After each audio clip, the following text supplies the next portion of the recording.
Hello, everyone. Thank you all so much for joining us here at the International Interfaith Conference, United in Liberty, the Rise of Spiritual Diplomats. My name is Olga Schmidt, and I am so honored to welcome to the stage a world-class opera singer, Miss Maria Maksakova, to perform the U.S. National Anthem. Her performance will be followed by the Pledge of Allegiance, led by Chief Joseph Riverwind, the war chief of the Arawak Taino tribe of Puerto Rico and the U.S. Army veteran. And after, Bishop Leon Benjamin will give us the opening blessing. We'll follow it in that order. So please help me welcome Maria Maksakova.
God bless America.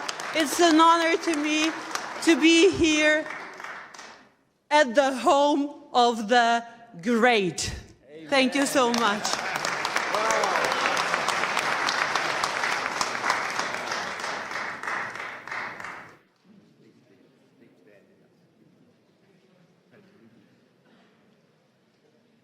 Chief Joseph Riverwind will join us next.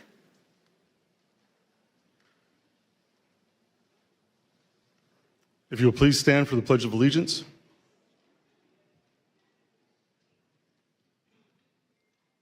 I pledge allegiance to the flag of the United States of America and to the republic for which it stands, one nation, under God, indivisible, with liberty and justice for all.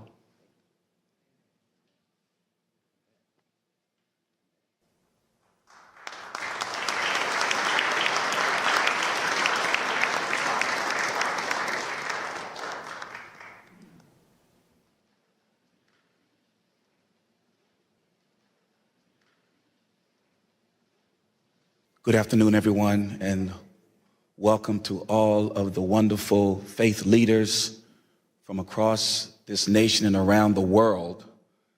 We give honor, amen, and to our Lord, and we thank God for Pastor Mark Burns. Can we give God praise for him right now?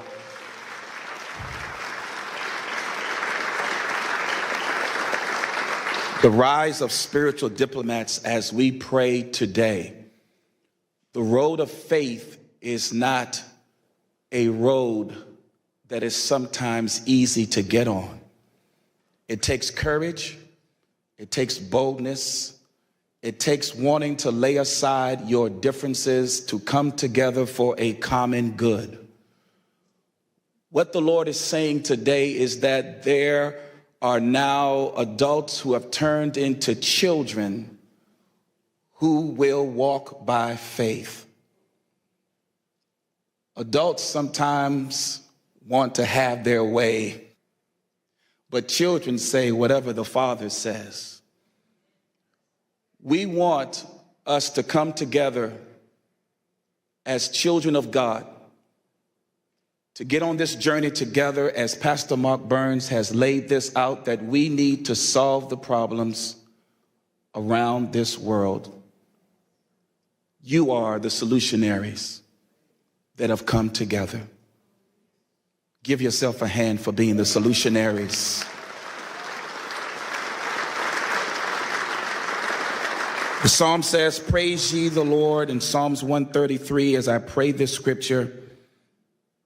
Behold, how good and pleasant it is for brethren to dwell together in unity. It is the precious ointment upon the head that ran down upon the beard, even Aaron's beard that went down to the skirts of his garments, as the dew of Hermon, and as the dew that descended upon the mountains of Zion. For there the Lord commanded the blessing, even life forevermore. So, Father, we come to you now, Lord, as you said in your word. Let this anointing now flow upon this wonderful spiritual diplomat service, that let it flow, oh God, from the head. As Pastor Mark Burns has seen this in his heart, let it flow down, oh God, to every person that is in this room and those that may be watching afar off. Let it flow so that, oh God, everything that is disjointed may come together in the spirit of unity. Let it flow until, oh God, every, oh God, type of defrailment and defragment, anything that cannot be joined together, let it be, oh God, put away and lay it aside so that the true unity can manifest in this room today. Father, we thank you, Lord, for a growing surge, oh God, of faith that is now rising in the hearts of men and women that have come together to solve the problems, oh God, that make for peace around this world. This whole globe needs, oh God, peace. And so therefore, Father, we command the blessing to come now, that every heart, every mind, every soul, every person gathered together here today will now begin to get a divine download because of the anointing. It'll come, and your solutions, your way of doing things will unite with men and women across this globe, and we shall solve the problems of this earth, and this earth will be blessed because of your faith. We thank you now. We thank you, Heavenly Father, that you chose us for such a time as this. Bless Pastor Mark Burns. Keep his heart, oh God, secure and safe in you, and allow these roads that have never met before, now we are joined together, and the earth will be better for it because of us. We thank you for it now. It's in the name of the God of Abraham, the God of Isaac, and the God of Jacob, in Yeshua HaMashiach, the name of the Lord Jesus Christ, our Lord and Savior. We thank you for it now. It is so, and it is done. Let everyone in this room that touches and agrees say amen. Amen.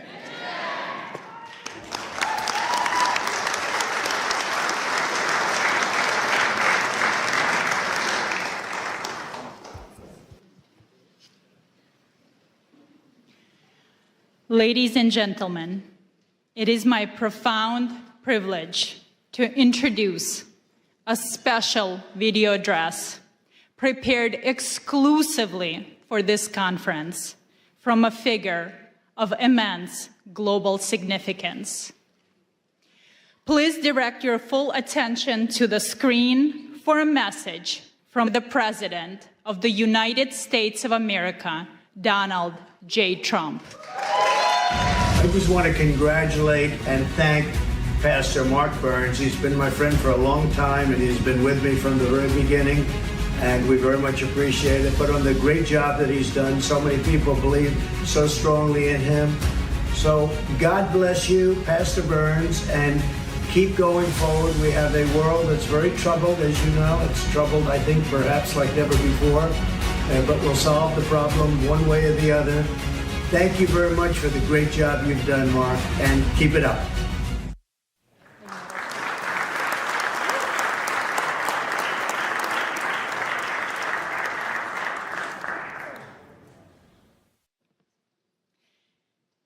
It is now my distinct privilege to introduce our host and the leader of the International Interfaith Conference, United in Liberty, the Rise of Spiritual Diplomats, Pastor Mark Burns.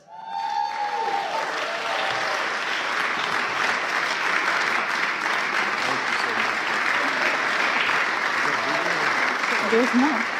Pastor Burns serves as a spiritual advisor to President Donald Trump and is the chairman of the Spiritual Diplomats, standing at the vital intersection of faith, diplomacy, and public life.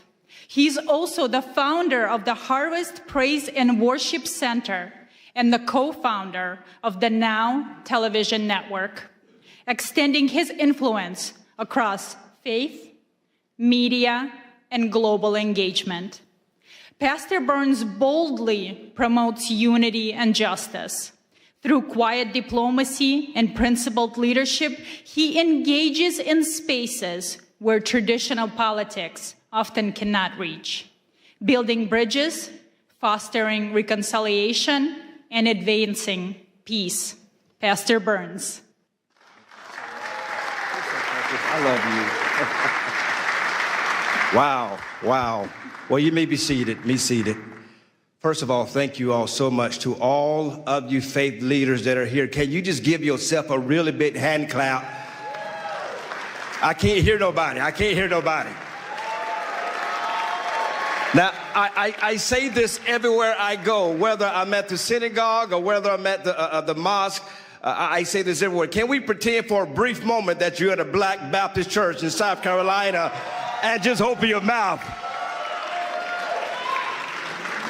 To all of you wonderful, wonderful leaders from around the world, it blesses me so much to see you that are here. To ALLATRA and to Creative Society and to all of the wonderful volunteers from around the world that has helped make this happen. I just believe that we are truly the answer to ending true wars in this world and bringing world peace. You that are in this room right now, your voice matters. And I believe that in a society where we are breaking down barriers, in a society where division walls are being drawn up, it is we, the faith leaders of this world, that don't carry weapons, we carry wisdom. We don't carry policies, we care about people. And that's why we are here today. It is so important to me that you gather this in your heart, in your spirit. I don't care what your faith is. I know that regardless of what you believe, we stand in unity on peace and love. We are the advocates to speak for the voiceless. If you agree, say yes to that. If you agree, shout yes to that. We are here in our nation's capital to declare to the world, we would not be silent. We would not be moved by the divisions of this world, but we will stand for the voiceless. We will stand for those that need an advocate. We will work together to let the whole world know that there are more of us who desire peace in this world than those that desire power. Are you with me? Say yes to that. And so you will hear from some great men of faith, women of faith, influencers from all over the world. I pray that you stay all the way to the end because you do not want to miss not one word. But not only that, we will have a commissioning and pinning ceremony of new spiritual diplomats that will declare to the world, I will make a vow to stand for the voiceless and stand for those that need an advocate to speak for them. Are you a spiritual diplomat? That's the question you need to be asking yourself. Are you willing to go to the leaders of the world? Are you willing to bring a ceasefire in conflict zones around the world? Are you willing to go to the front lines? Are you willing to speak to those on the local level, the state level, the national level, or the international level? Are you willing to be an advocate for those that need your voice? regardless of your faith, you are a global leader. Your voice matters. We have dignitaries from all over the world that are here. And so it is time that faith and public life come together like never before. And we formulate an army of spiritual diplomats that would go behind the scenes, that will speak to the kings of the world, reminding them that why they have the power that's been given to them by the people. That power that's been bestowed upon them is not so that they may be empowered or rich, but they may use this power to speak to those that are less and to raise up those that need a helping hand. That's why you're here today. And together with all the faiths that are coming from around the world, this is what the world should look like. We are the true representation of human life and human dignity. This is a charge that you will receive today, to be a true spiritual diplomat. That you would go to your Muslim brother, you would go to your Jewish brother, you would go to your Christian brother, whatever the faith is, your Hindu brother, your Buddhist brother, whatever your faith is, regardless of what you believe or how you pray, you would stand on the fact that we are united in peace and in unity and in love. That's why you're here. And I pray that you received a mantle, a charge to go out back to your countries, to go out back to your states, to go out to your provinces, to speak to the kings of your world, to speak to the leaders of politics and political world, and to remind them that you will be the voice of moral compass in their life, and remind them when they veer off and they start serving self-interest, you will be a voice to bring them back to the center and remind them who they are and why God has selected them in leadership. Let's bring peace to the world. Let's end the conflicts of the world. There's so much more that we're going to be doing together. This is not just a meeting. I need you to understand me clearly. If you're here just to be one of the number, if you're here just to take pictures, we don't need you nor want you.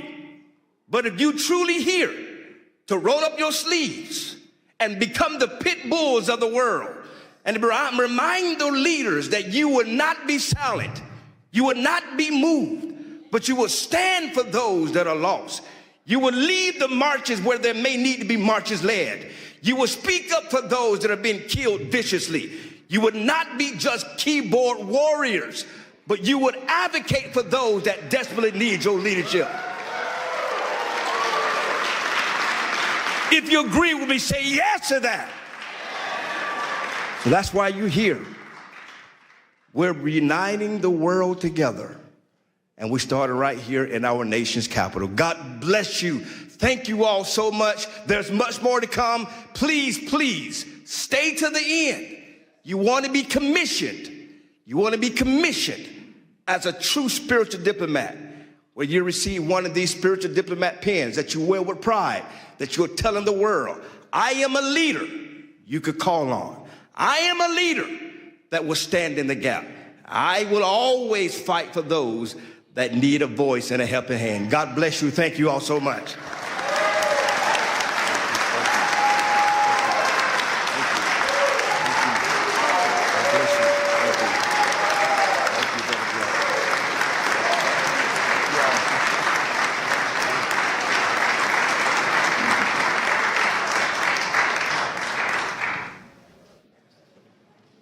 We now turn our attention to the screens for a brief presentation on the mission of spiritual diplomats. This video will help us understand who spiritual diplomats are and provide historical examples of them. When most people think of diplomacy, they picture negotiators in suits moving between governments to strike deals. Spiritual diplomats operate differently. A spiritual diplomat is a faith leader who steps into spaces where politics, treaties, and traditional negotiations have failed.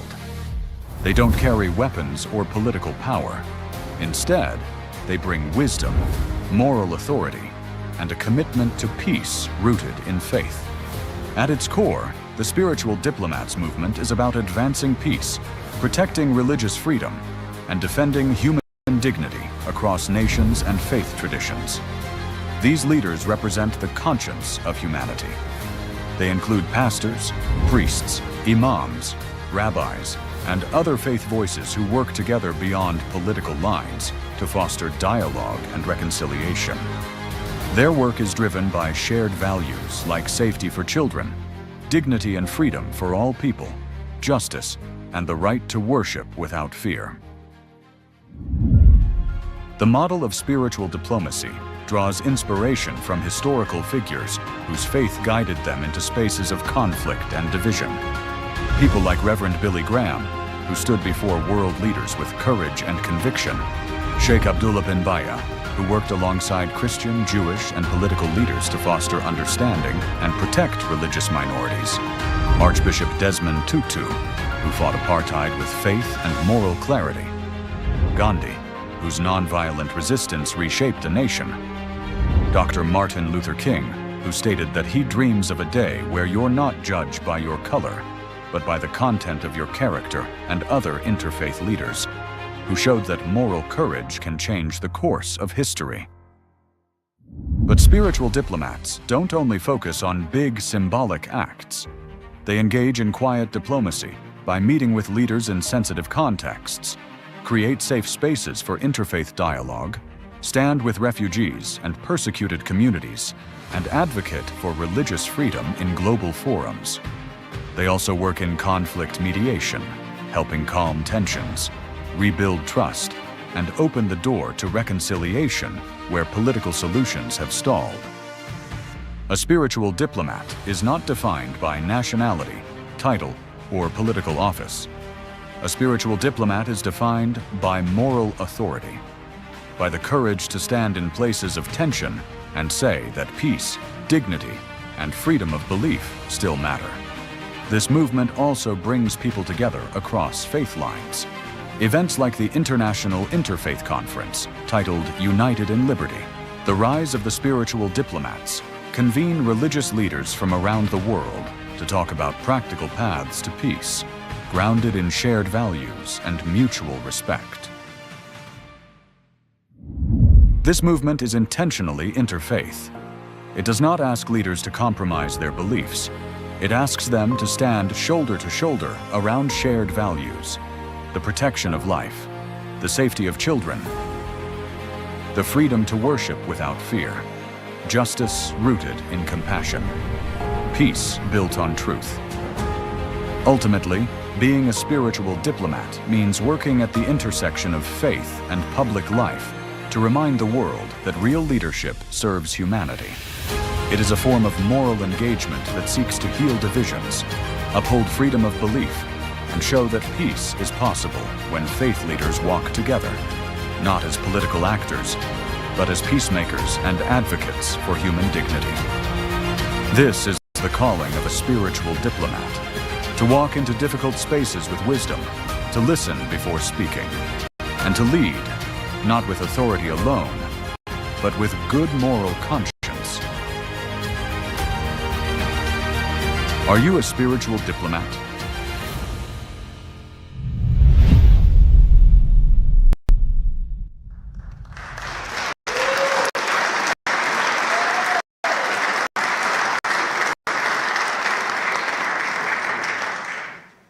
Traveling to us from Europe, we welcome George Simeon, President of the Alliance for the Union of Romanians, a courageous freedom fighter and defender of Christian rights. He brings a vital presentation on faith at the crossroads. He speaks to us today on how Romania's spiritual resilience offsets a lesson for a divided world. Thank you. It is with great pride that I am part of this movement. It is with great pride that I am the first speaker in this conference. And it is with great pride that I share the same values with Pastor Burns. We come from Romania, a country where until recently you could have been jailed and punished for your belief. A country where the horrible experiment of communism tried to promote atheism.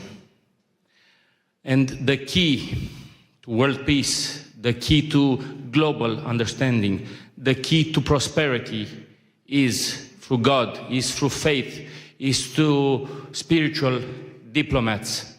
We are here in Washington with a big delegation of members of the European Parliament and the Romanian Parliament, over 40 diplomats who are here to speak about a horrific attack on human dignity. In Romania, the elections have been annulled. In Romania, democracy has been annulled by wicked people who have no faith, no God, and do not like President Donald Trump. I am sure that all of us gathered here today think about world peace. I am sure that, like Pastor Burns advocated, we must find a solution for peace in Ukraine. I am sure that in Gaza, we must adopt the Trump solution for peace. And in the Middle East, I was speaking with Rabbi Duvi Honig earlier. There are so many rabbis here in this interfaith dialogue. We must bring peace. And we are here in Washington, an example of democracy and world peace. You have a great leader for at least 3 more years. And we must follow on the footsteps on Donald Trump for our nations, for our religions. Thank you, great friend. Thank you for what you are doing, and count on us, on the Romanian people, for world peace and for spiritual diplomats.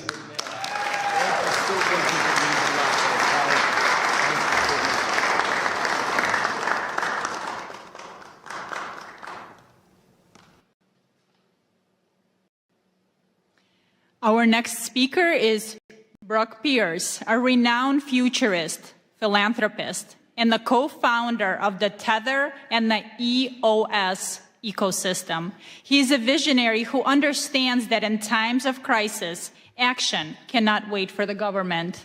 He will speak on the critical role of private citizens and technology in humanitarian aid.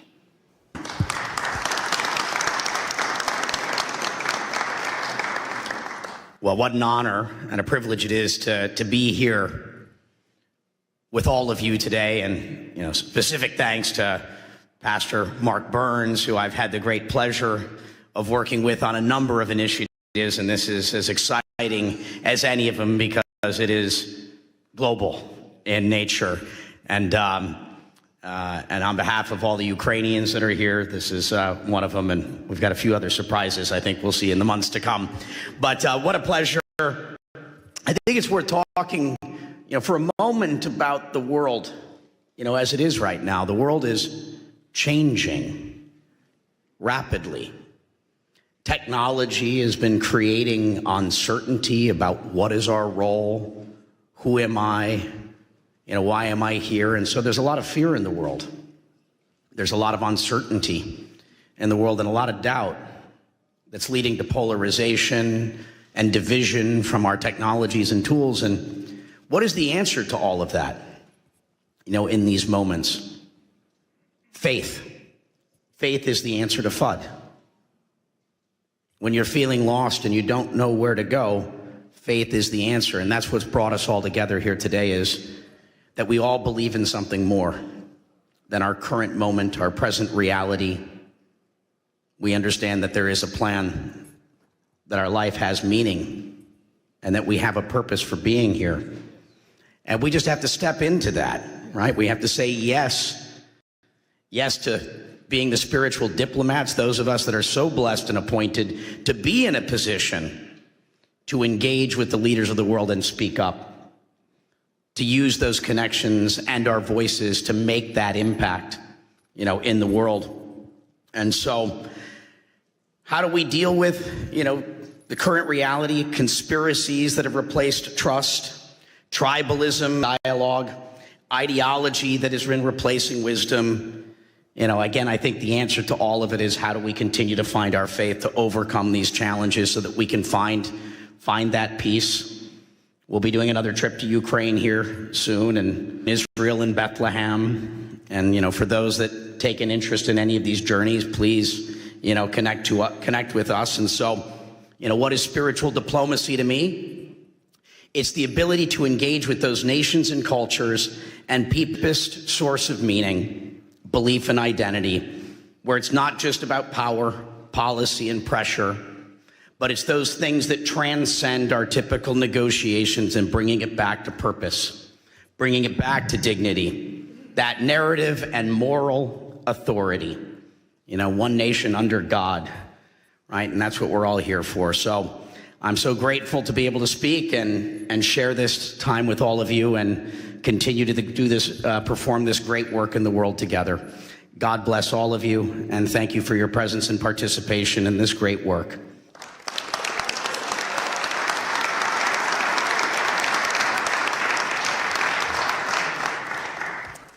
Now it is my distinct honor to introduce a video address by Rabbi Shlomo Moshe Amar, the former Sephardic Chief Rabbi of Israel and Jerusalem.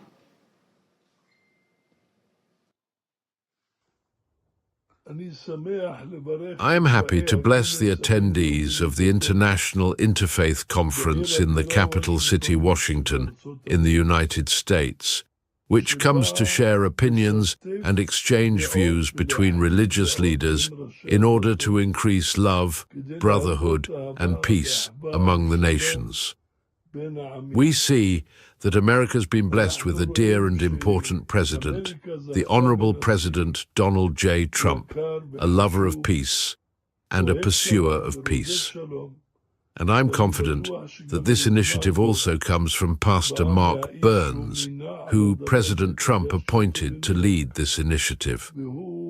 I met Pastor Mark Burns in New York, and his entire goal is to increase friendship and brotherhood among nations. This is a very, very blessed thing, to bring about understanding that will prevent wars and prevent great troubles and will increase good life among people, among religions, and among nations. May it be God's will that the blessing of the Lord rests upon you. Do correct things for the good of the entire universe and all inhabitants of the world. And may we hear and be heralded with good news, peace, and blessing. Amen. Amen.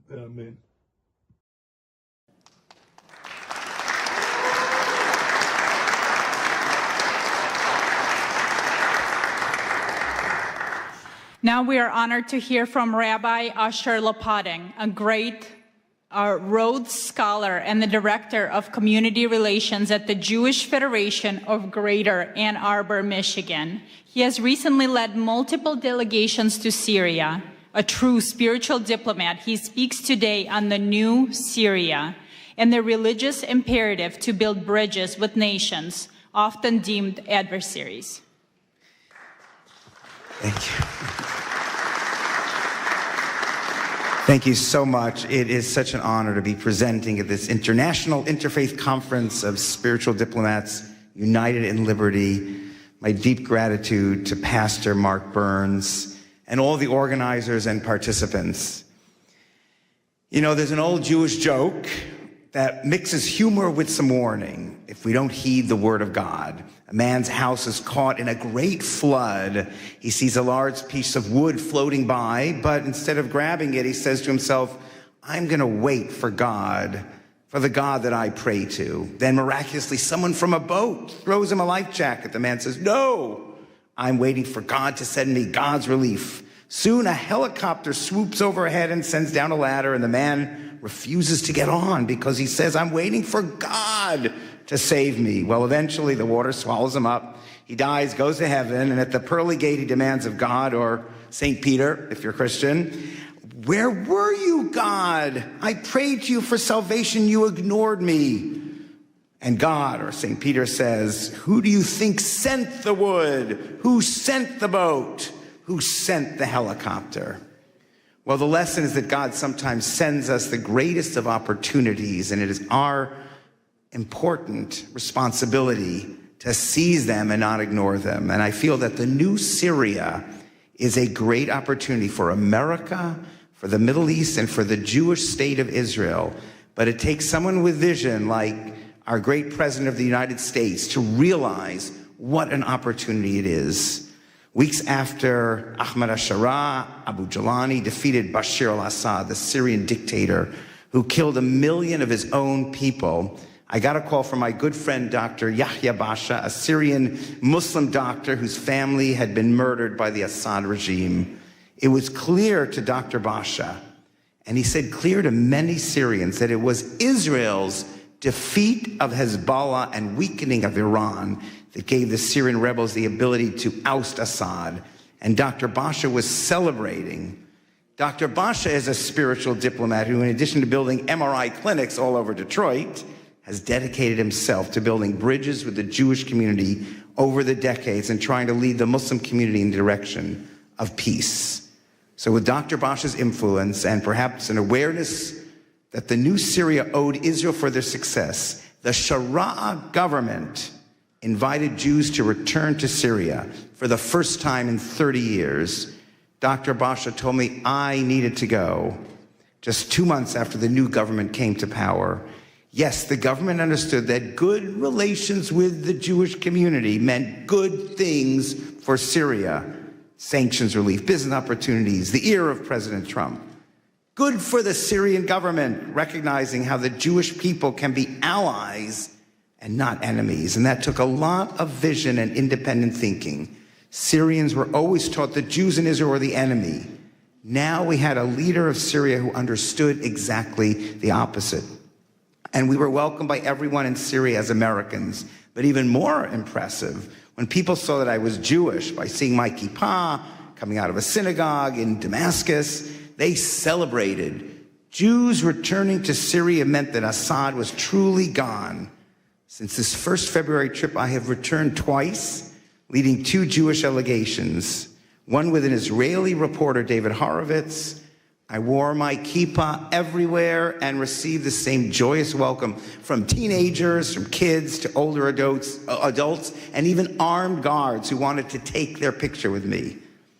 At our visit with the president of the University of Damascus, I openly told faculty, students, and administrators that yes, I am a Zionist, and I hope that Syria and Israel will become best friends. And while some were surprised, most understood.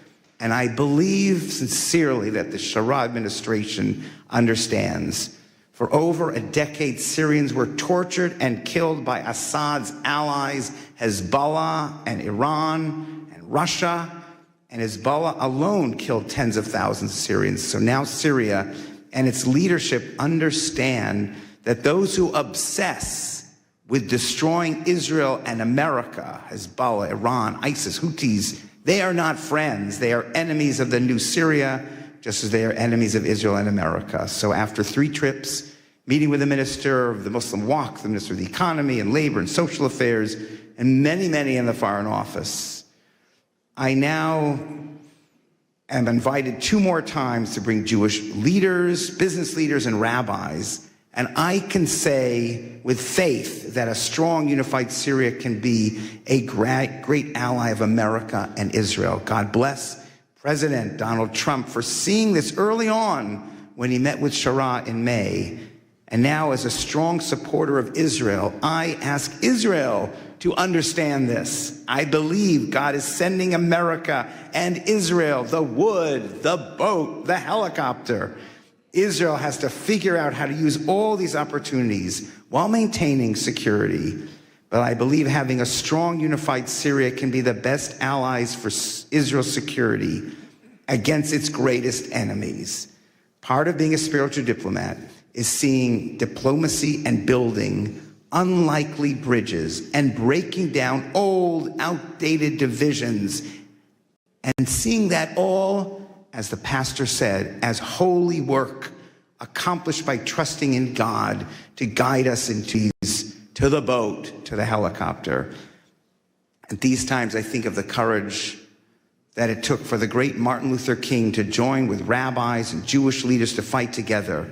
Folks with different religions and backgrounds, but united in spirit and understanding and a respect for all human beings created in God's image. That is the courage needed to follow everything we see in the new Syria and Israel. And with America's blessing and hard work, Israel, Syria, America, and all those who love and want peace can be the greatest of friends and allies to prevail together against the forces against peace that surround both countries in the ultimate victory of light over darkness. Thank you.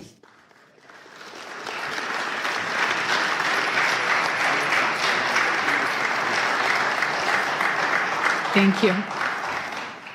And next, please welcome His Excellency Sheikh Ashraf Effendi, a distinguished Sufi master from the Naqshbandi order and a global peace ambassador. Sheikh Effendi came here all the way from Germany. He brings us wisdom from the Sufi tradition on the theme, "In God We Trust," emphasizing the key role of rope of God and divine blessing. And we will have a translator. Thank you very much. Assalamu alaikum wa rahmatullahi wa barakatuhu. Möget ihr alle im Namen des Herrn gesegnet, gegrüßt und von seinem Lichte geführt sein. In the name of Allah, the most gracious, the most merciful. In the name of the Lord, may you be greeted and blessed and guided by His light forever. Zweifellos ist dies eine himmlische Zusammenkunft und das Werk göttlicher Inspiration. This is a divine meeting and standing under divine inspiration of God. Und so wie Allah, der Herr, alle Welten und alle Seelen es wollte, haben wir zu einer heiligen Zusammenkunft hier zusammengefunden. And as God wanted, guiding all the beings on this planet, we have found our way here to this meeting. Ewiger Dank sei dem Herrn der Welten sowie den Organisatoren, die diese göttliche Inspiration realisiert haben. Immense gratitude to the organizers of this event and the volunteers that are here and everyone today invited. Wir werden uns noch später bei Ihnen bedanken, ausführlich bedanken noch. Doch wir haben jetzt nicht die Zeit. Bevor die rote Karte gezeigt wird, müssen wir zum Thema kommen. At a later point, we will express our gratitude to the organizers in more detail and with the appreciation they deserve, but now our time is running out. Wie wahr, bei allen Friedensveranstaltungen zuvor haben wir noch nie so eine Hoffnung gehegt wie bei dieser. Truly, at all previous peace events, we have never had as much hope as we do at this one.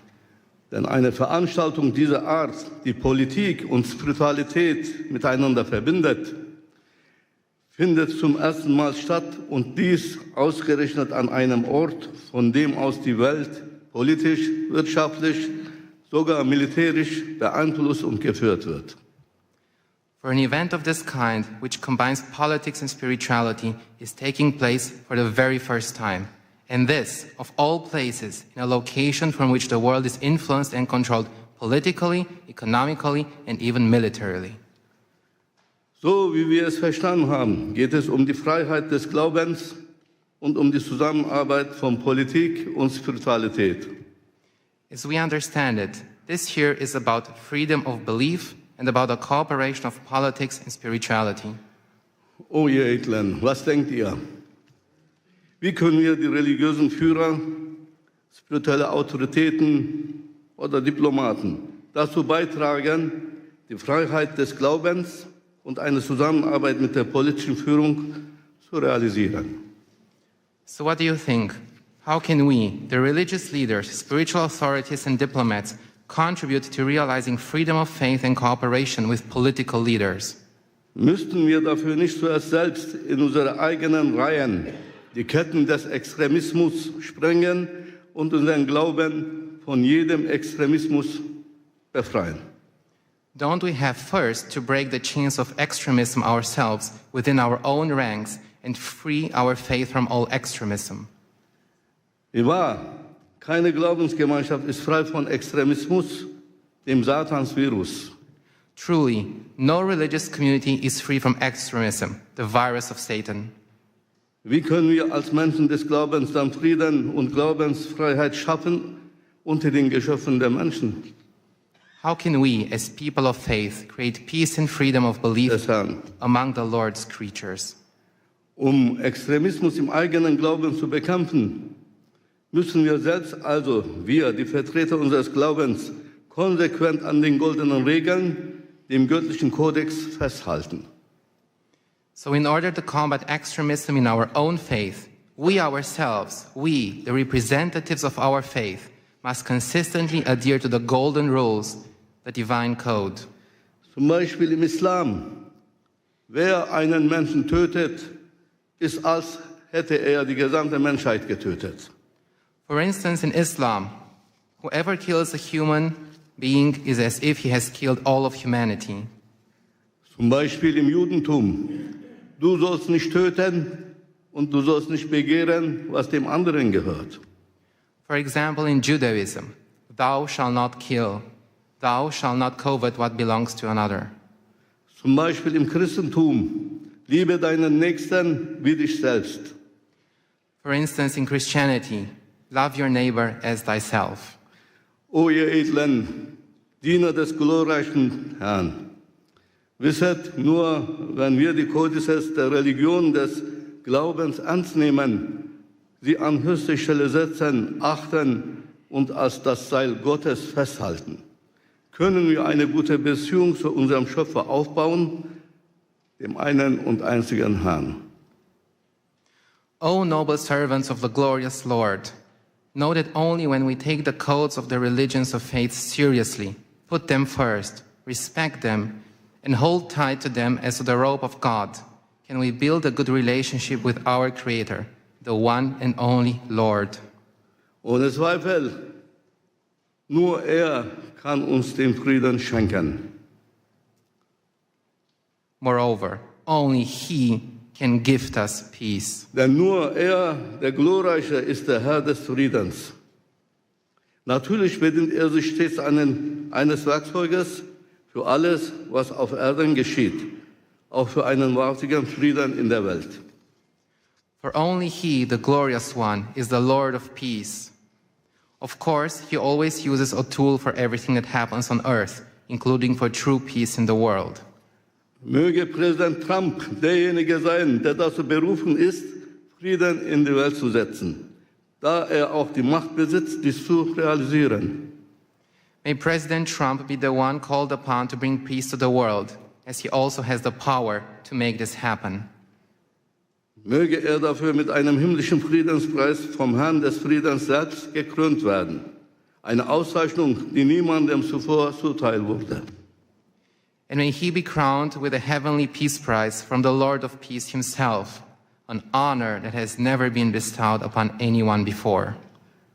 Mr. Trump don't need Nobel Prize. Doch zurück zum Thema. Für die Freiheit des Glaubens müssen die Religionsgemeinschaften zunächst in Aufrichtigkeit zusammenkommen und füreinander Sorge tragen. But back to the topic at hand. For the freedom of faith, religious communities must first come together in sincerity and care for each other.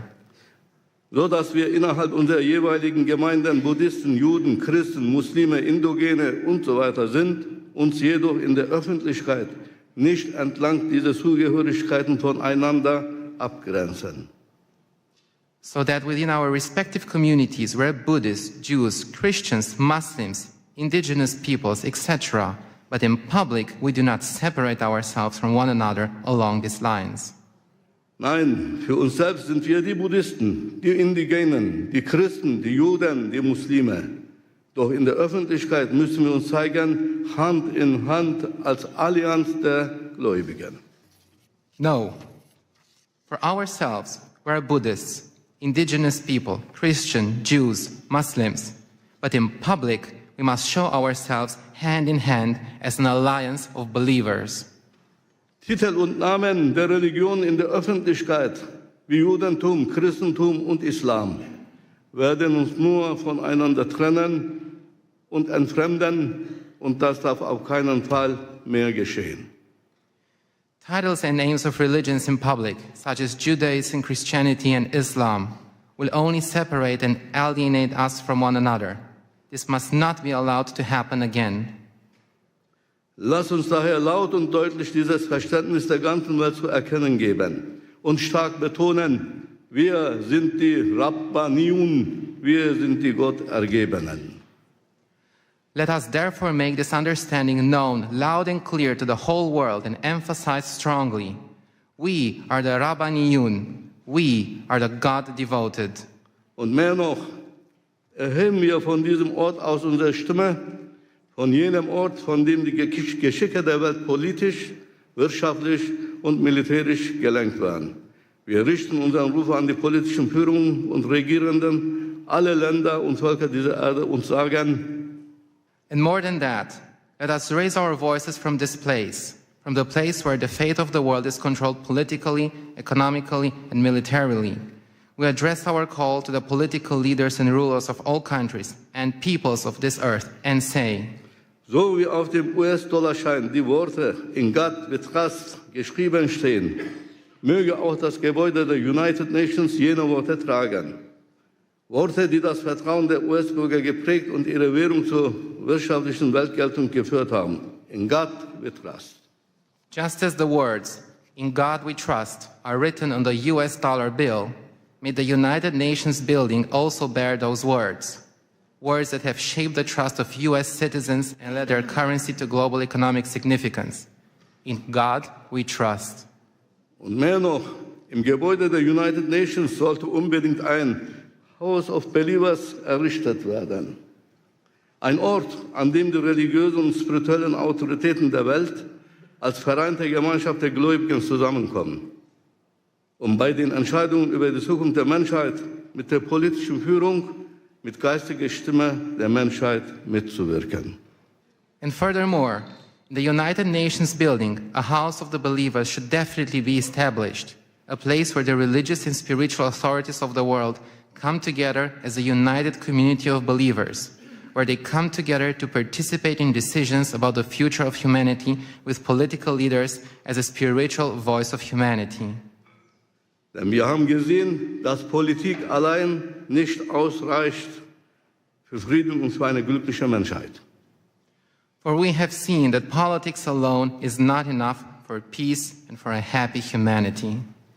Wenn die Politik der Körper der Menschheit ist, so ist der Glaube die Seele der Menschheit. Der eine kann ohne den anderen nicht existieren. If politics is the body of humanity, then faith is the soul of humanity. One cannot exist without the other.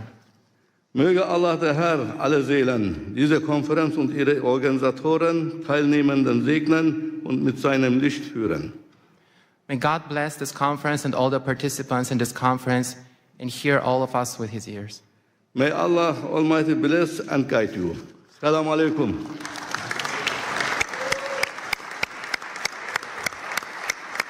Thank you very much.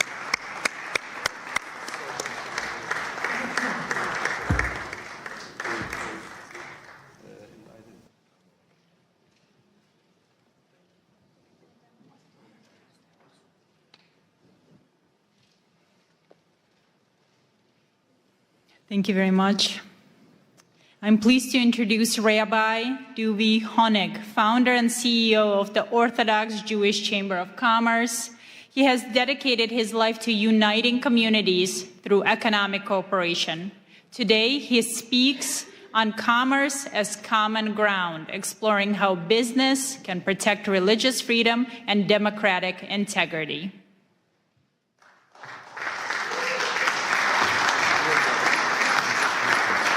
Thank you.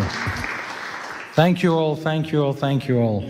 Before I begin, I want to thank Pastor Mark Burns for his leadership, partnership, and tireless efforts in bringing today's International Interfaith Conference together. Thank you. I skimmed through the topics, and I wanted to tell you, Pastor, that they couldn't have been more on target, and my short remarks are going to include all three of them: religious persecution, children protection, and spiritual diplomacy. This past Sunday, I attended a concert, the largest Jewish concert on the Northeast, that left the entire room silenced. Alon Hill, a 24-year-old pianist, kidnapped from the Nova Music Festival on October 7th and held in Hamas tunnels surrounded by complete darkness without seeing sunlight for 505 days, told us that the only thing, Pastor, that kept him sane and alive was saying Shema Yisrael every day. Then he sat at the piano in the auditorium and played Shema Yisrael. There was not a dry eye in the room. That moment says everything.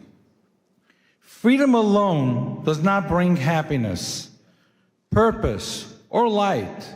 Faith does. When faith is pushed aside, even free societies become confused and hollow. We are seeing the consequences today. The woke movement over the past decade or so, and let's not forget what happened to women's rights, has tried to erase religion from public life. They ridicule moral boundaries and punish those who openly live by their faiths and basic truths, leaving a generation unanchored, divided, and increasingly hostile to one another, all in the name of democracy. That means all us religious leaders, we were absolute with the woke movement because we kept the Shabbat. We didn't want to go to work, so we had to file those briefs to protect religion. Christians on Sunday, all those things. A man, a woman, who's a man, who's a woman. Would you believe that today the Supreme Court's using our taxpayer dollars to decide if a man's a woman, a woman's a man? Come on. And I want to go on a little more over here, okay? The woke movement, anti-Semitism, confusion, anger, is not how it was during the Holocaust. It's very different. We have simple, confused children in the next generation. Imagine if you're told two men are your parent. Imagine if you taught, follow the science, follow the biology, follow science. Okay, I'm following it. COVID, follow science. Okay, I'm following it. So how could you tell me in school that a man's a woman and a woman's a man? That brings inner anger. That brings frustration. That brings confusion to the next generation. That destroys our country, our nation, our values. They are hijacking democracy. We are here today to claim it back. Thank you, Pastor. We owe gratitude to President Donald Trump for taking a clear stand against the woke movement. And we all know the lack of stories, people saying he's abusing women. He's the one who's standing up to protect women. There's another issue I want to discuss. And I'm over here, by the way, I'm not wearing any gloves. I'm here, I told the pastor when he spoke, whoever's here for pictures, please leave. You know, we're not here for that. We want takeaways. We want to discuss topics that empower us. We want to discuss topics that empower us all together as faith leaders, that we could stand together and represent our communities without being intimidated or threatened when we speak up, because that happens way too often. And this is a topic that I want to bring up and work with everyone together with Pastor. Too often, political faith-based liaisons and appointees by the government specifically abused authority entrusted to them. Instead of compassion, there's silence when we reach out to them for help.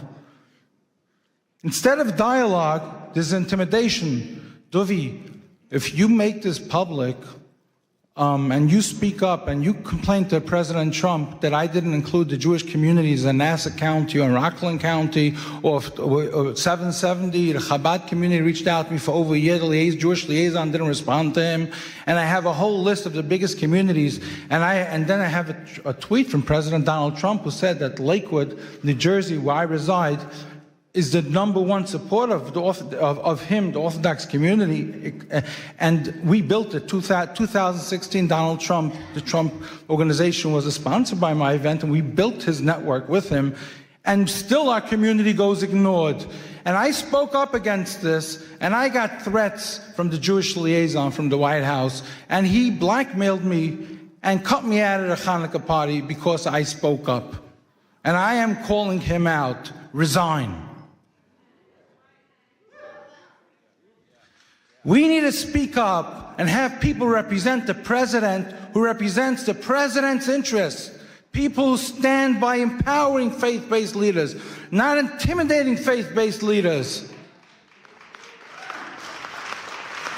When we stand together like this, our different divisions, different departments, in the White House, in government, and I was threatened by state when I endorsed Lee Zeldin.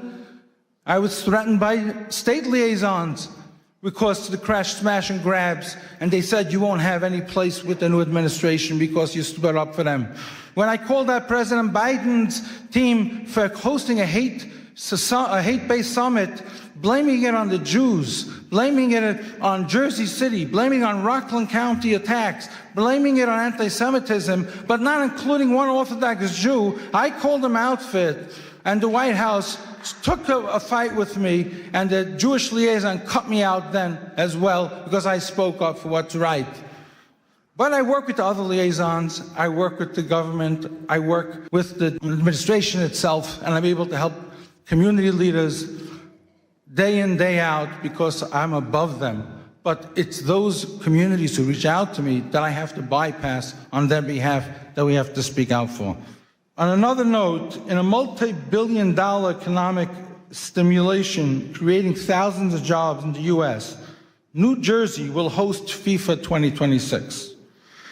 And we, the Orthodox Jewish Chamber of Commerce, are taking the lead, working with the new administration in New Jersey to form, and I met with the Lieutenant Governor. He came to my JBIS Expo, and we had a meeting for a half hour about this. And he's also a pastor. He wanted to be here today, but he was just sworn in, and he couldn't make it. I spoke to him about forming a FIFA faith-based committee, using the world's largest sporting platform to bring people closer together, promote respect across faiths and cultures, and unite rather than divide. Not like Europe. We're going to set over here in the United States, we're going to set that tone that sports unites people, doesn't divide people. I want to pause from personal note. Today, January 22nd, is my birthday.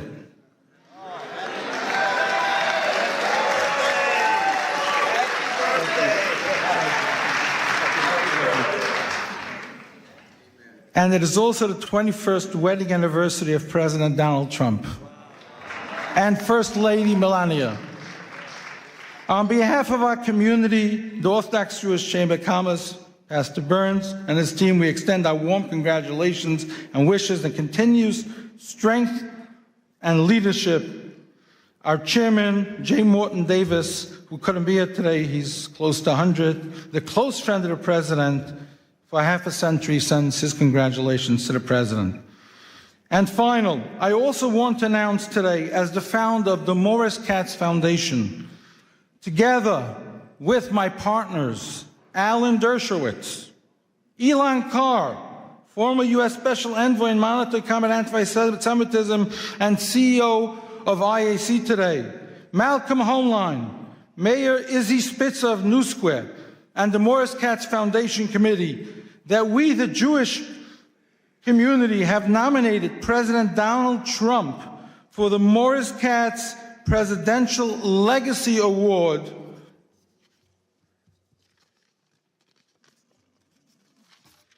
for President's Day 2026. Morris Katz was a Holocaust survivor, twice Guinness World Record holder, who spent 6 years painting every U.S. president in old master style with millions of postcards sold from him, never to take freedom or leadership for granted as a Holocaust survivor inspired by Kennedy's assassination to show appreciation to our president.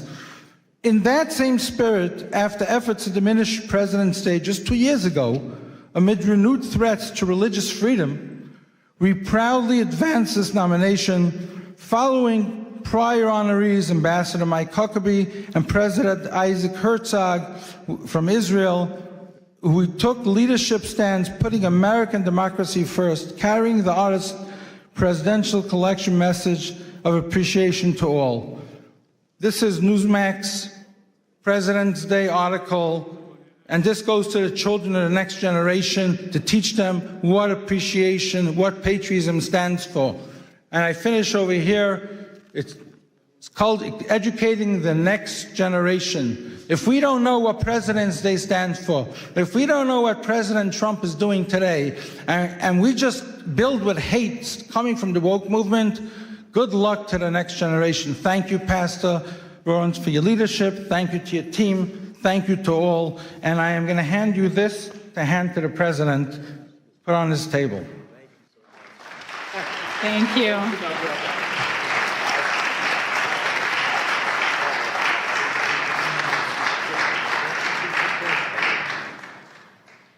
Our next distinguished speaker is Sir Professor Dr. Gabriel Paupe Andreoli, President of the Institute for Advanced Studies and Cooperation and an ethical AI leader affiliated with the Vatican.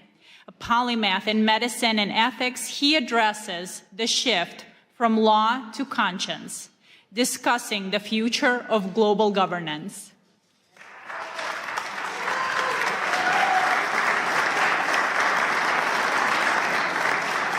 It's a true honor to be here, and I wanted to thank ALLATRA and Pastor Burns for inviting me. I had the good fortune of having them at the Vatican, at the Pontifical Academy of Science a few months ago, and it was a great honor, and I think united we stand. And also I brought a little present for you.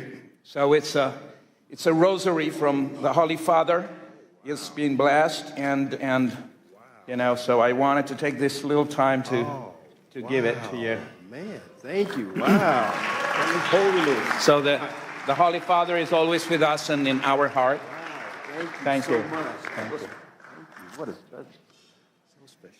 Wow. I'm going to try to read this, and because I think it's important. We're standing in a threshold of a new era, and I need your help. We all need to stay together. So esteemed spiritual leaders and diplomats, ladies and gentlemen, we're living in a time of extraordinary paradox. Never before has humanity possessed such technological power, scientific knowledge, and global connectivity. Yet never we face such a systemic fragility, polarization, and planetary risk. This paradox reveals something essential. The central challenge of our time is no longer technological, but political, constitutional, and ethical architecture. At WEF in Davos yesterday, leaders have spoken of the essential need for a new world order, and it was about time. We've been working on it for the last few years. In recent days, I was at the Vatican seeking guidance from His Eminence, Cardinal Pietro Parolin, Secretary of State of the Holy See, and we reflected on a question that is at once urgent and hopeful. How can humanity move beyond fragmented effort and begin to shape a shared constitutional pathway for peace, for human dignity, and for regeneration of our Mother Earth? And by the way, I think Kathleen Rogers is here with us, and she was a great inspiration. Kathleen, are here? Or maybe she's... Oh, okay, great. Thank you for being with us. How can we transition from sustainability to flourishing? The conclusion was clear. We must work together through institution, through commitments, and through technological guarantees, because what humanity needs today is not merely a better tools, but a new framework of trust, a framework capable of translating ethical intention into credible, verifiable, enforceable cooperation across borders, systems, and generations. For many years, sustainability has guided political discourse. To sustain is to hold, to resist, to maintain balance, and balance, when treated as an end rather than as a phase, becomes stasis. In living system, biological, social, and civilizational, stasis is not life. The challenge we face, climate instability, geopolitical conflict, inequality, and the concentration of technological power, cannot be solved by containment alone. This is why we must move from sustainability to flourishing. Flourishing is not theoretic. It's a principle of governance. To flourish means to design economic, political, and technological system that generates more life, more dignity, more trust, and more shared prosperity over time. Sustainability asks, how do we survive longer? Flourishing asks, how do we harmonize and strive together? Flourishing is generative, and the pathway to flourishing is harmony. The alignment of freedom with responsibility, innovation with ethic, sovereignty with cooperation, and progress with protection and trust. For the first time in human history, the vision is no longer confined to moral aspiration. We now possess the technological platform capable of making it real. An enabling infrastructure that allows ethics to move from intention to implementation, ethical systemic intelligence, supporting decision making while preserving human accountability and dignity. The centralized blockchain system ensuring transparency, trust, and international integrity beyond centralized power. Quantum and post-quantum science, strengthening security and transforming state strategy, because in an interconnected world, domination produces instability, while cooperation generates anti-fragility. So, for the first time in human history, finally, the convergence of changes is the very logic of power. It allows us for the first time to envision a world federation of states grounded in guarantees, constitutional framework. Not a global government, not an empire, but a federation of guarantees, limits to power, protection of rights, constitutional safeguard for dignity, peace, harmony, and the regeneration of our leadership and relationship with the earth. Peace has to be a strategic infrastructure. For too long, peace has been treated as a moral aspiration or a diplomatic outcome, but peace has failed repeatedly because it lacked the institutional and economic infrastructure. Almost there, don't cry. War remained profitable because peace was structurally weak, too dependent on personalities, too vulnerable to manipulation, too exposed to capture of institutions. That equation can now change. In the regenerative paradigm, peace becomes economically advantageous, strategically stabilizing, technically innovative, and socially resilient. Cooperation scales better than conflict. Trust multiplies economic and social value faster than fear. Regenerative systems outperform extract ones. In this model, peace is not only ethical, it's strategically and economically superior.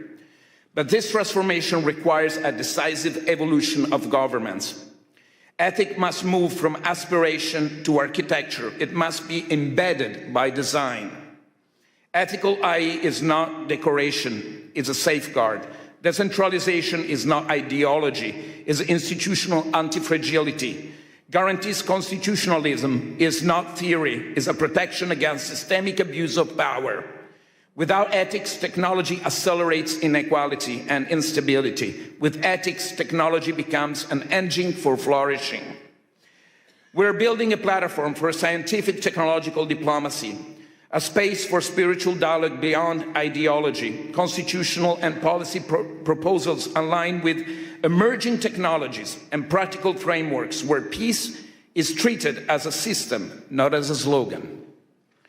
Not ideology, but governance. Not utopia, but institutional design. Not theory, but action. A constitution is not merely a text. A constitution is a shared commitment to the future.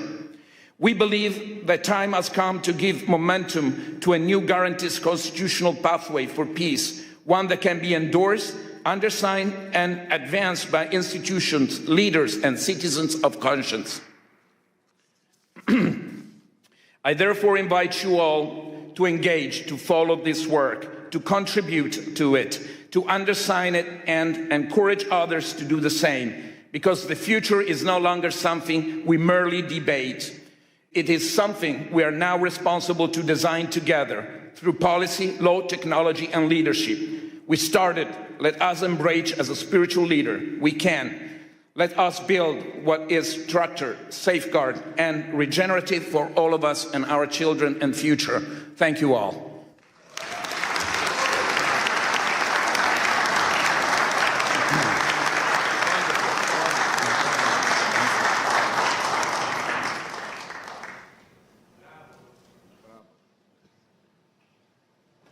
From Nigeria, we welcome Reverend Biodun Fadoyinbo, the Global Senior Pastor of the Commonwealth of Zion Assembly, impacting millions across Africa and the globe. He will share his experience on using spiritual diplomacy to end conflicts, drawing from his vast experience in Nigeria and beyond.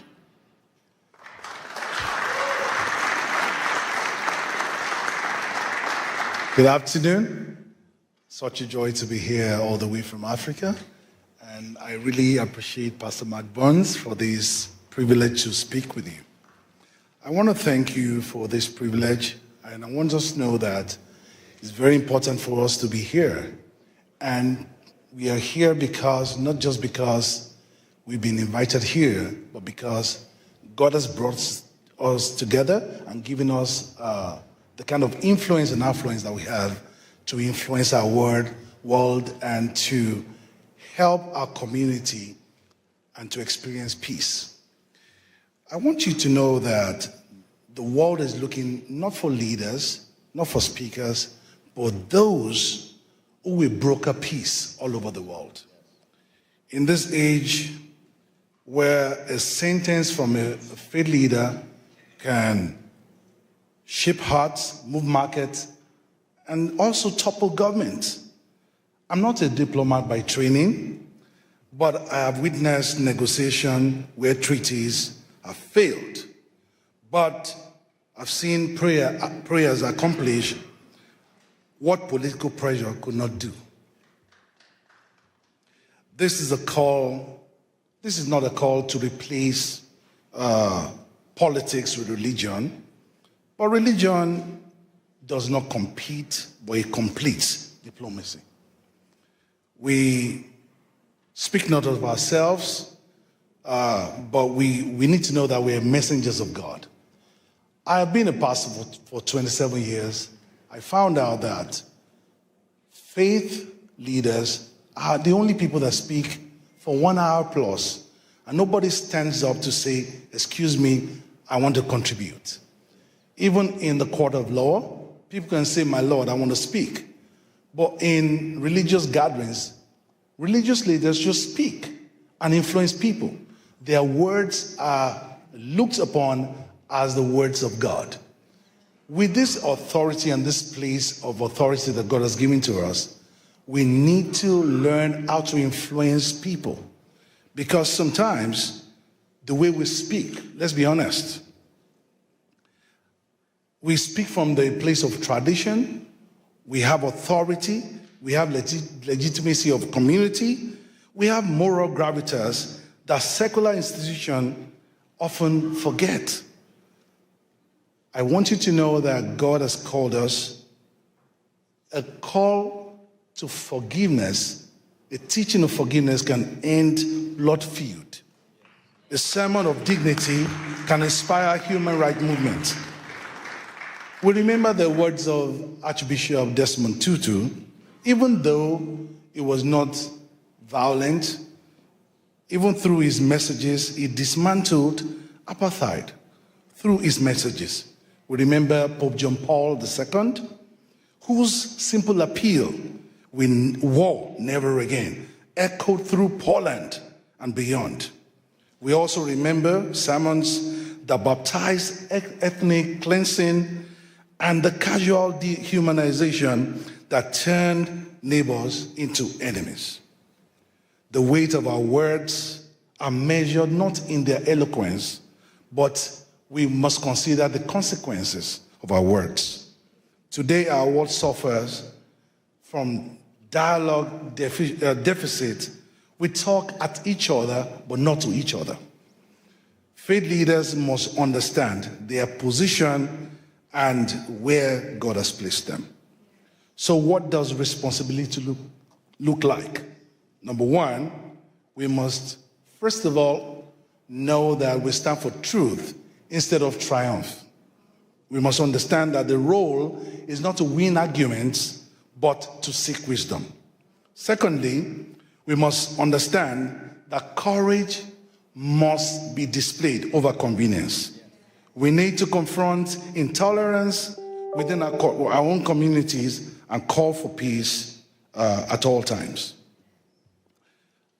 We must know that we've been positioned to influence. Our words carry weight. Our words carry weight beyond. We must see microphone not as a trophy, but we must see it as a means of influence to influence people to broker peace in our society. I want to round off by telling us about something that happened at during the Central African Republic Civil War, when Muslims and Christians were slaughtering each other.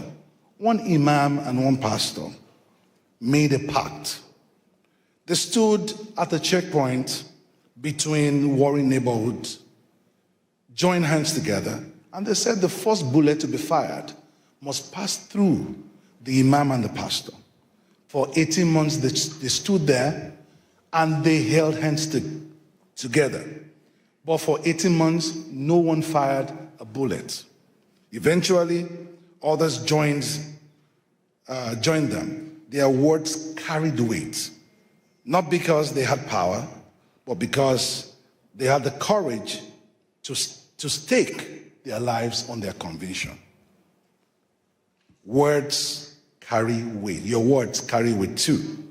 The question is not whether you speak, it's not whether you will speak, but whether you will speak in the ways that will heal rather than divide. Will you reach the voiceless rather than just the powerful? Will you use your position to heal your community, heal your country, and avoid the differences in the religion and make sure that we heal our world? This is something we need to stand up to, and our lives will not remain the same. God bless our world.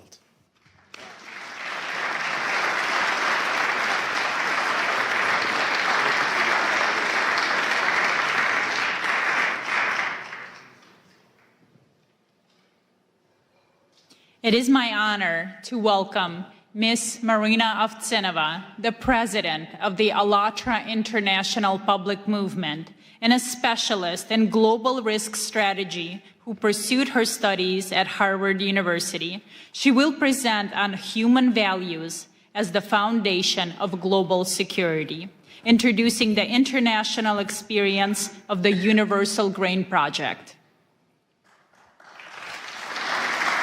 Thank you so much, Olga. Hello, dear friends. It's a great honor for me to welcome you here at this hall and at this landmark event. I believe the very fact that representatives from different religions, different cultures, different nationality, different worldviews are here today, that means a lot. That means we're right now in the middle of creating a great change in this world. And with a deep gratitude, I would like to acknowledge that today's conference became possible because of the meaningful collaboration between Pastor Mark Burns, his global initiative, Spiritual Diplomacy, and the ALLATRA International Public Movement.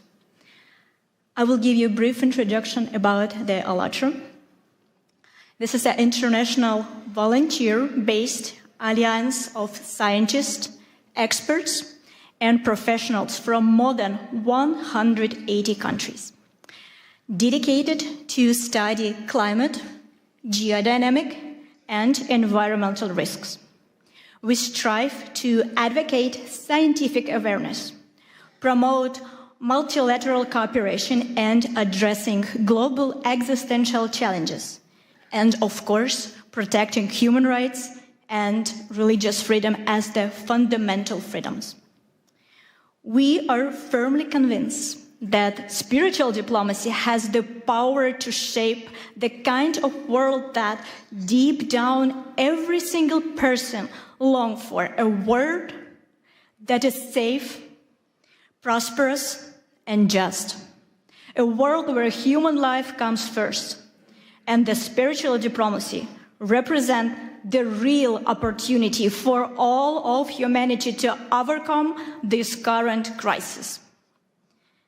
And we have solid evidence that we presented to you today that humanity is deeply seeking spiritual diplomacy as the force capable of transforming our world. Back in 2017, we initiated a large-scale international social research project called the Universal Grain. We defined the goal of this project as following: to identify the scientifically sustainable, the fundamental values shared by all people on the earth, regardless of their religion, nationality, social status, political affiliation, in order to find unshakable foundation for understanding among all of humanity. The result of this extensive research was the documentary film, The Universal Grain: Life, What Unites Us All. An international team of thousands of ALLATRA volunteers worked on its creation, including reporters, camera operators, and of course translators. An unprecedented global public survey was conducted. Our volunteers went basically everywhere, into the streets of major cities, and they also traveled to the remote settlement of indigenous community. They spoke with a leading expert across scientific discipline, with representatives of different religion, tradition, with community and the ethnic leaders also, as well with the public figures and politicians. Around the world, we ask people one simple question: what unites all people on the planet, regardless of their religion, political views, skin color, or place of residence? Then, of course, we had to sit down and analyze thousands of responses, and what emerged was a holistic pictures. People in every culture aspire to the same thing: peace, safety, justice, and the opportunity to live a dignified life. This is the universal grain that lies at the foundation of all world religions and humanistic teachings. Why is this knowledge important today? Because we are living in an era of global climate and geodynamic and environmental change. The challenges facing our planet know no borders. Nature does not ask which religion we follow or what kind of passport you have, right? In the face of growing threats, we are all simply people, residents of one shared home, the Earth.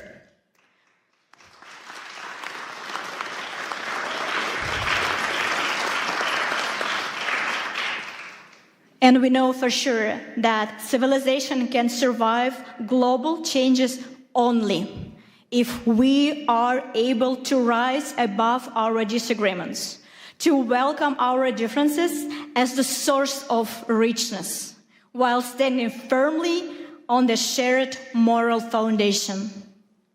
And now, I would like to invite you to watch a short video segment.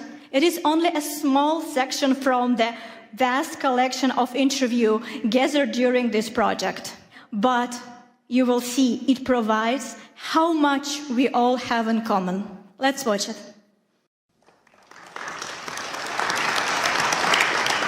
Life on our planet manifests itself in an amazing diversity.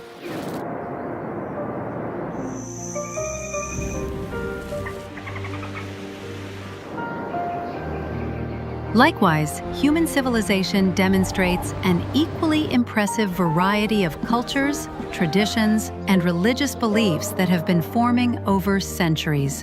This kind of rich heritage reflects various approaches to understanding human values and people's life in society.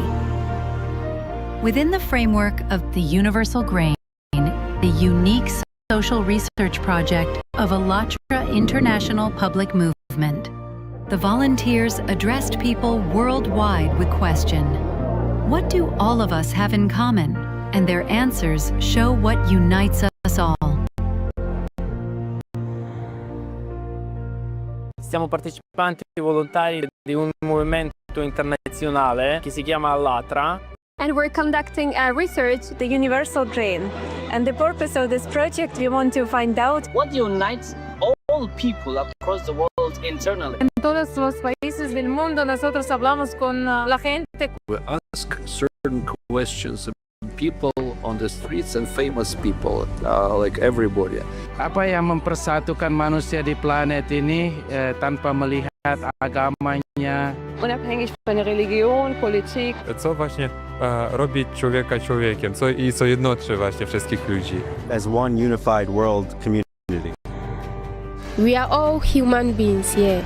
Aside everything, aside the colors, we are all human beings. So it inspires all of us here. I think people feel love and care for other people in the same way, despite whether from their religion, their beliefs, anything like that. So I definitely think we all have that in common. Definitely. I think that love unites all of us. When this feeling fills our hearts, you know life becomes very happy and beautiful. And you're happy. Love is something what connects us. Love to other person, love to everybody. Everyone feel it. I think everyone feel it. We are all human beings. We are all made by the one Creator. So we have to live in harmony with each other. We can change the world by giving love to others, so that as each one of us receives love, then we have more love to give the next person. You deposit love in yourself. Love. Humaneness is the most important thing, because people shouldn't do evil. A human being should do good. It is love for life in all its manifestations. God has endowed us with many qualities. We need to be able to fill them with our hearts. Humaneness, mercy, being caring towards everything that surrounds you. We should all be like this. The greatest commandment is love. Love your God with all your heart and all your mind. And then he said the second of this is your neighbor as you love yourself. I live my life not based off of theology, but based on the example of Jesus Christ. And that's love. So when you do that, it doesn't matter. I will still feed you. It doesn't matter who you call God. I will still love you. If you have been persecuted for your religious freedoms. Does that make sense? My rallying cry to the world have a right to do what they have a God-given right to do, and that is to worship God in freedom. The first thing is to forgive, to love, to create, to be a honeybee. Yeah, a bee builds everything, right? We should create, and then we'll be fine. What unites us all on the whole planet Earth, regardless of where we live, who we are by nationality, and what our religion is? Heart, smiles, joy. We should open up. Life is very short. We should live. You have to wake up, open your eyes with a smile and live. That's it. You don't know when the heart will stop beating. So you need to be happy. Humans have to love each other because they are human and they came from one place. We need good thoughts and every situation, peace and love, it's everything. I may be Malawian, someone would be Zambian, someone would be from Germany, but we are all human beings.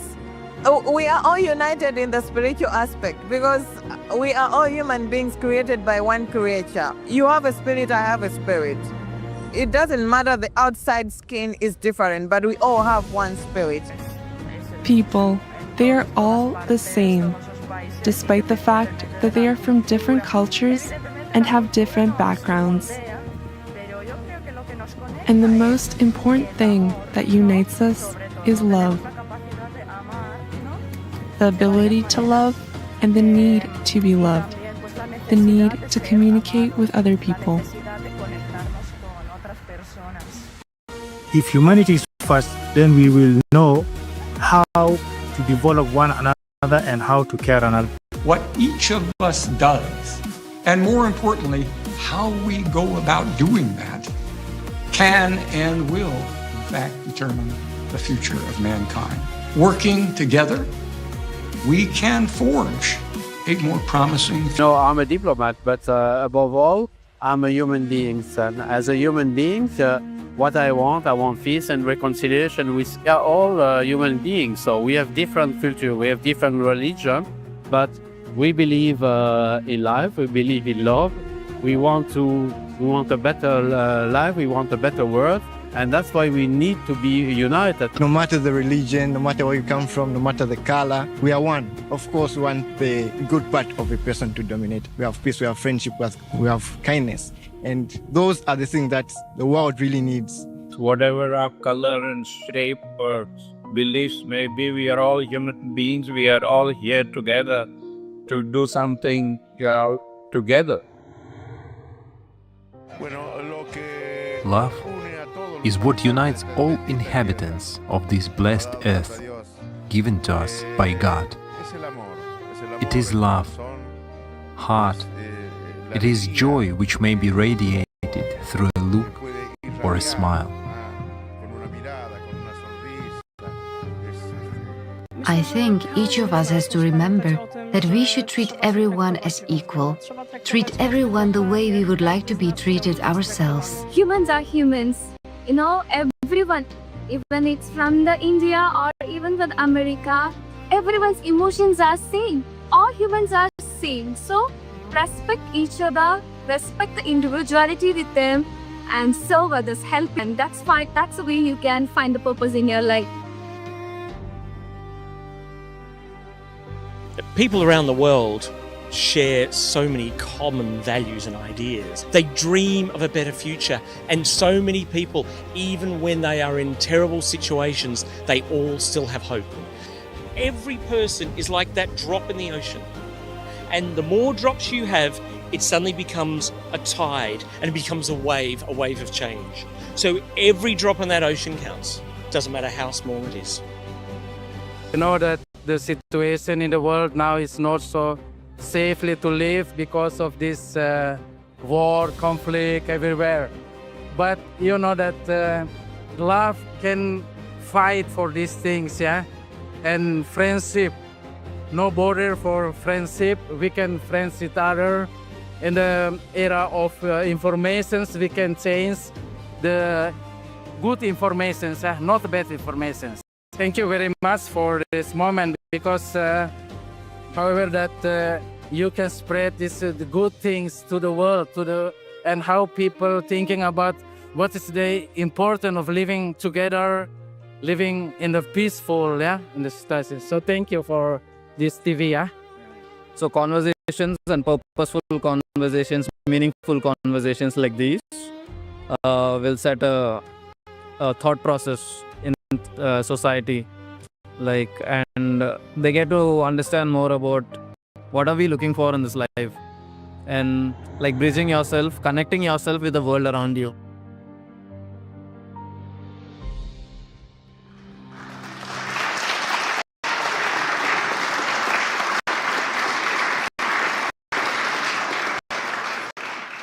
Remember, this is just a short excerpt from the huge work that our volunteer did for the benefits of the entire humanity. And what you have seen is the powerful evidence that the spiritual diplomacy is not an abstract idea, necessity, capable of answering humanity's shared demand for a world where goodness and humanity prevail. And we have another example that the power of spiritual diplomacy. It is the living story of one person. You know, unfortunately, world where we need to pay a very high price for the desire to say a truth. We often are persecuted for that. And that's what happened to public movement in Russia. The reason why Russian authority persecuted us because of our uncompromised scientific position and our open position for support of Ukraine. And the Russian authority, they did not forgive us that, of course, right, for telling the truth. And we become the target of their propaganda and their persecution machine. Our participant, in order to have the ability to continue their work, continue to spread the truth, had to leave their homes and leave very, very rapidly. So, sorry.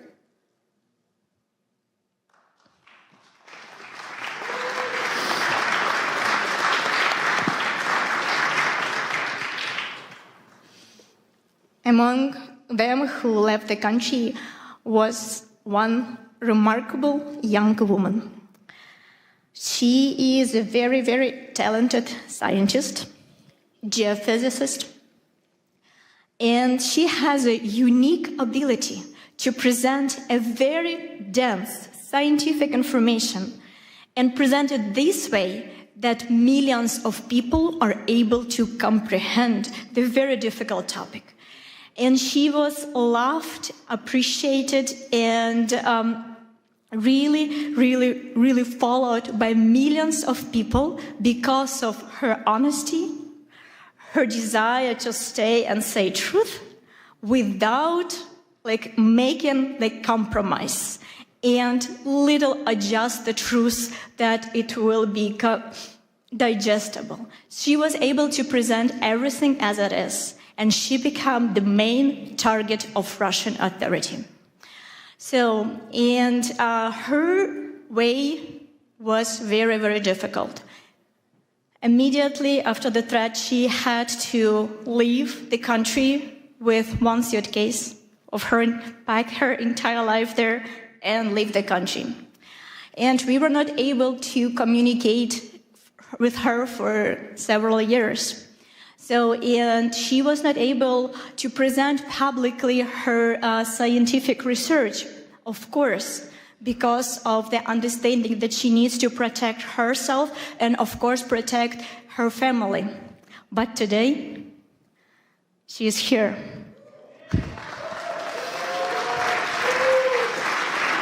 And this is one of the victory of spiritual diplomacy. And she is here because she wants to express her gratitude to Pastor Burns because of his support, his guidance. She is here to present him personally with the book that she wrote about Pastor Mark Burns. Ladies and gentlemen, please welcome Елизавета Кромова.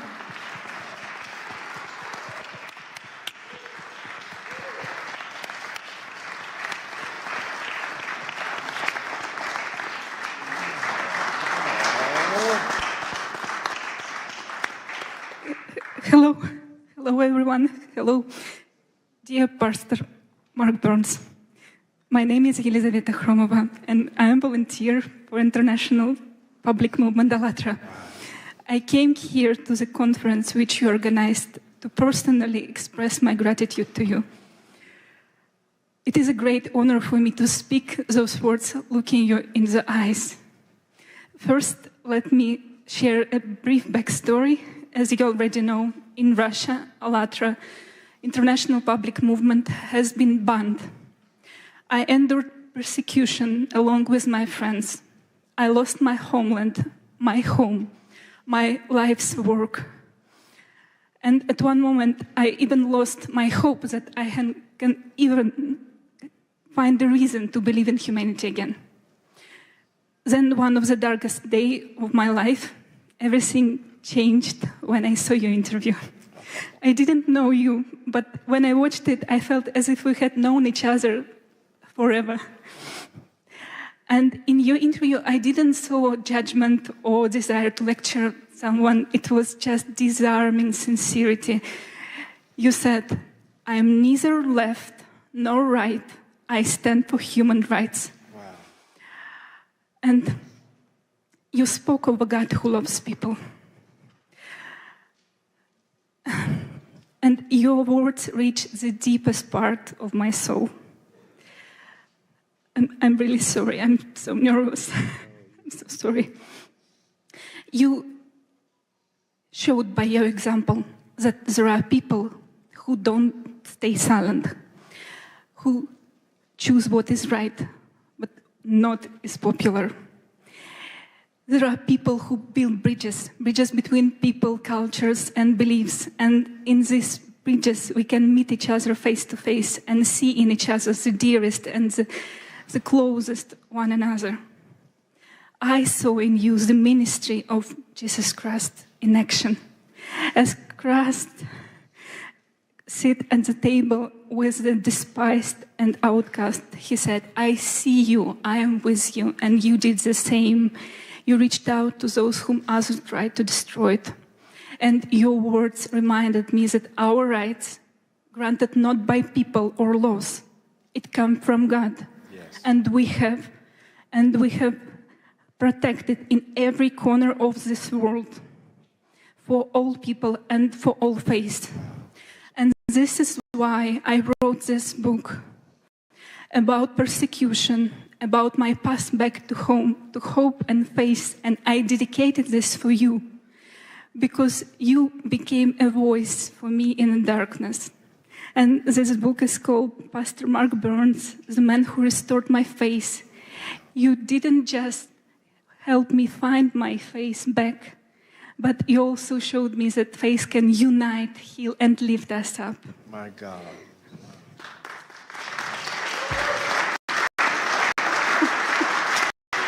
Thank you. Thank you, dear Pastor Mark Burns. Thank you for who you are. Thank you for your courage, for your bravery, for your love, for your service to people.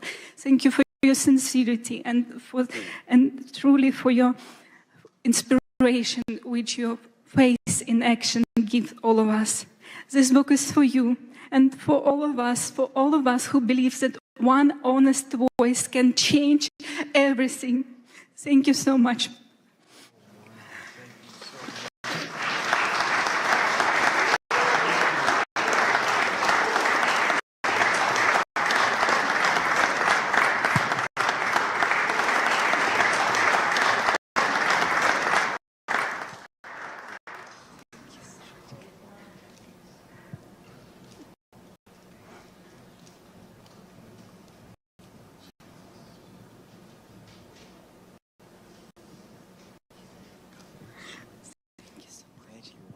Give her a wonderful hand clap. Wow.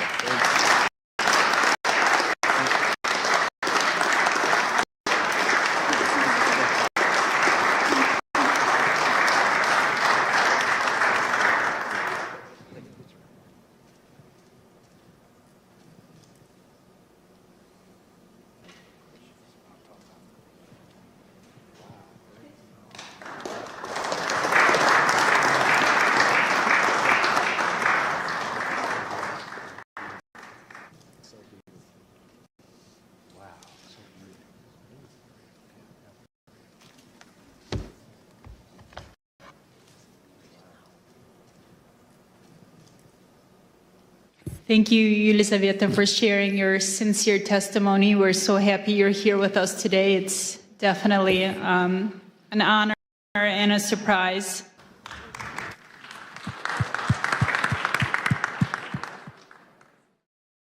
Ladies and gentlemen, we are starting. Thank you so much.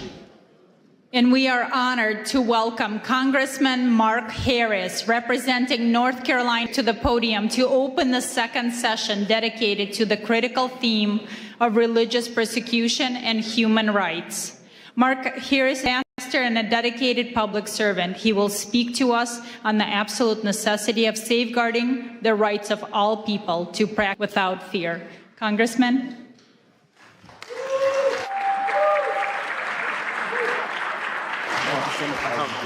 Thank you so much for having me. Well, good afternoon. It is great to see you. I'm sorry for being just a little bit late, but I literally just ran a committee meeting today that we were holding, and we had a pretty big hearing going on today with a special guest there that we were dealing with. So, but I am so delighted to be with my friend Mark Burns and to have the opportunity to address Interfaith Conference.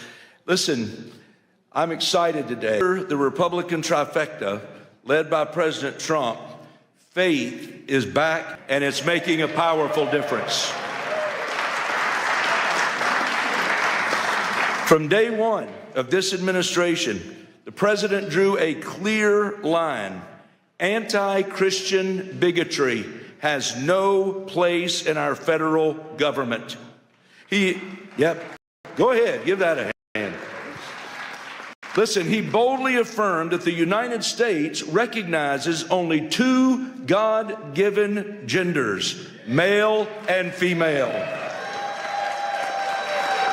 He stepped in to protect the most vulnerable minors from irreversible body-mutilating surgeries that the radical left once celebrated. And he restored fairness, safety, and dignity for young girls in sports, ending the painful experiment that allowed biological males to compete against them, shattering dreams, causing injuries, and leaving too many girls feeling unsafe and sidelined in spaces that were meant just for them. And President Trump said, that will not stand any longer. We all know that deep in our bones, that the soul of this nation is inseparably tied to our Judeo-Christian heritage and the timeless truths of the Western tradition. Our founding fathers didn't just mention God, they wove Christian justice, natural law, and biblical principles into the very fabric of this republic. For decades, those foundations were chipped away by an aggressive secularism and left-wing ideology. But praise God, the tide is turning. It's turning in the halls of government, it's turning in communities across the land, and it is turning in the hearts of everyday Americans. Government works best when it gets out of the way, when it respects the sacred space. When it respects the sacred space of parents to raise their children according to their convictions, for entrepreneurs to be able to build businesses without endless red tape, and for churches to be able to preach the gospel and biblical truth without fear of reprisal from any source, come or shine. Listen, that's the limited, accountable government our founders designed. Yet for far too long, unelected DC bureaucrats have overstepped, intruding into schoolrooms ahead of moms, ahead of dads and local teachers, and even casting shadows over the pulpits of our pastors. Consider the IRS's chilling overreach, threatening to revoke a church's tax-exempt status if a pastor would dare to apply scripture to the moral issues of our day. Ladies and gentlemen, the First Amendment was written to protect exactly that kind of speech. That's why I am so thankful to have been able to introduce in this 119th Congress the Free Speech Fairness Act, which is legislation to shield pastors and churches and nonprofits so they can speak freely according to conscience without the constant threat of IRS intimidation.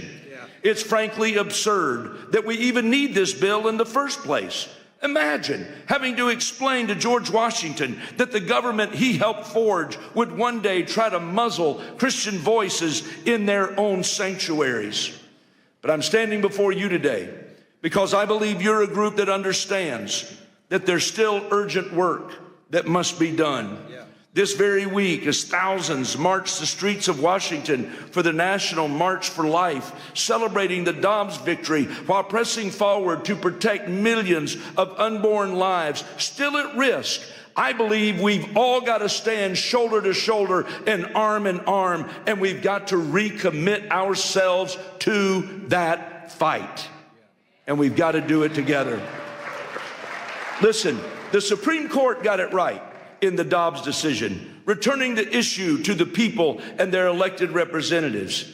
Tragically, as I stand here before you today, the total number of abortions has actually risen since that time, fueled by the explosion of chemical abortions delivered by mail through telehealth and shield law loopholes.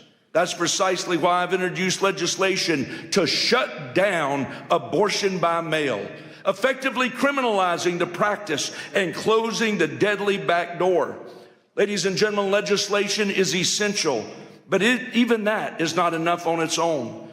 As conservatives, as people of faith, it's our calling to keep sounding the alarm. It's our calling to keep holding our leaders accountable. And it's our calling to persevere until we end this grave evil once and for all in this nation. House Republicans step into this new year, I believe, with great optimism and real resolve. We're committed to restoring peace and safety in our communities. We're committed to securing a hopeful future for our children. And we're committed to lifting America back to respected leadership on the global stage. So as I come to you this afternoon, I just want to humbly ask something of you. Please lift us up in prayer. Lift us up in prayer that we in Congress will not grow weary, that we will not stumble. But as Hebrews 12 exhorts us, that we will run the race with endurance, the race that is set before us, looking to Jesus, the author and perfecter of our faith. Thank you, and may God bless you, and may God bless the United States of America today. You're sent here to fight, so let's fight, fight, fight until we get it done. God bless you. That was good. Thank you. That was powerful, brother. Appreciate it, man. Amen. Pleasure to be with you. Ladies and gentlemen, please welcome Mr. Matt Schlapp, Chairman of the American Conservative Union and a pivotal figure in American political strategy. As a leader who has guided the conservative movement globally, he addresses the critical intersection of faith, freedom, and political action.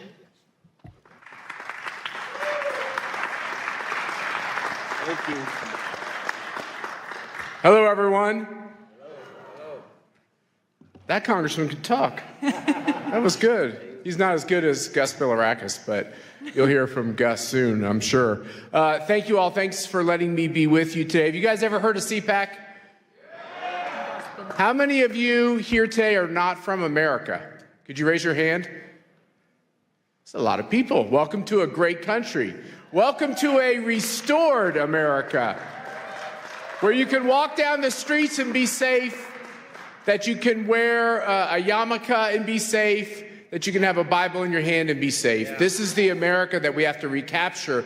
It's actually the America that we have to refound. Our founding principles, we were taught recently in the last 25 years that our founding principles are hateful, racist, overly religious, too Christian, And we've been feeding our children a constant diet of anti-patriotism and hatred of their own country, and we wonder why America is so divided. And we now have CPAC events in over 12 countries and 5 continents. So if we're not in your country, we're near your country.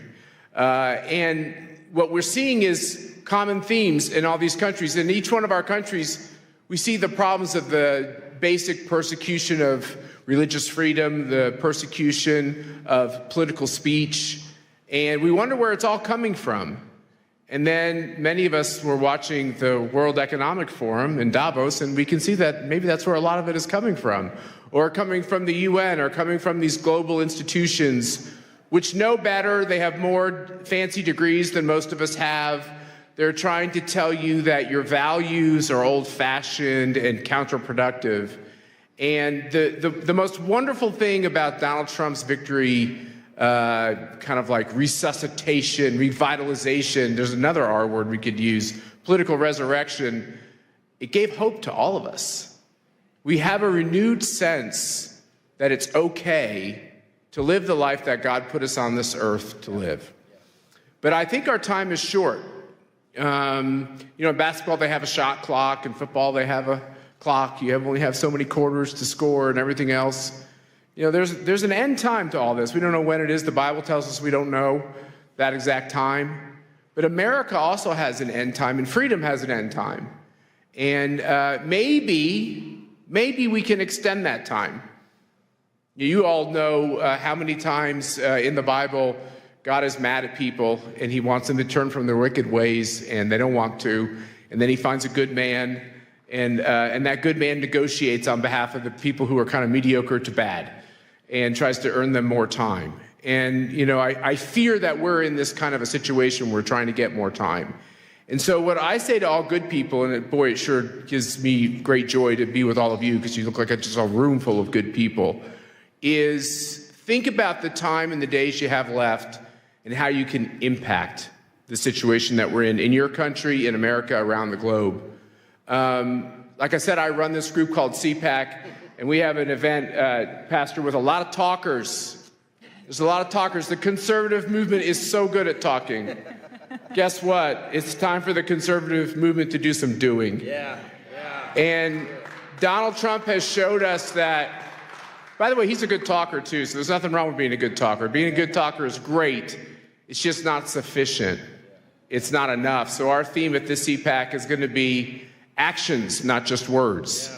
And there's only so much time, as I said, to make a difference. So my wife, Mercedes, and I, we think a lot about this. As I comb gray hair, less and less gray hair, by the way, and as I watch my kids who used to be little, now they're like all getting old and even doing things like getting married and such, I realize that time goes fast. And all of us have to rededicate ourselves to our purpose, to our reason. Why are we here? Why have we been put on this earth at this time in history? It can't be an accident. There are no accidents with the creatures that God puts on this earth. It's for a purpose. And I think all of us are trying to work together to figure out what that purpose is for ourselves or to execute on that purpose. And we know that we're stronger when we do it together. And so what you have from all of us at CPAC, and I have 2 of my colleagues here who are with me today. Stand up, guys. Where are you? There we go. Spencer, Ernesto. They're doing great work. I feel like a grandpa at the office because everyone's so young. But they're the non-woke kind of young people we have in the CPAC office, which is great. But we decided to dedicate ourselves to a couple of important lines of action. The first thing is we believe passionately in your freedoms. You have the right to practice your religion, not practice a religion, practice the religion you want. You have that right. There's something so special and sacred. I think that's the most foundational right that God gave us. And we see both this freedom of religion and freedom of political expression, both of them, under attack. We just did a review of all the countries on the globe on political speech. There are some countries where you can be put to death for simply saying something against the leader of the country. Think about that. You can be put to death for that. Look at what's happening in Western Europe, where you can be put in prison if you put up a Facebook posting that's overly pro-Jesus. Think about that. This is what's going on in quote-unquote the civilized world. We look at religious freedom and the persecution of Christians and the rise of anti-Semitism in Western democracies. I'm using air quotes for a lot of these things. It's disgusting that millions and millions and millions of Christians are being persecuted, many losing their lives, being slaughtered in countries.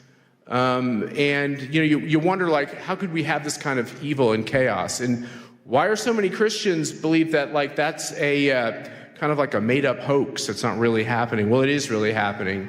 The videos and the photos are real. You talk to the pastors that come from these countries, it's real.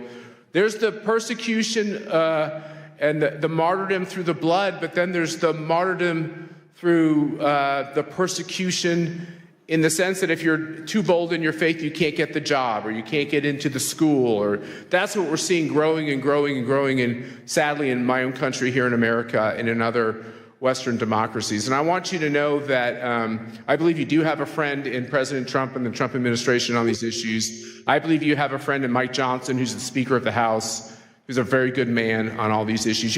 We have a lot of great people who are trying to make a difference. But as far as CPAC is concerned, we're going to be in these countries. We're going to be confronting these regimes. We started up a new center to end communism. How about we just end communism? Aren't you tired of fighting communism? Let's end communism.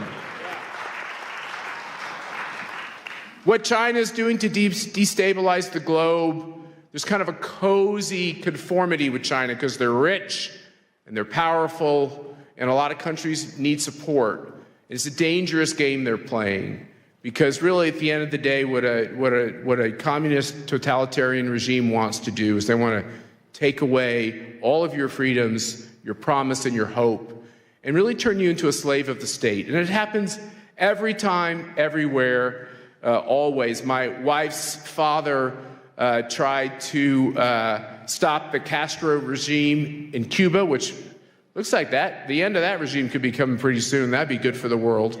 And you have people like Jimmy Lai, who was arrested in Hong Kong, who simply wanted freedom for the people of Hong Kong. What you're seeing around the globe is really disgusting. And what we're going to do is take our voice, our team, our message, confront all these regimes. It's amazing. I don't think those of us who believe in freedom have all the money. I don't think we have all the power, but man, sometimes we look like we do.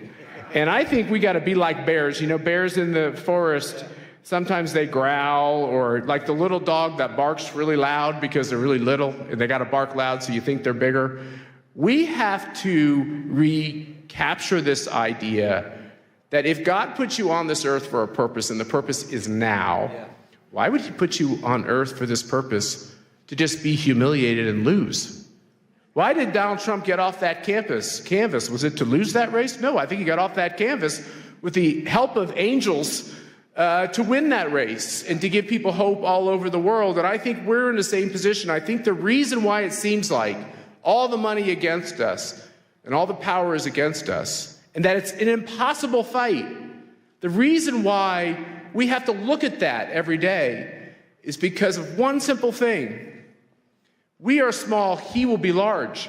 He will have the victory. You just have to ask for it, and we have to be true to it.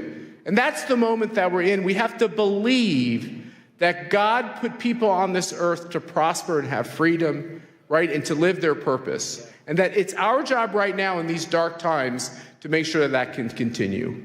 So that is our motto. It's about action. The action is now.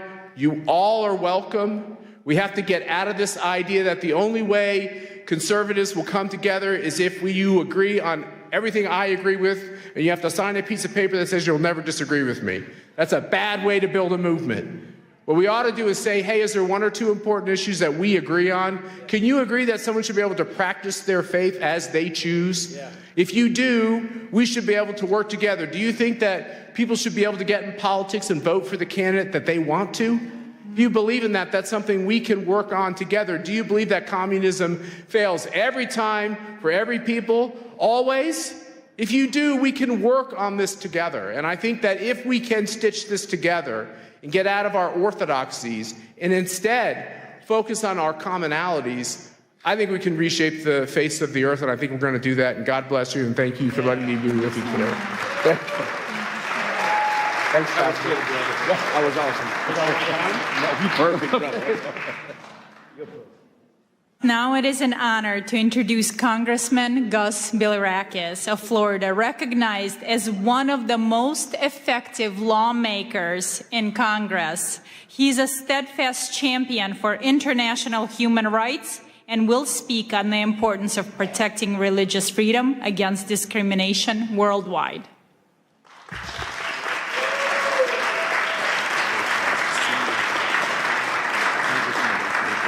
Thank you for having us. Thank you so very much. And I want to thank my good friend Matt. He's so right about these issues. We have a lot of things in common. We have to work together for the good of society, humanity. And you talked about, Matt, you talked about your wife, Mercedes' father, that was probably a political prisoner in Cuba.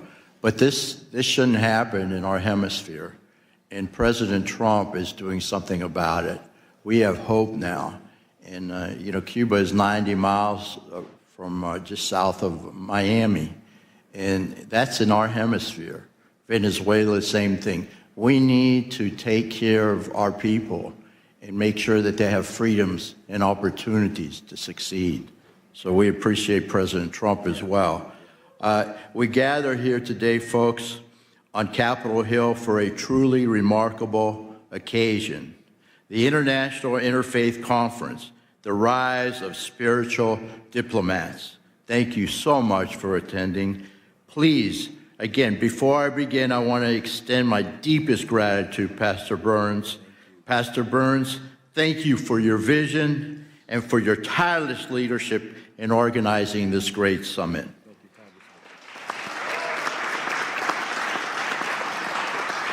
You have called us here to recognize a new era of spiritual diplomacy, where faith leaders don't just shepherd their own flocks, but step into the breach as mediators, peacemakers, and defenders of the innocent, where traditional politics often falls short.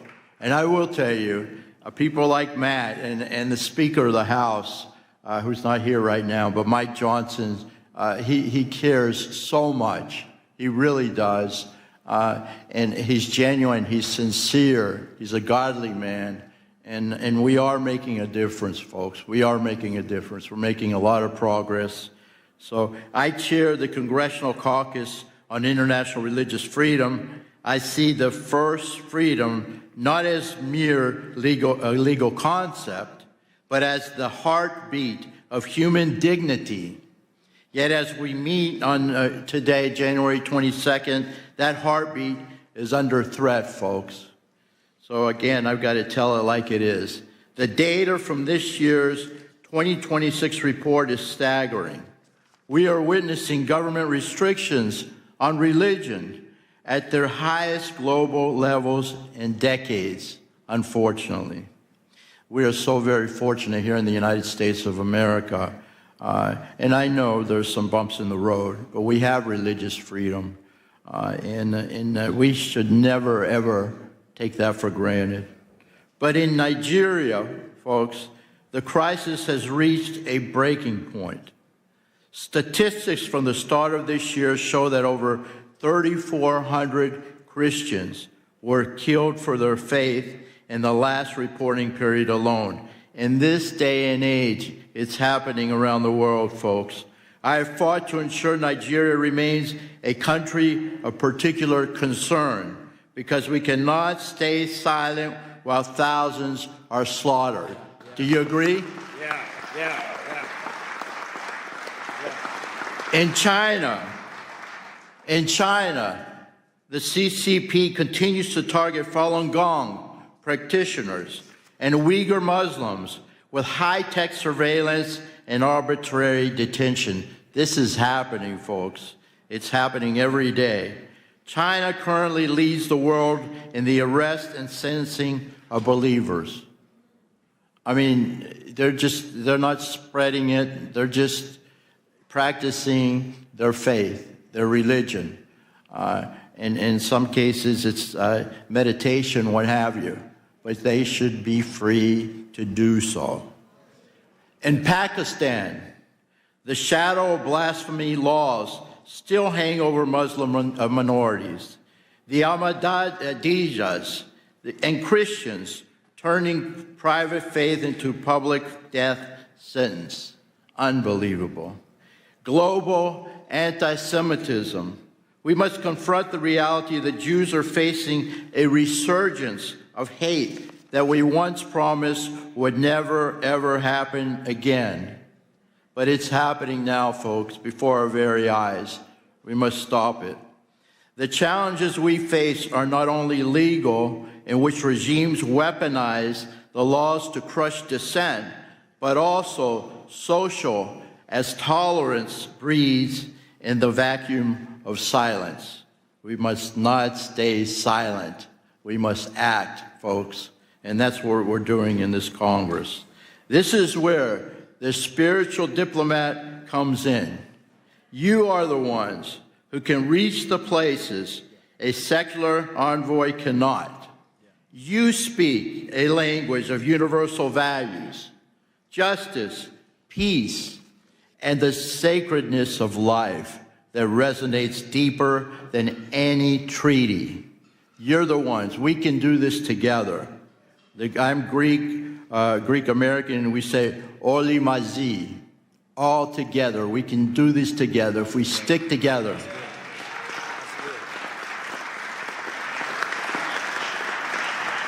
Effective advocacy requires more than just thoughts and prayers, folks. It requires diplomatic engagement with teeth. With teeth, I have to emphasize that. We must continue to use the global Majesty Act, I know how to pronounce it, but I'm sorry about that, to target those who profit from persecution. We must elevate religious freedom. This issue must be a permanent pillar of our foreign policy. Do you agree? Yeah. It has been under this administration and under Marco Rubio as Secretary of State.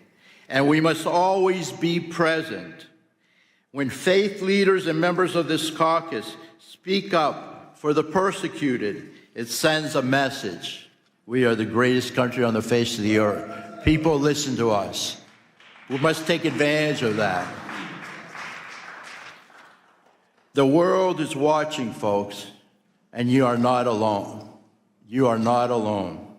Pastor Burns, you often say that spiritual leaders, and I quote, carry no weapons, they carry wisdom, right? I'll repeat that. Pastor Burns says, spiritual leaders carry no weapons, they carry wisdom. Today, let that wisdom guide our policy, whether it is Christians in the Middle East who are being persecuted, a Muslim in China, or a Jew in Europe. And I will tell you that the Orthodox Christians are also being persecuted in the Middle East. Syria in particular, and of course in Turkey as well, there's not religious freedom for Orthodox Christians in the country of Turkey. We must speak up, folks. We must not be afraid. Let us leave this conference, not just as observers, and I know you won't be, but as diplomats of the Spirit, committed to ensuring that every child of God can worship without fear. That's our goal. Thank you very, very much. God bless each and every one of you, and God bless America. That was powerful. That was good, Congressman. Thank you so much.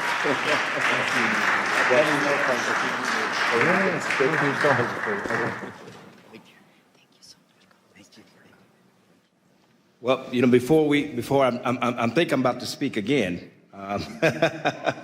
But before Matt Schnapp leaves, this man, again, you all know who he is. He does so much for America. He does so much for the conservative movement in America. He literally, him and his wonderful wife, Mercedes, bring millions of conservatives all over the world to bring a message of unity and peace. And it's a great honor for me as he had to slip out. But as you know, we're going to be pinning everyone who takes the commitment of becoming a true spiritual diplomat. And here, I am going to pin my brother Matt right here in front of everybody with this wonderful spiritual diplomat pin. He's taking it very seriously. Now, I told him I'm hoping I will be called up to the varsity league and be invited to CPAC and speak for the next time. But hopefully I'll get called up to the big league next. But I want everybody to witness here today as I pin on my dear brother, Mr. Matt Schnapp, for all the wonderful work that he does as a spiritual diplomat around the world. And I want us to realize, yes, that it's because of leaders like Matt we have a safer world and a safer place for our children to grow up. Thank you so much, my brother. Thank you. Thank you.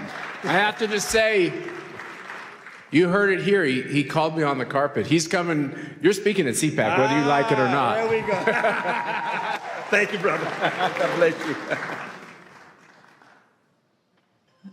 Thank you very much. It was great to hear from the congressman. And now it is my honor again to welcome Pastor Mark Burns back to the podium as he addresses the key topic entitled From Pulpits to Peace Tables, Why Faith Leaders Must Engage the World.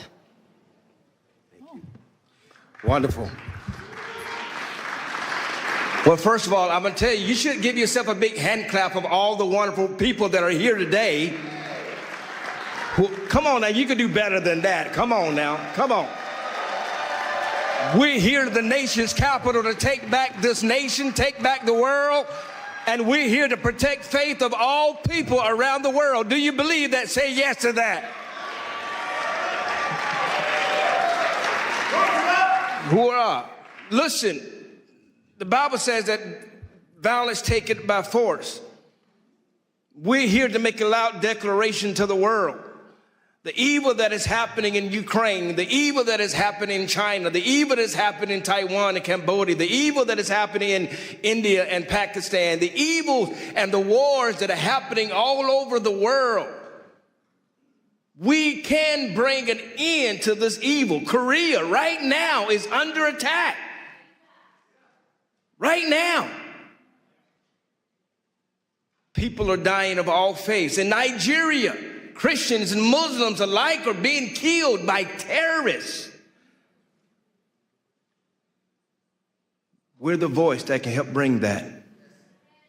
I want to tell you, my brother, I pray that you hear my heart. I pray that you hear my heart. Don't take this pen. We'll do it at the end. So please don't leave. But don't take the vow. You're not vowing to a person. You're not even vowing to an organization. You're vowing that you will be willing to protect the innocent and speak for the voiceless. I can't hear nobody. I can't hear nobody.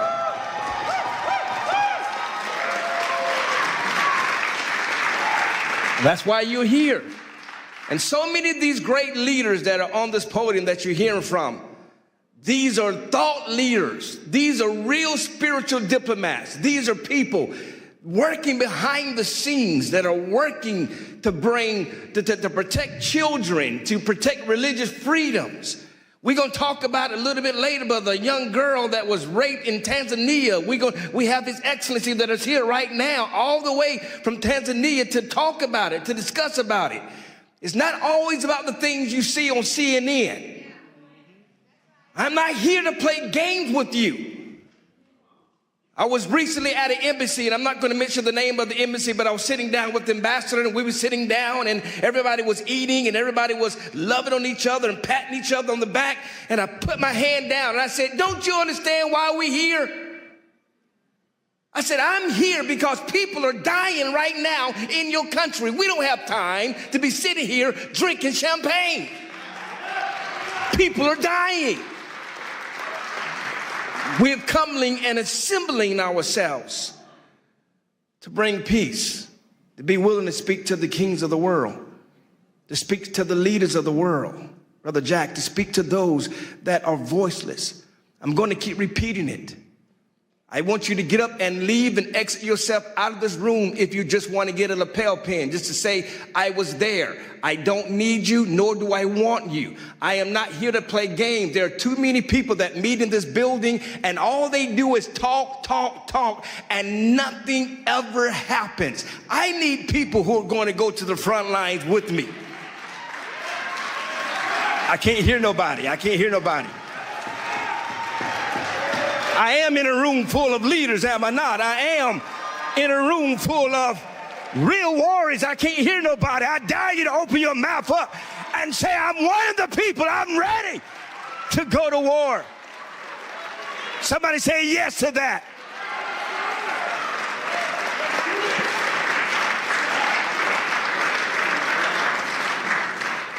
And so I pray that you're not here. Right now, Korea is under attack. Who's going to stand with me? Right now, Pakistan is under attack. Who's going to stand with me? I'm going there in April. Who's standing with me? I am going to Iran. Who is standing with me? I can't hear nobody. Who is going to stand with me with Ukraine until every bullet and every missile stops, until we bring that war to an end? Who's going to stand with me? I don't need cowards, and I don't need people who are just here to be here. I need people who's willing to go to the front lines, who's willing to risk your name and your reputation to stand with somebody who may pray to a different God, who may believe different than you, but you're willing to stand on the name of peace. Who will stand with me?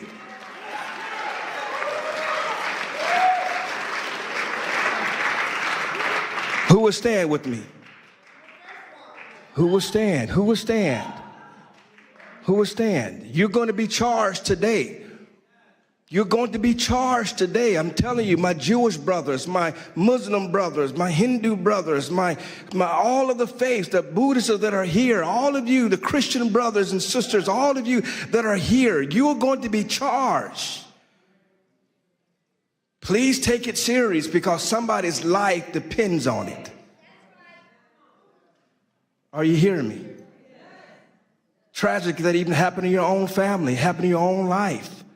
I've studied your story and how you left, how she sung the national anthem, but she was in Russia, and how her husband came under political persecution, and they left Russia, moved to Kyiv with their son, who's sitting right there, just to have her husband assassinated in Kyiv. This is the kind of battles that people are facing right now around the world, and yet she flew all the way from Kyiv just to come to sing the American national anthem. That's putting our differences aside and standing as one people, as one voice.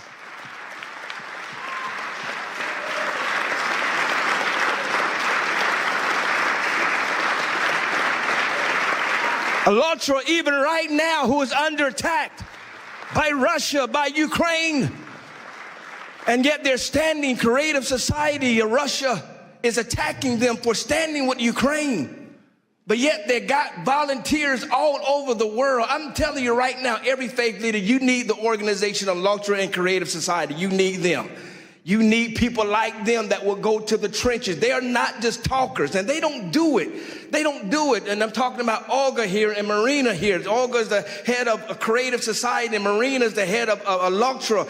And they have volunteers all over the world. When I'm at the Vatican, they got volunteers that are there. When I'm in Korea, they got volunteers that are there. When I am in Africa, they got volunteers that are there. These people don't just talk the game, they do it. And they don't need no presidential invitation.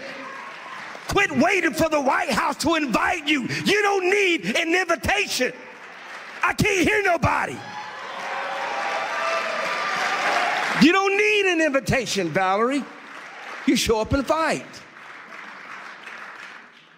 You show up and fight. You do it faithfully. consistently. So these leaders that are up here, they're not here to waste your time. They're not here to be famous. We have real serious issues, Marquetta, real serious issues that we're going to solve. And what I'm going to be asking of you is helping us to continue to create this network. We're going to be introducing to you an email and a number that you who are out there around the world to communicate. And it's not just international or national issues. So you hear what I'm telling you? I got an invitation. We're going to Chicago right now. There's mold that is happening in Chicago right now. And we're not going to allow partisan lines, Republicans or Democrats, to block simply by helping people. Are you hearing me?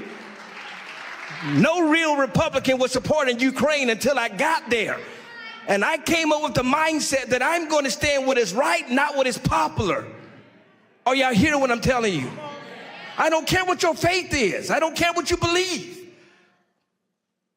Rabbi Duby, I'm going to stand for what is right and not what is popular. Are you hearing me? And so we got battles all over the world, desperately needing people to come and remind them that help is on the way, that you're not by yourself. I'm not here to give you some political rah-rah speech. I thank the president for sending me the video. Thank you, Mr. President. He's in Davos and he stopped and he sent me a video to tell everybody he's supporting what we're doing. But that's not what I'm living for. We've got to get to the point where that spiritual diplomacy lasts beyond whoever's president. Because there are rape victims that need us. There are drug addicts that need us. There are religious people that are dying for practicing their faith that need us. Who's willing to go speak to the kings of the world? Who's willing to risk their reputations? Are you hearing what I'm telling you? And so I pray that you receive what I'm telling you. I want this movement to continue to grow and grow bigger. We're planning to do this again in 6 months at Mar-a-Lago at the president's house. And we're going to bring it even bigger and even greater. Then we're going to G20. We're going to do a wonderful event at G20. Amen. We're going to take over Miami. And then we're going to go to Qatar. And then we're going to the Vatican. We're taking this all over the world to bring peace. I believe we're going to have a spiritual diplomacy right there in Tehran, to do it right there in Iran and show the world that we won't allow evil to win. Y'all not talking back to me. We won't allow evil to win. We will stand for what is right and not what is popular. Somebody say yes to that. We're going to go to North Korea. We're going to knock down the wall. We're going to get to Kim Jong-un. We're going to tell the world that we are here to faith, that we will not have enemies in the name of faith. Are y'all hear what I'm telling you? If you're playing politics, leave me alone. Don't get a picture with me. Think I'm playing with you. I'm not. I'm not. I don't got nothing to lose. You don't understand how I got here. I didn't get here by sucking up to nobody. The president calls me his pit bull for a reason, so I'm not here to impress you. Are y'all hearing what I'm telling you? But I'm going to be here after President Trump. But I'm going to be here to be in the next president face, and the next president face, and the next president face, to tell the world that we will unite the communities around the world. We will stop being divided by who you pray to, and we will stand on the principle of peace and love for the whole world to come together. Whether you're black, whether you're white, whether you're young, whether you're old, whether you're Jew, whether you're Christian, whether you're Muslim, Buddhist, it doesn't matter. If you're a human being, we shall stand until we reach the promised land. God bless you all.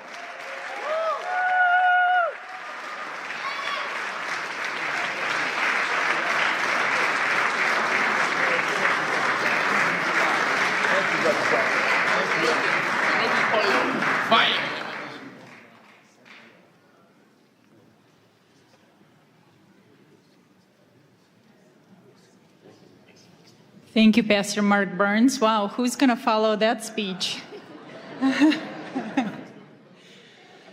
We are honored to hear from Rabbi Eli Abadi, medical doctor, a senior spiritual leader and member of the Council of Sephardic Sages. He speaks on building bridges of faith and peace in a post-Accords world, examining how the Abraham Accords have opened new paths for coexistence in the Gulf. Rabbi?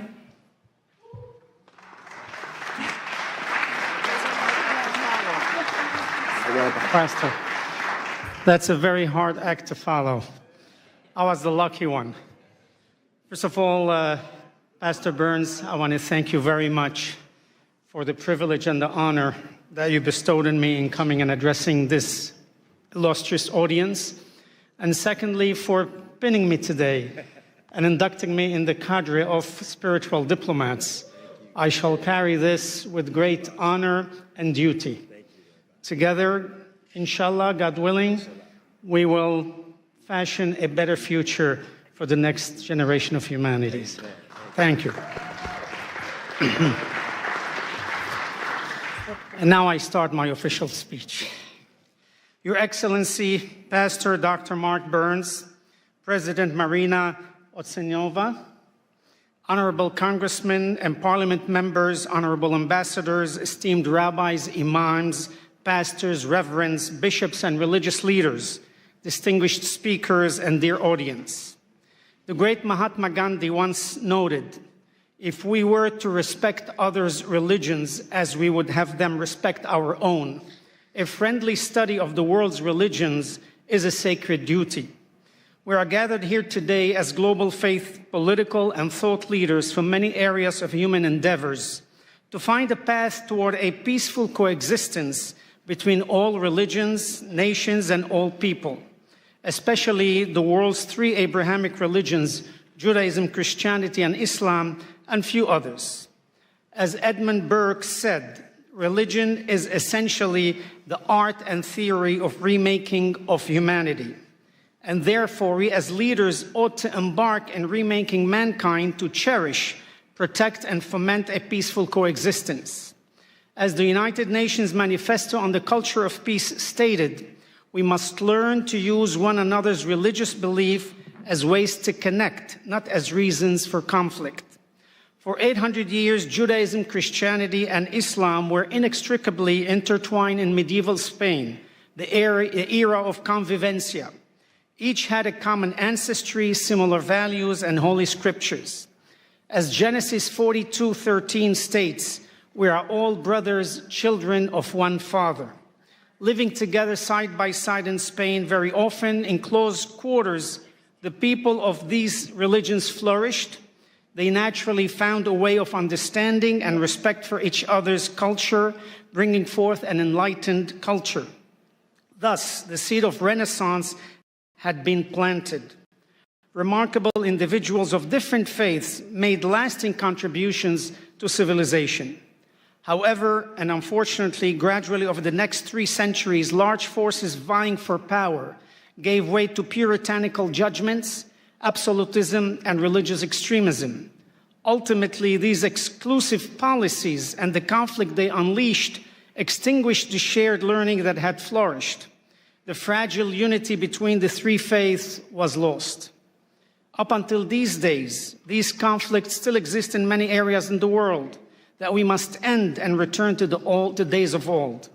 In the area of faith, Jews, Christians, and Muslims believe that God made a covenant with Abraham. It was to keep faith in one God and to worship him and to teach the practice of worship to his children down through the generations. In return, God would preserve, protect, and multiply the children of Abraham. This covenant became the legacy or trust for the children of Abraham to continue. Abraham's offspring would become great nations. And as stated in Genesis 17:4, the Lord said to Abraham, "Herewith my covenant with you, and you shall be the father of many nations." The people of these nations are now called Jews, Christians, and Muslims. We are all monotheists.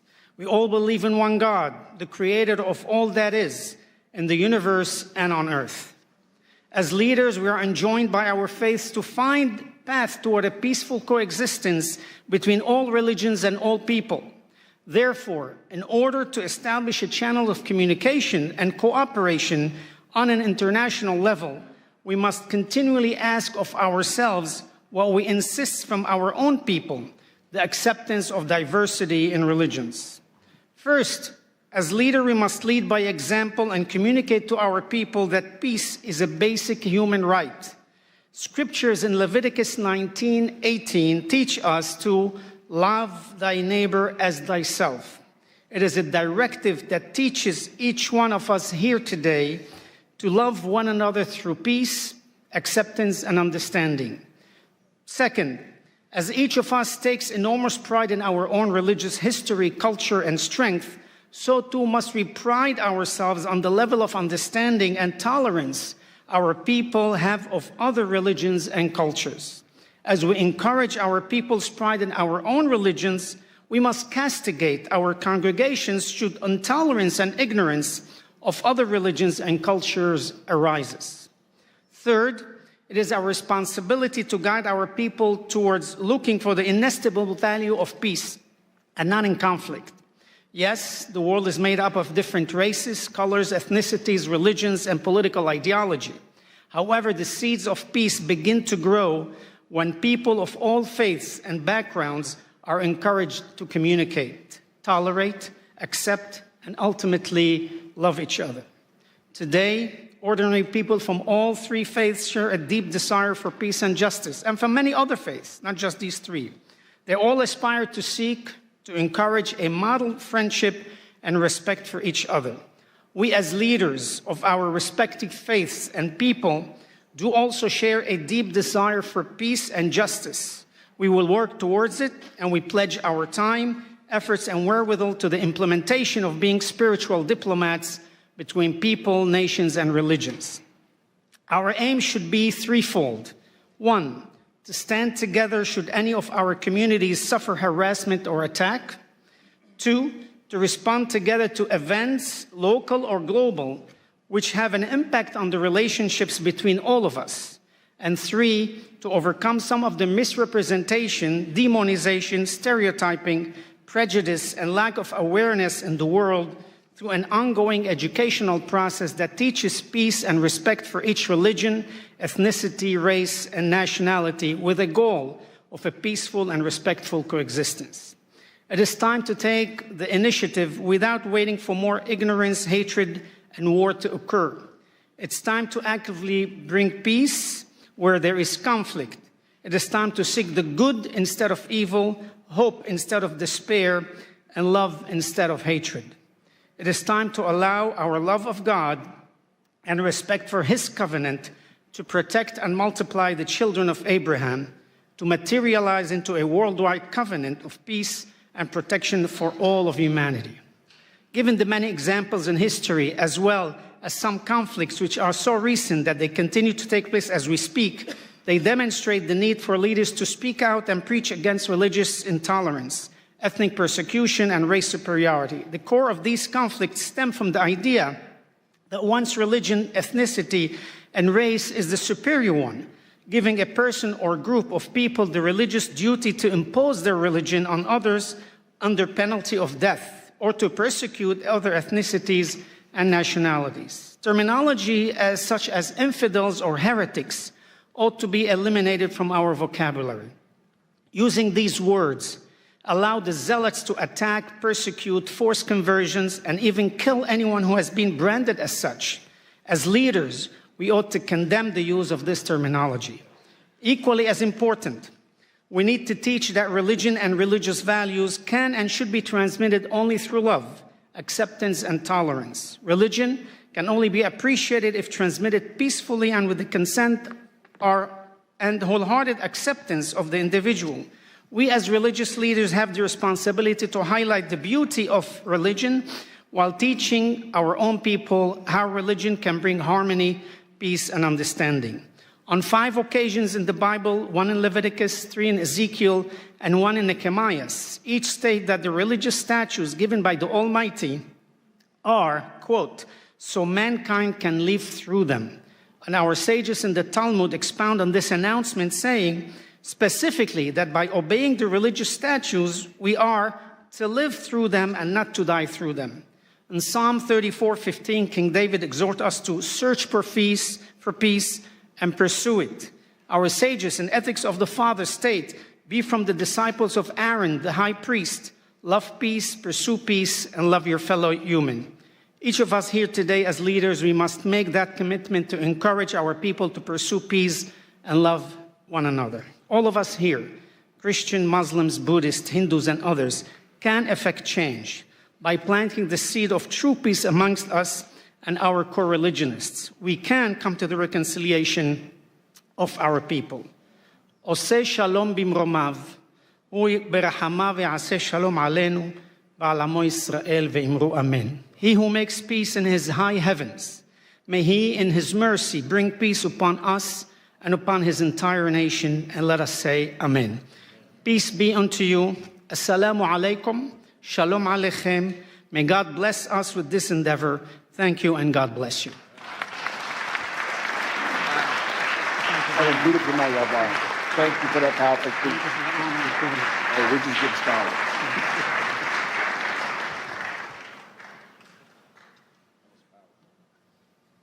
Very much. Returning to the podium is Ms. Marina Ovtsinova, President of ALLATRA International Public Movement, bringing her expertise in counterterrorism and global security. She addresses a grave threat to democracy, from stigmatization to repression, focusing on the danger of anti-cultism. Thank you so much. It's a really big pleasure to have the opportunity to address you once again. Thank you so much for that, Pastor Burns. And the energy in this room feels really huge, right? It feels like a really strong.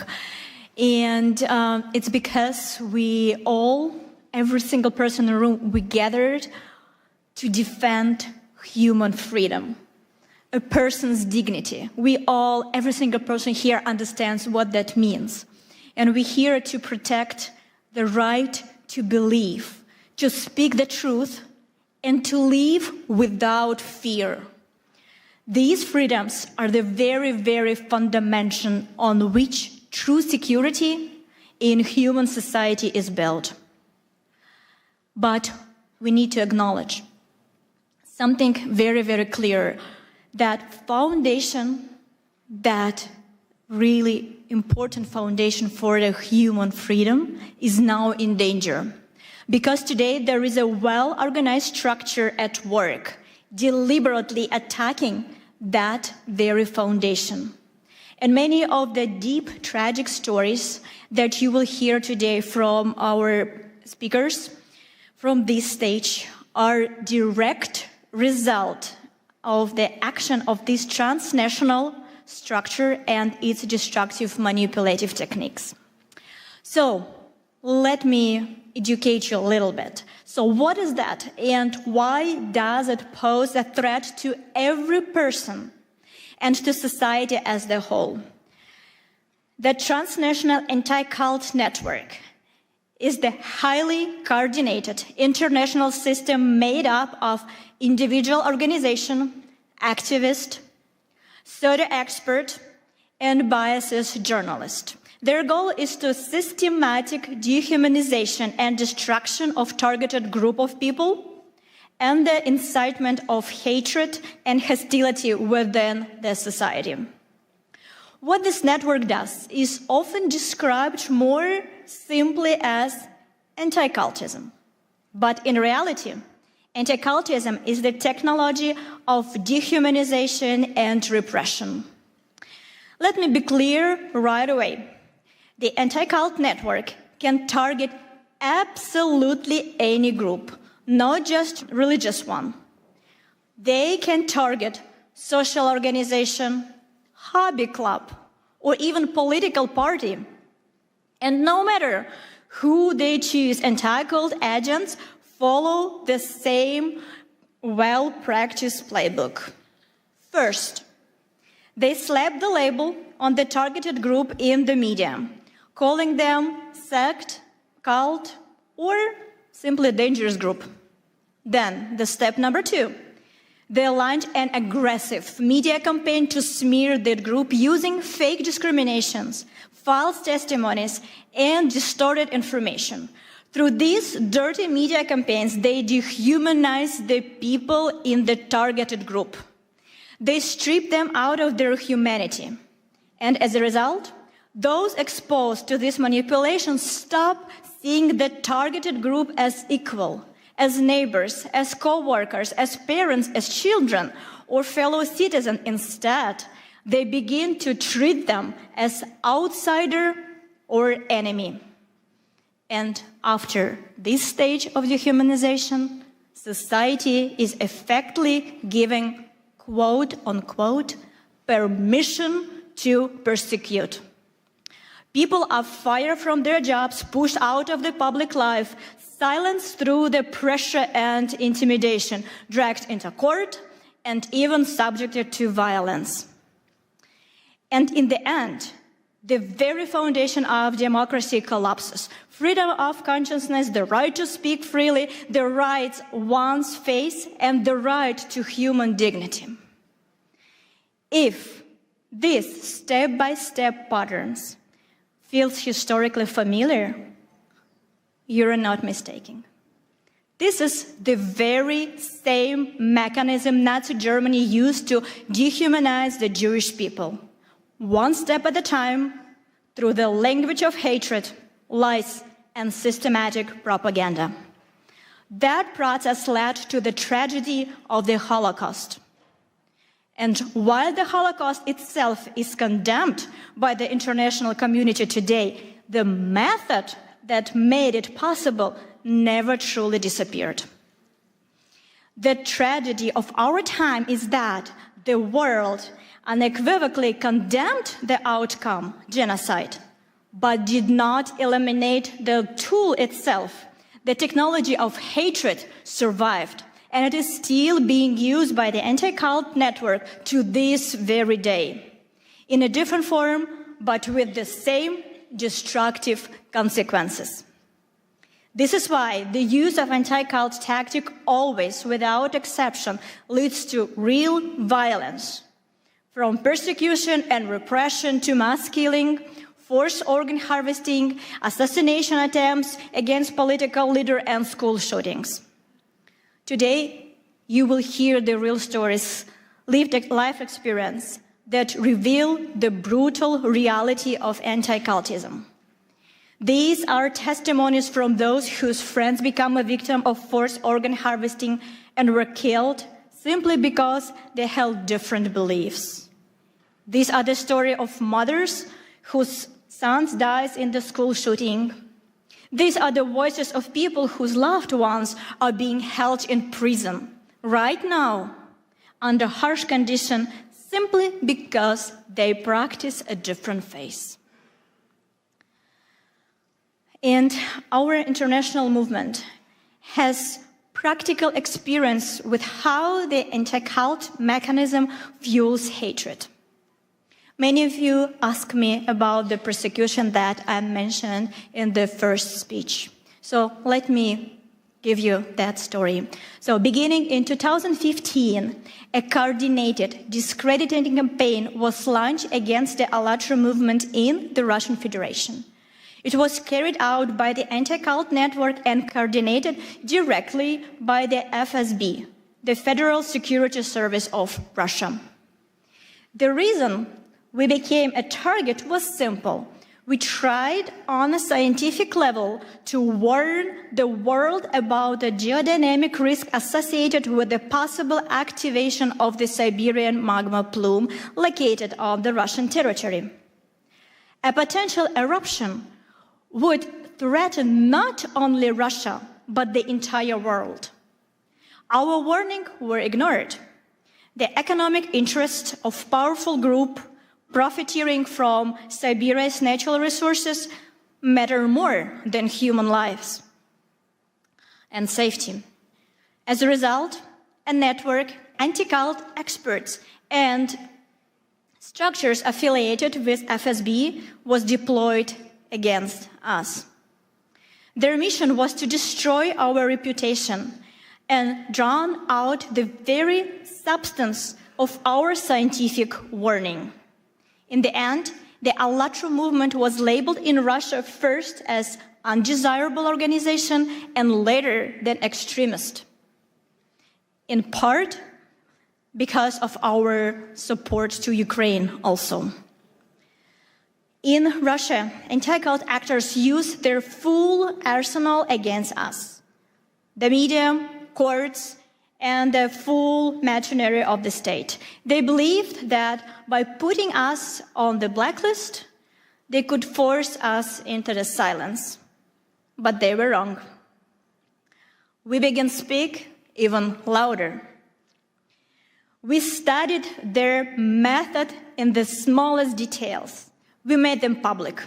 We exposed the structure of their network, their roles, their connection, their channels through which they spread their narrative and their real motives. And we brought it to the world's attention. We proved that this Russian anti-cult infrastructure of hate has already been exported to China, Korea, Africa, Europe, and the United States. We traced how the pressure that began in Russia becomes a source of persecution around the world through publication, through the analysis, through the same talking points appeared in different countries as if copied from the very same subject and pasted in a different country. We also discovered that within the ranks of anti-cultists, pathological cruelty and sadism thrive. This is the matter of deep moral decay. And there are strong reasons to suspect their involvement in human trafficking and crimes against children. One of these stories we will share today with you. It is a real case that will show you the true brutal face of anti-cultism. You need to understand that anti-cultism is the global assembly line of crimes against humanity. It runs on the same playbook everywhere, and we have exposed it for what it truly is. Anti-cultism strikes at the most basic rights: freedom of religion, freedom of speech, independent media, the right to a fair trial, and the principle of the presumption of innocence. So today, I want to deliver one simple and clear message. As long as anti-cultism exists in this world, true democracy and human freedom are impossible. And if we do not eradicate anti-cultism as the phenomenon, we will not be able to secure a future, safe future, prosperous future for our children. And I would like to note a particular that you, dear Pastor Burns, play a special role in the countering the destructive anti-cultism. Through your spiritual diplomacy initiative, you are uniting leaders of different countries, different religion, different worldviews, who has stepped forward to defend human dignity and freedom of conscience and the right to live with dignity. And we all know, and we can say it, that you, Pastor Burns, act as the true leader. You build unity where others saw division. You give a voice back to those who are being pushed into silence. And you offer protection to those who are in need, who cannot protect themselves. And it's because that initiative, like yours, extremely important right now. And we understand that thanks to initiative, humanity will inevitably prevail. And for all our participants of ALLATRA International Public Movement, it is a great honor to stand shoulder to shoulder to you. And for decades, the anti-cult network acted with impunity. But today, thanks to you, Pastor Burns, the situation has been changed. And we can say with the full responsibility and confidence, for a final victory, only one thing is still missing: the unity of everybody, especially the unity of those who has been targeted by that group. To stop the threats and killings and the destruction that anti-cult network brings, we need more than words. We need decisive action. We need a coalition of mutual protection, international and interfaith. The principle must be simple and shared by all. An attack on one group is an alarm for everyone. Instead of indifference, let them deal with it themselves. We must stand and unwaveringly solidarity. We will defend them because tomorrow someone could come for any one of us. If everyone who has been targeted by the anti-cult network and harmed by its manipulation unites to expose its criminal activities and publicly expose how the anti-cultism works, we will inevitably achieve justice and prevent new tragedies for sure. There is an age-old and very accurate metaphor. I'm pretty sure you all know that. But please, think one more time with me when I will cite this word, how we can use it, what we can take home.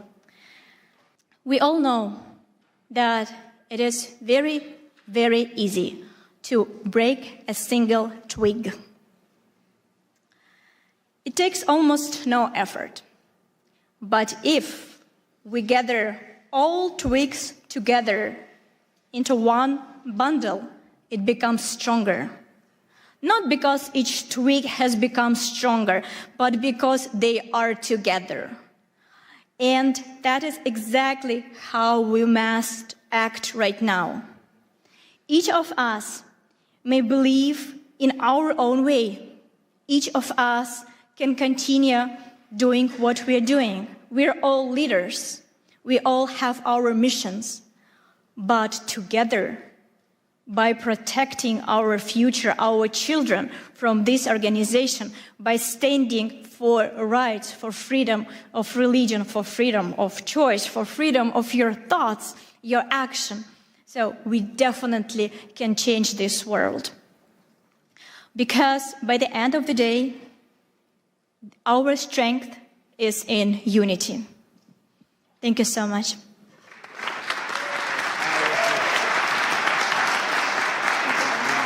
Wonderful. That's so powerful.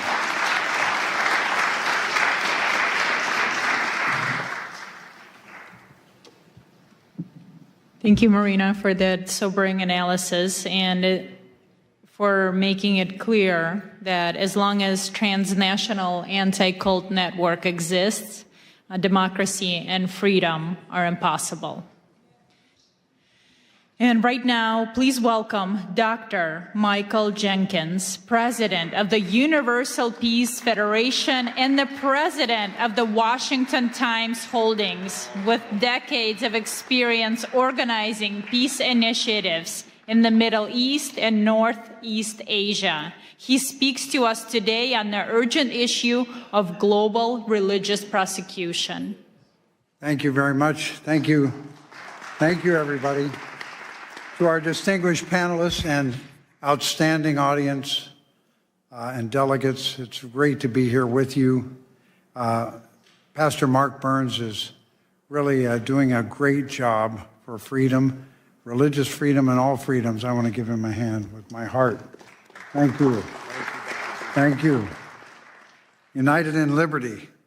Also want to thank President Trump, who's doing an excellent job with religious freedom, forming the White House Faith Office with Paula White, and Pastor Burns is also leading that effort throughout the world. We are in a global war right now. There's a global war against God. And it's hitting every faith, every community, and also people of conscience. What are we going to do?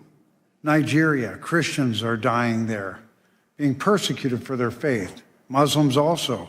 The Uyghur Muslims in China are being held in, a massive place with over 1 million people.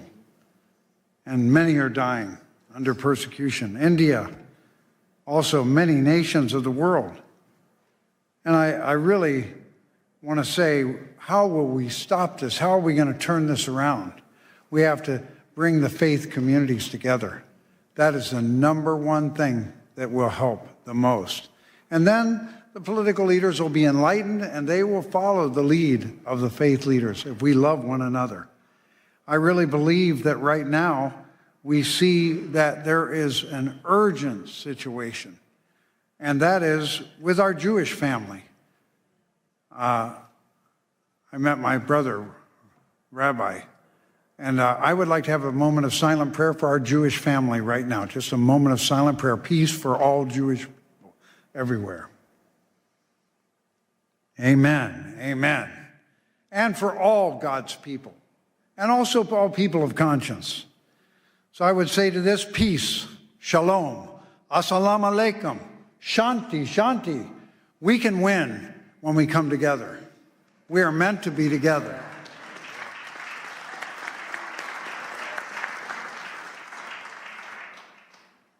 I was fortunate to be called for the Middle East Peace Initiative for many years, and I went over there dozens of times to Gaza, to Jordan, also to Lebanon, all the countries around that area. And I found interfaith dialogue can do more to heal divisions than anything else. Other things are important too. Economic development, all kinds of friendship, education, economic investment, but interfaith dialogue can bring hearts together. Suddenly, your Muslim brother or your Jewish sister or whoever it is, your Christian friend, are no longer strangers that we have images about. They become family. They become family. So even as miserable as it has been for the people of Gaza and Israel, interfaith dialogue has to rise, Pastor Burns, right away. Right away. You need to lead it too, because you're so much fun to be with. This man loves everybody. One thing about interfaith dialogue, if you love people and you really appreciate how God is working through their faith, it changes you. That's why America has such a central role to play, because there is an understanding that all faiths are welcome here, even though we mess up a lot of times. All people are welcome in America, all faiths. How are we going to make that happen? We need leadership. We need the spiritual diplomats. Spiritual diplomats are not political leaders, but they can help lead the way for political leaders. Our congressman who came here, how great it is that they support. But they're also, the lead of spiritual diplomats is something that's not restricted. We don't have to worry about a lot of protocols, right, Doc? That's right. You just go and start engaging with love and wanting to heal. So I just want to highlight a couple areas in the world that are shockingly going the wrong direction. We usually see countries that are unstable or countries where there's kind of a strong leader, a strong man leading that oppress other people. But how about democracies? How about democracies? We never imagine democracies. No, they really follow the will of the people. Well, in Japan, a terrible thing has happened. Matt Schlapp talked about communism. Why is communism a problem? Fundamentally, it denies the existence of God, and it sees religion as the enemy. So earlier on, Father Moon and Dr. Han developed a movement in Japan in the late 70s, and it was so effective at stopping communism. Prime Minister Kishi brought him in together, and then Prime Minister Abe, and they all worked together. And communism did not take over Japan. They were trying very hard in the 70s. It was possible it could happen. But then those same communists formed lawyers groups that have been against this movement of family federation. And they've been against it for years and years and years. And then finally, a more liberal leader came as the Prime Minister of Japan, and he kind of caved into them. and said, we got to get rid of this group. And he announced, we can't. They haven't broken any law. So somebody came up with the idea, we don't need a law. If they've just made some disturbances or they've had lawsuits, we can use that. So they used that. Fortunately, there's a new prime minister now, so I think a new history is about to be written. But why do we bring this up? Because when a democracy like Japan goes the wrong direction, a domino effect occurs. So last year, Rwanda and Kenya cited Japan's example of closing or dissolving a religion without breaking any law. They got excited about it. This happened in 23 and 24. Rwanda has now closed, shut down, or destroyed 10,000 Christian churches in 2 years. And they cited Japan's example. They're a world democracy. And then also Korea. Now the leader of Korea is really not supporting the faith traditions. He's more of a left-leaning person. That's why President Trump challenged him when he came to the Oval Office. He said, what's going on in Korea? Looks like some kind of a revolution or purge. You're persecuting churches. They went after Yoido Full Gospel Church. They went after Billy Kim, who was the translator for Billy Graham. On July 18th, this last year, they raided thousands of organizations, or thousands of people came out and raided many churches, including the Family Fed. And they went to Sagero Church, a Presbyterian church, and because that leader is standing up for family values, marriage in the image of God, and freedom of speech, he's now in jail now. He's been in jail for almost 137 days, right? And Mother Han of the Family Fed, she's been put in jail now for 125 days. She has not been convicted of anything. So we're just calling your attention to that, because when you come together, we can move our faith communities together, and then the nations can move. God bless you all from your nations, your faith. God bless your family, and God bless America. You're so good.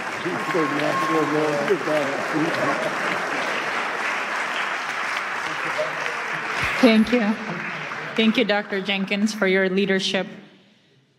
Now it is my pleasure to introduce Reverend Damian Dunkley, President of the Family Federation for World Peace and Unification, USA. He brings a critical report on religious persecution in Korea. Thank you. Thank you, thank you, thank you. Good to be with you up here, Mark. Dr. King said, I've been to the mountaintop and I've seen the promised land.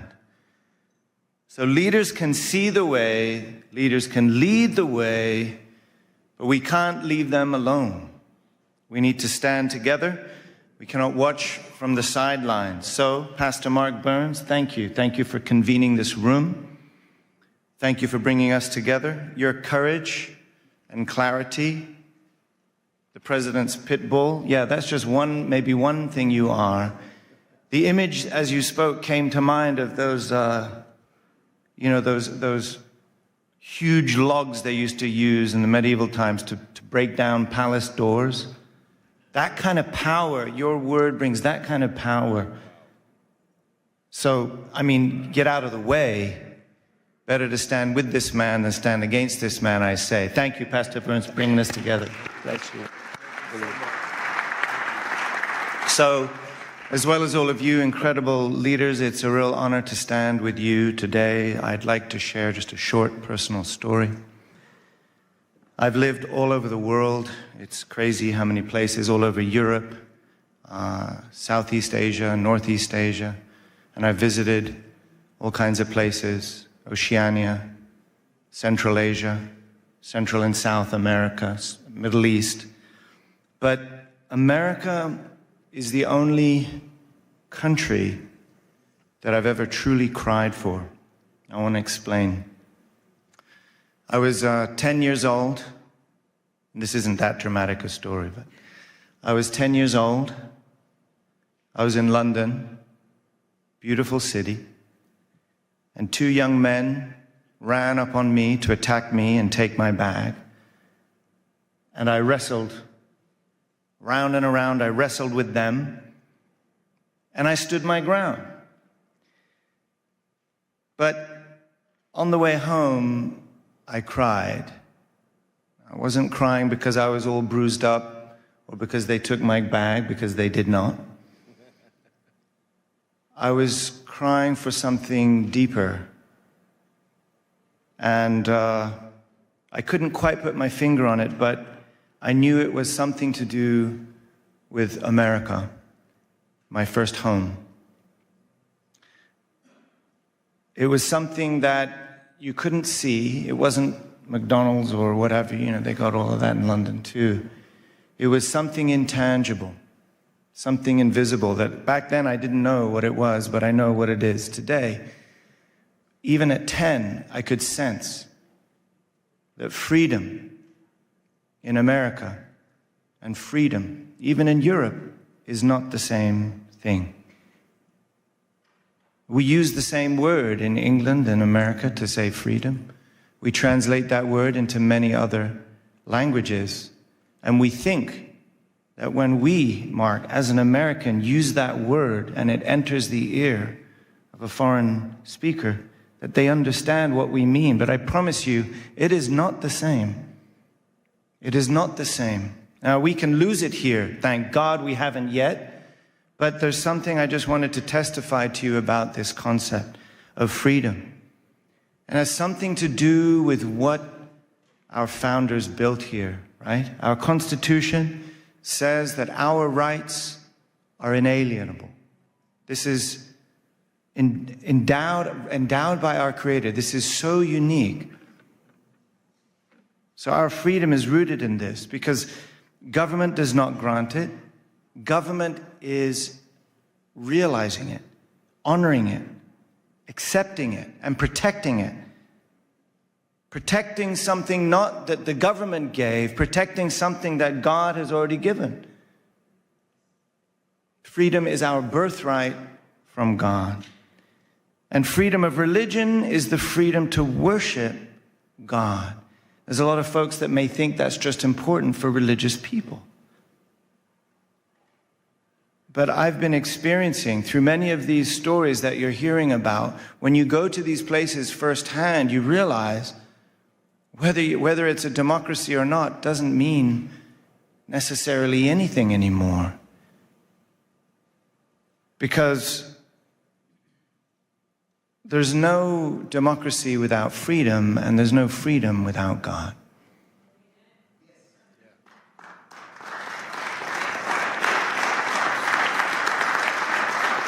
I really believe God invested in this nation, not just for these people, but to be a shelter for all religions and all people. And the world is crying. Liberty is everyone's birthright, which is why America must stand to protect and serve the freedom and liberty of all people on the planet. I believe that by putting God first. And the world is crying. Recently, I was in Korea. We just heard mention of this, Dr. Jenkins. And I experienced something I never expected to. It's a free and democratic country, a place I never expected that I would need to feel like I got to look over my shoulder before I say something. And many of you may know this feeling. I never thought I would feel that in Korea. Honestly, I started to kind of feel that right here in America until recently.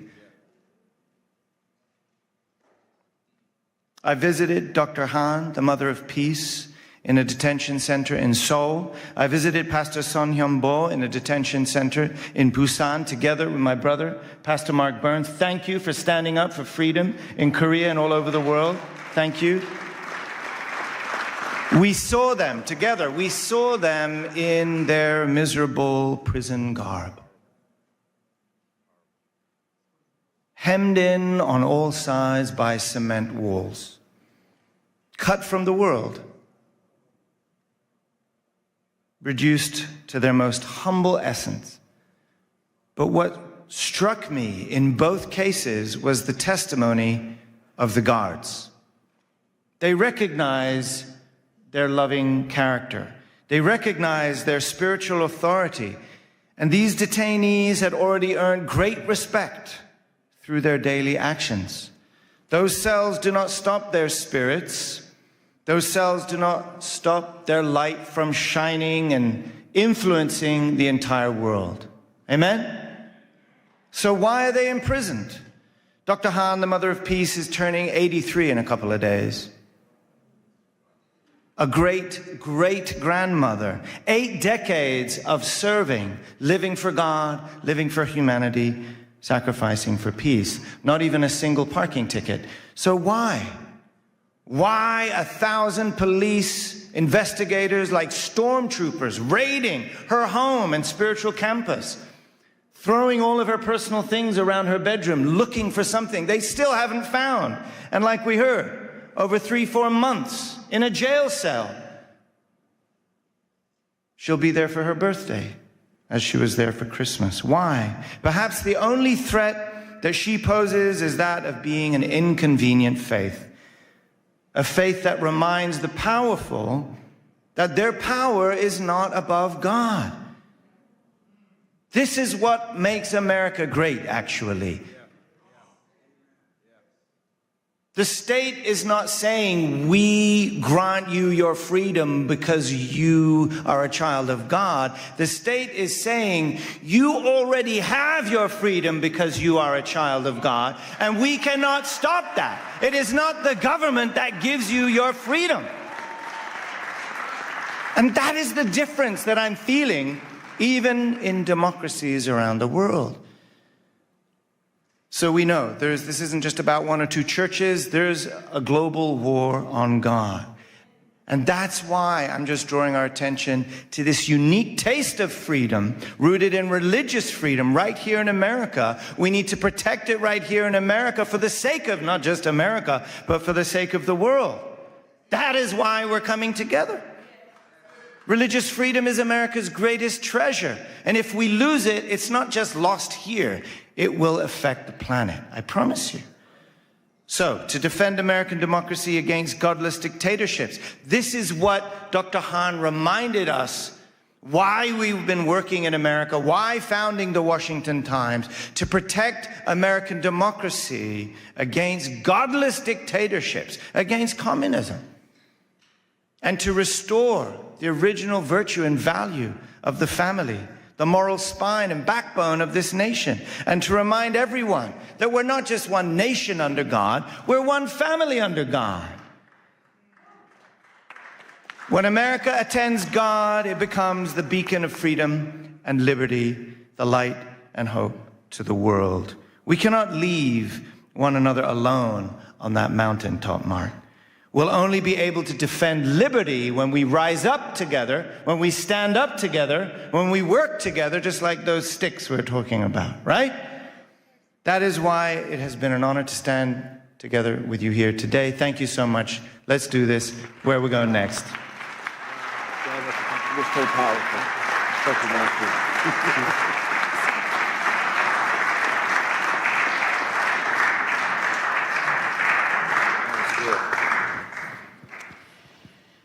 Our next speaker is a courageous voice for truth. Ms. Janice Trey, board chair of the Epoch Times and NTD TV, a survivor of forced labor herself. She understands the machinery of the repression firsthand. She addresses a vital connection in her speech. Information freedom is crucial for religious freedom, highlighting the systematic persecution of Falun Gong practitioners. Ms. Janice Trey.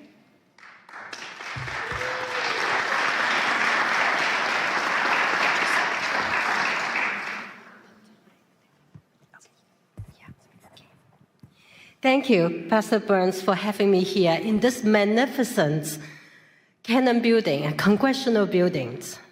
I would never have imagined I would have this date, because I could have killed during the forced labor camps as a child laborer, first grade, second grade, third grade, carry fertilizers to the top of the hill heavier than myself, pick up crops from the cornfield every day after school during harvest seasons. And I could have been killed during the Tiananmen Square massacre, June 4th, 1989. the fact that I am alive in front of every one of you, in front of all the spiritual diplomats, we all should give a voice to the voiceless.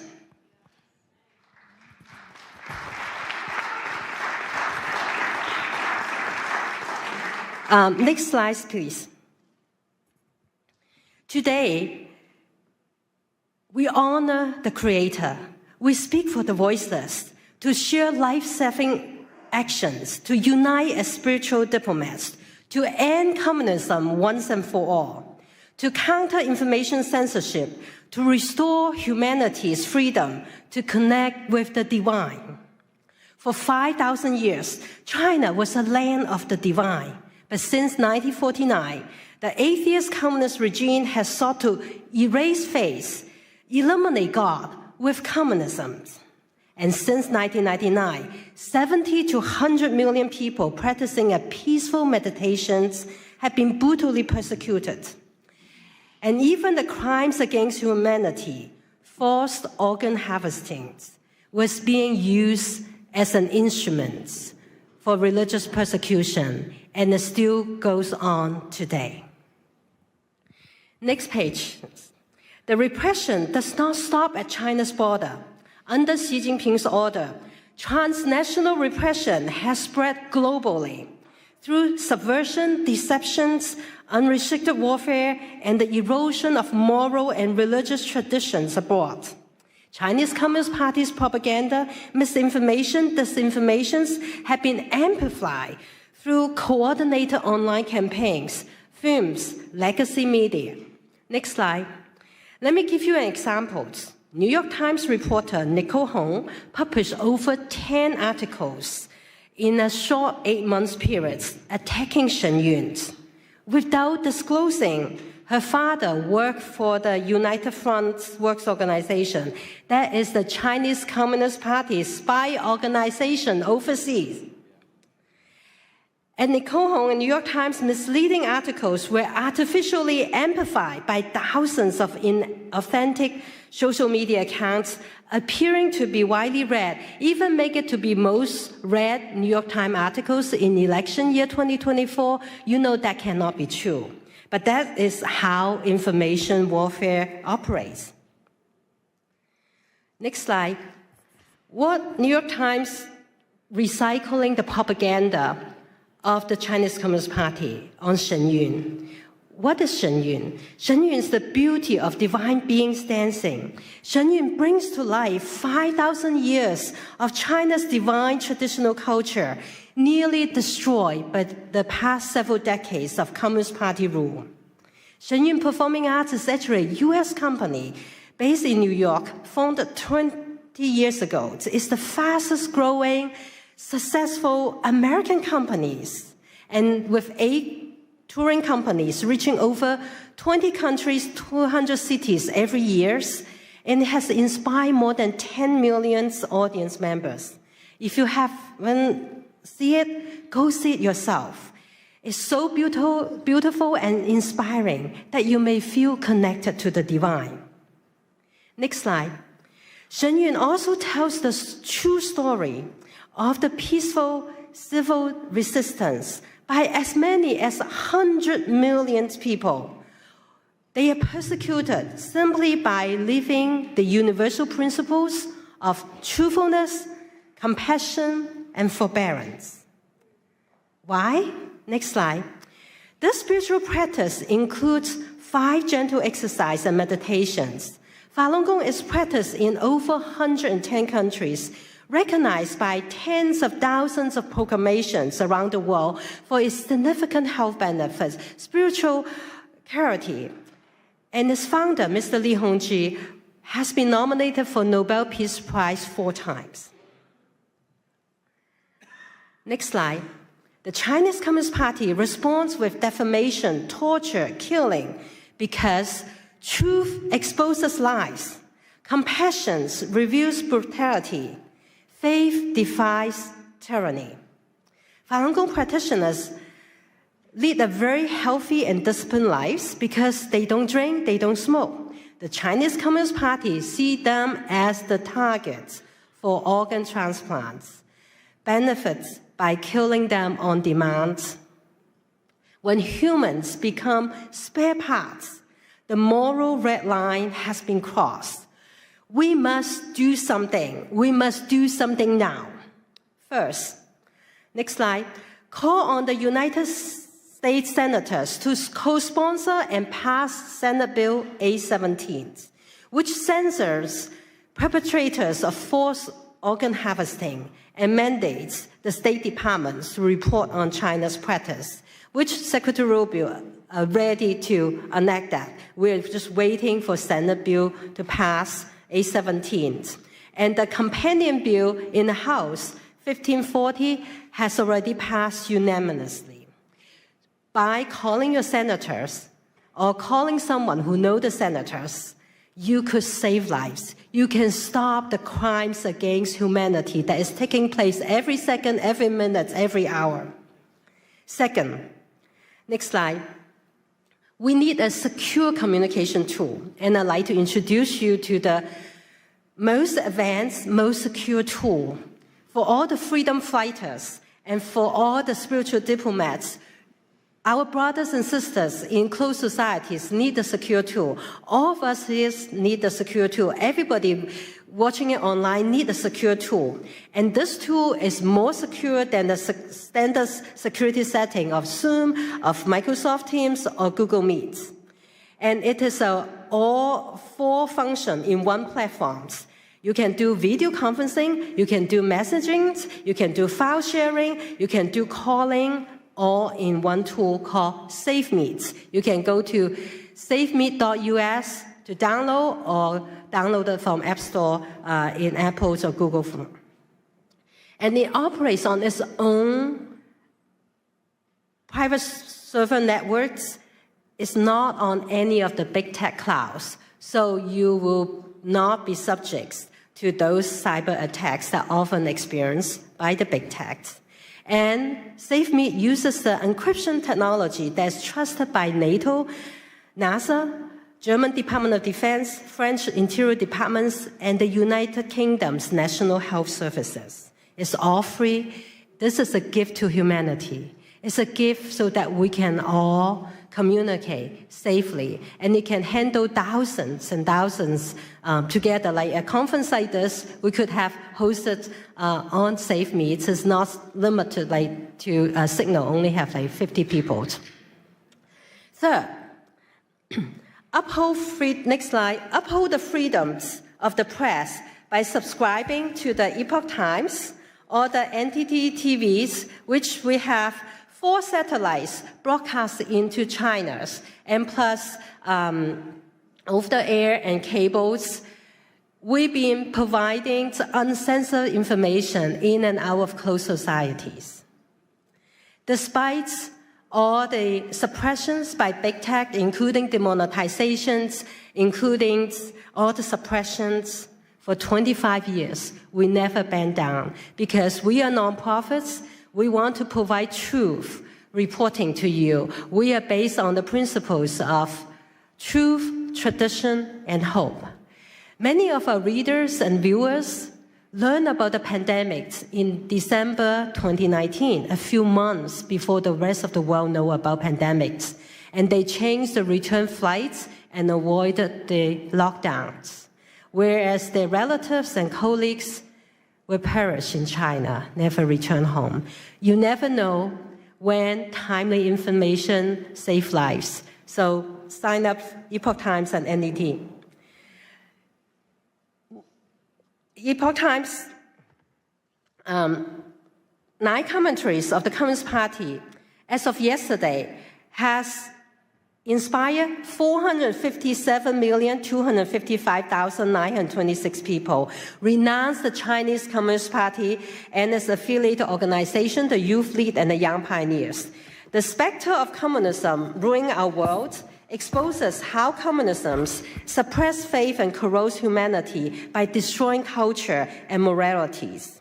Last but not least, the 4th action, if you have not seen Shen Yun, go check it out. tell communism, no, we are not listening to you. We want to see communism before China, before communism. We want to learn the 5,000 years of wisdoms that God has given us. All of you are courageous. You stand up for religious freedom and human rights. It's critical today that we all join hands to face down this evil, as our courage is stronger than brutalities. We can accelerate the fall of communism. We can dismantle censorship, and we can all reclaim humanity's sacred connection to the divine. May God bless you, bless everyone who walked the path of truthfulness, compassion, forbearance, and may God bless the United States of America. Thank you all. Thank you so much. That was so powerful. Thank you.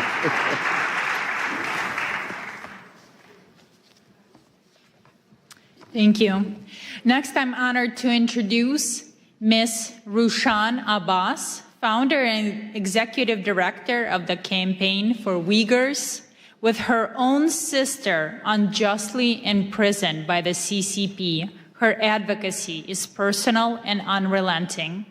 She presents unbroken Uyghur voices, calling for a united interfaith response to the atrocities facing the Uyghur people.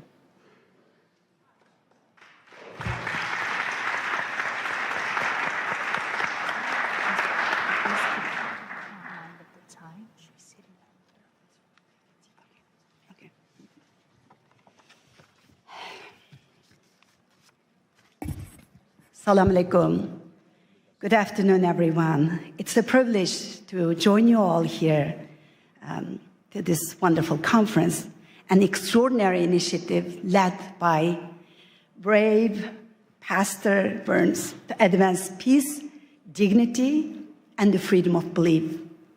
I speak as first-hand witness to China's religious persecution. My people, Uyghurs, in East Turkestan, also known as Xinjiang Uyghur Autonomous Region, under China's occupation.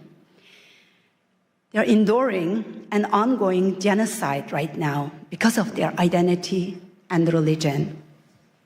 The Chinese regime brands Uyghur Muslims as extremists, criminalize normal practice, and disguise mass detention of millions of people as re-education centers. And where the Uyghurs' faith is erased and replaced with enforced loyalty to the communist Chinese government. For them, the faith is a threat to absolute control. Surveillance technologies track people who pray, attend religious gatherings,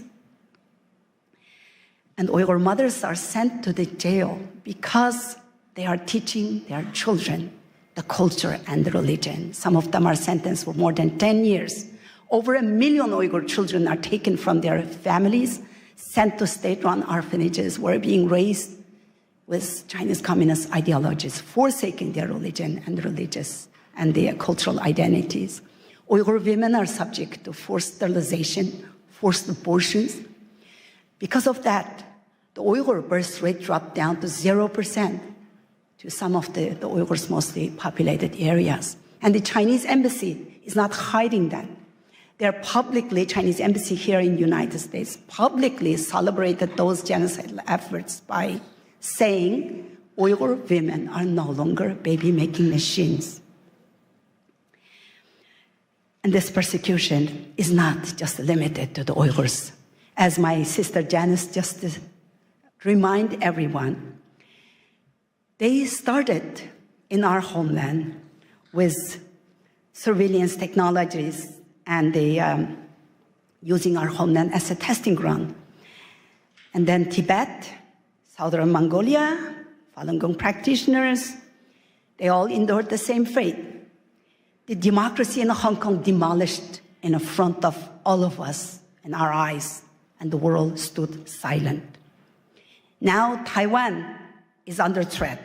Next, it will be all of us, unless if we speak out and hold the CCP accountable.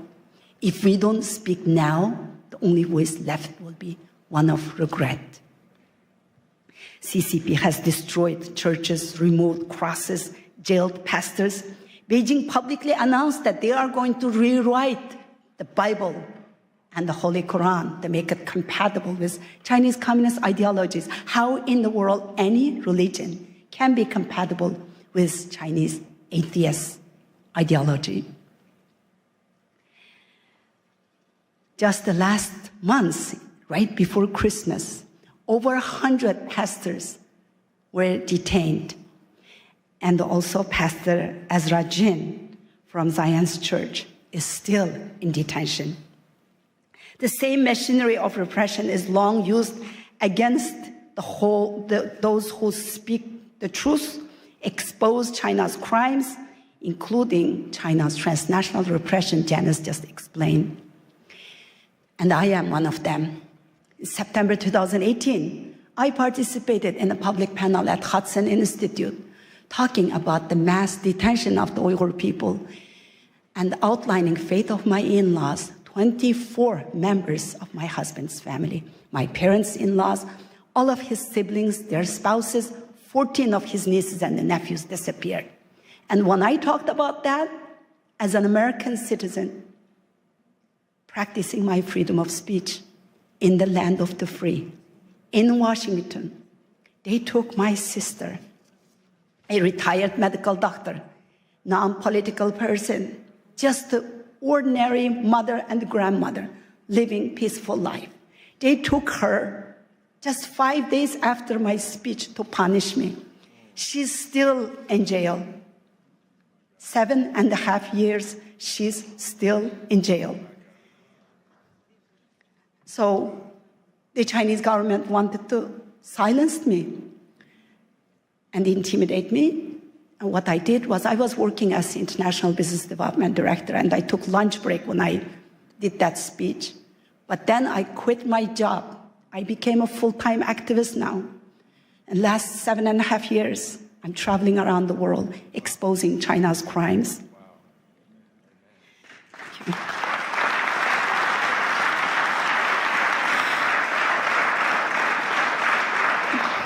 Our religion, our language, even our names, our identity, our faith, everything is being erased. And that's why I'm so grateful today for Pastor Burns to giving me this platform and all these wonderful people, all the staff who made this great conference available for me, providing me this platform. It's not just giving me the voice, but you are giving millions of Uyghurs, 20 million Uyghur Muslims a voice here at this platform. So thank you so much.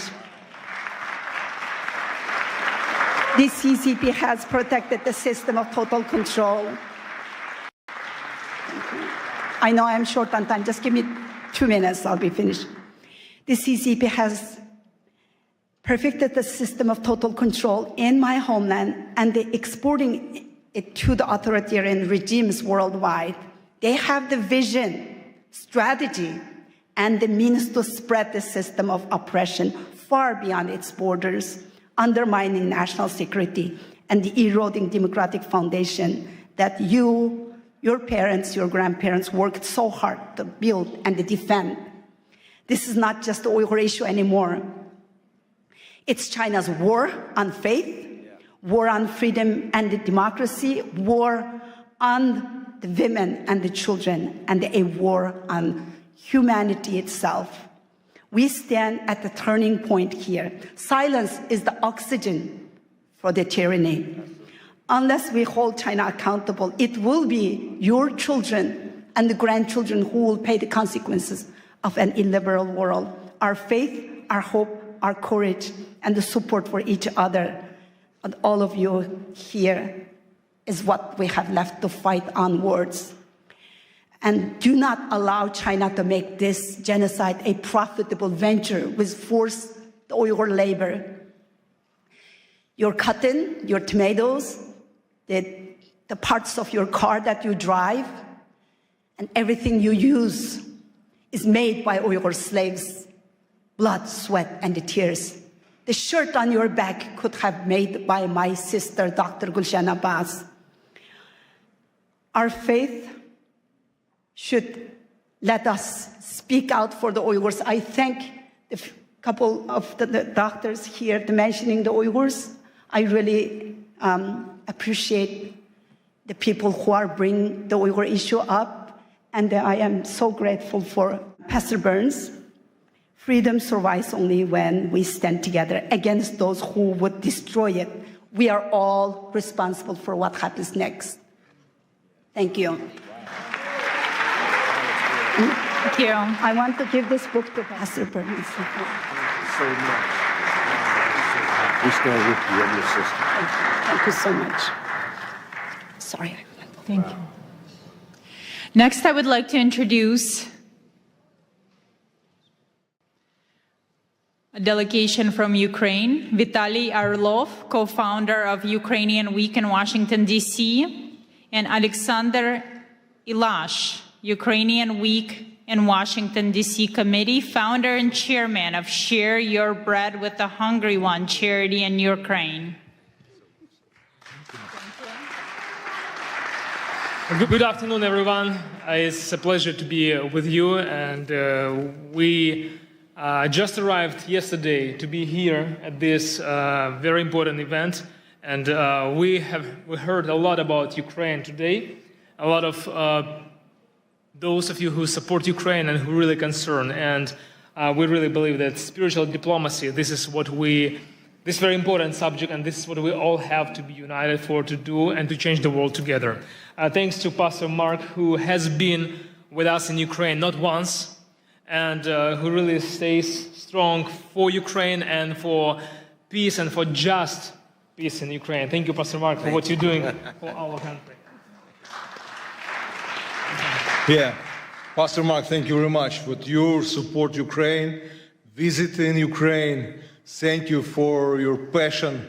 Сьогодні ми хочемо пару слів сказати саме за духовні причини тої страшної війни. And while we're here, we would love to share with you just a couple of words about spiritual reasons for that horrific war in our country.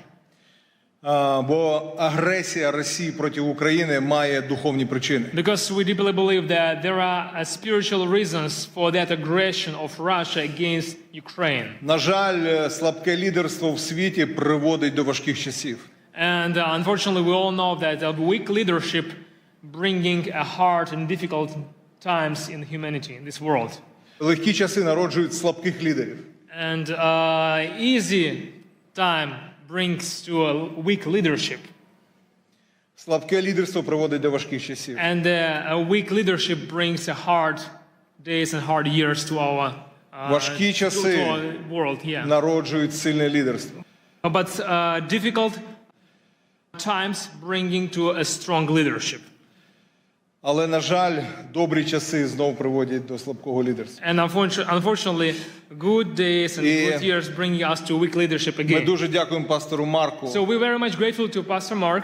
Що він піднімає прапор сильного лідерства, духовного лідерства. That he is the one who raising up on a high level the flag of spiritual diplomacy and spiritual leadership. В Україні, thank you very much.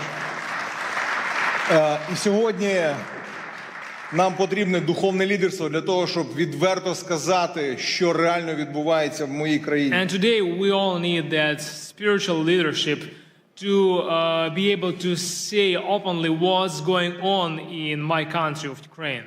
Сьогодні кілька міст, які налічують мільйони людей, These days, several cities знаходяться під атаками, бомбардуванням російської армії.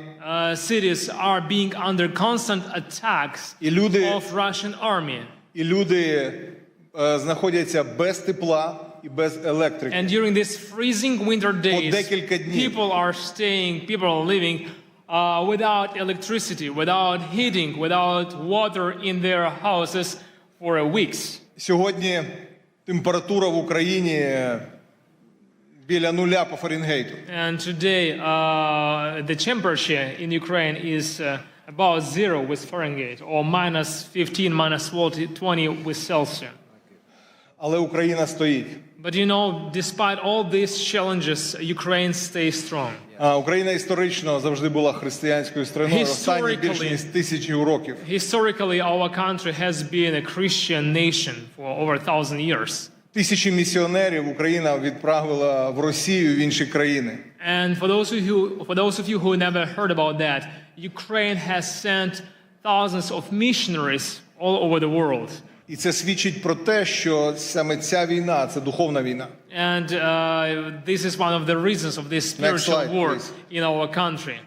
Сьогодні іранські дрони бомблять Україну і Ізраїль. Today, Iranian drones are bombing Ukraine and Israel. Сьогодні північна корейська зброя бомбить християнську країну Україну. And today, Northern Korean soldiers and weapons also bombing Ukraine. І Україна знаходиться зараз в християнській цивілізації. And these days, Ukraine is a country in a Christian civilization. А все, що на схід, це диктаторська цивілізація. And down to east, there is a lot of dictatorship civilizations. Де немає свободи для проповіді Євангелія. Where there is lack of freedom for the preaching of the gospel. Де Росія знов ставить комуністичні пам'ятники.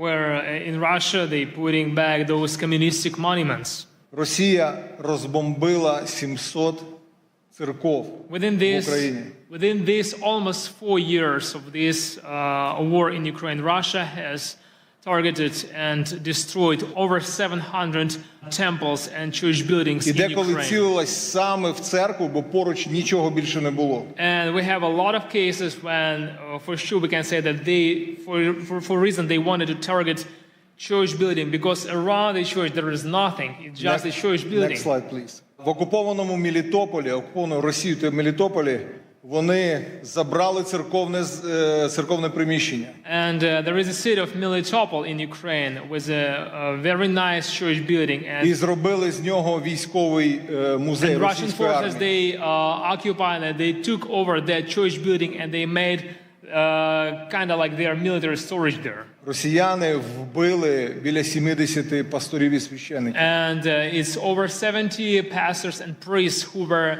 killed within these 4 years of this war by Russian soldiers. Половина з них це протестантські євангельські віруючі. And half of those priests were evangelical Christians. Next slide, please. Evangelical pastors and priests. Це один з пасторів, Юрій, я його особисто знаю. This is the picture of Pastor Yuri. I knew him personally. Він прийшов на ранок для того, щоб провести ранкове молитовне служіння. He came to his church building in the morning to lead morning prayer service. Як тільки служіння закінчилось, and right after the service finished, люди розійшлися. And people left the building. І прилетіла російська авіаційна бомба і розбомбила і вбила його. Right after that prayer service, Russian aviabomb was dropped straight to that church building, destroyed the building and killed the pastor. Тому я дуже прошу, щоб ми духовна дипломатія повинна називати чорне чорним, а біле білим. And that's why, you know, today here we are talking with you about spiritual diplomacy, and we have to be the people who will call white things white and black things Це black. справжня духовна битва. There in Ukraine we are on the real spiritual warfare. Наступний слайд. Why do I say this?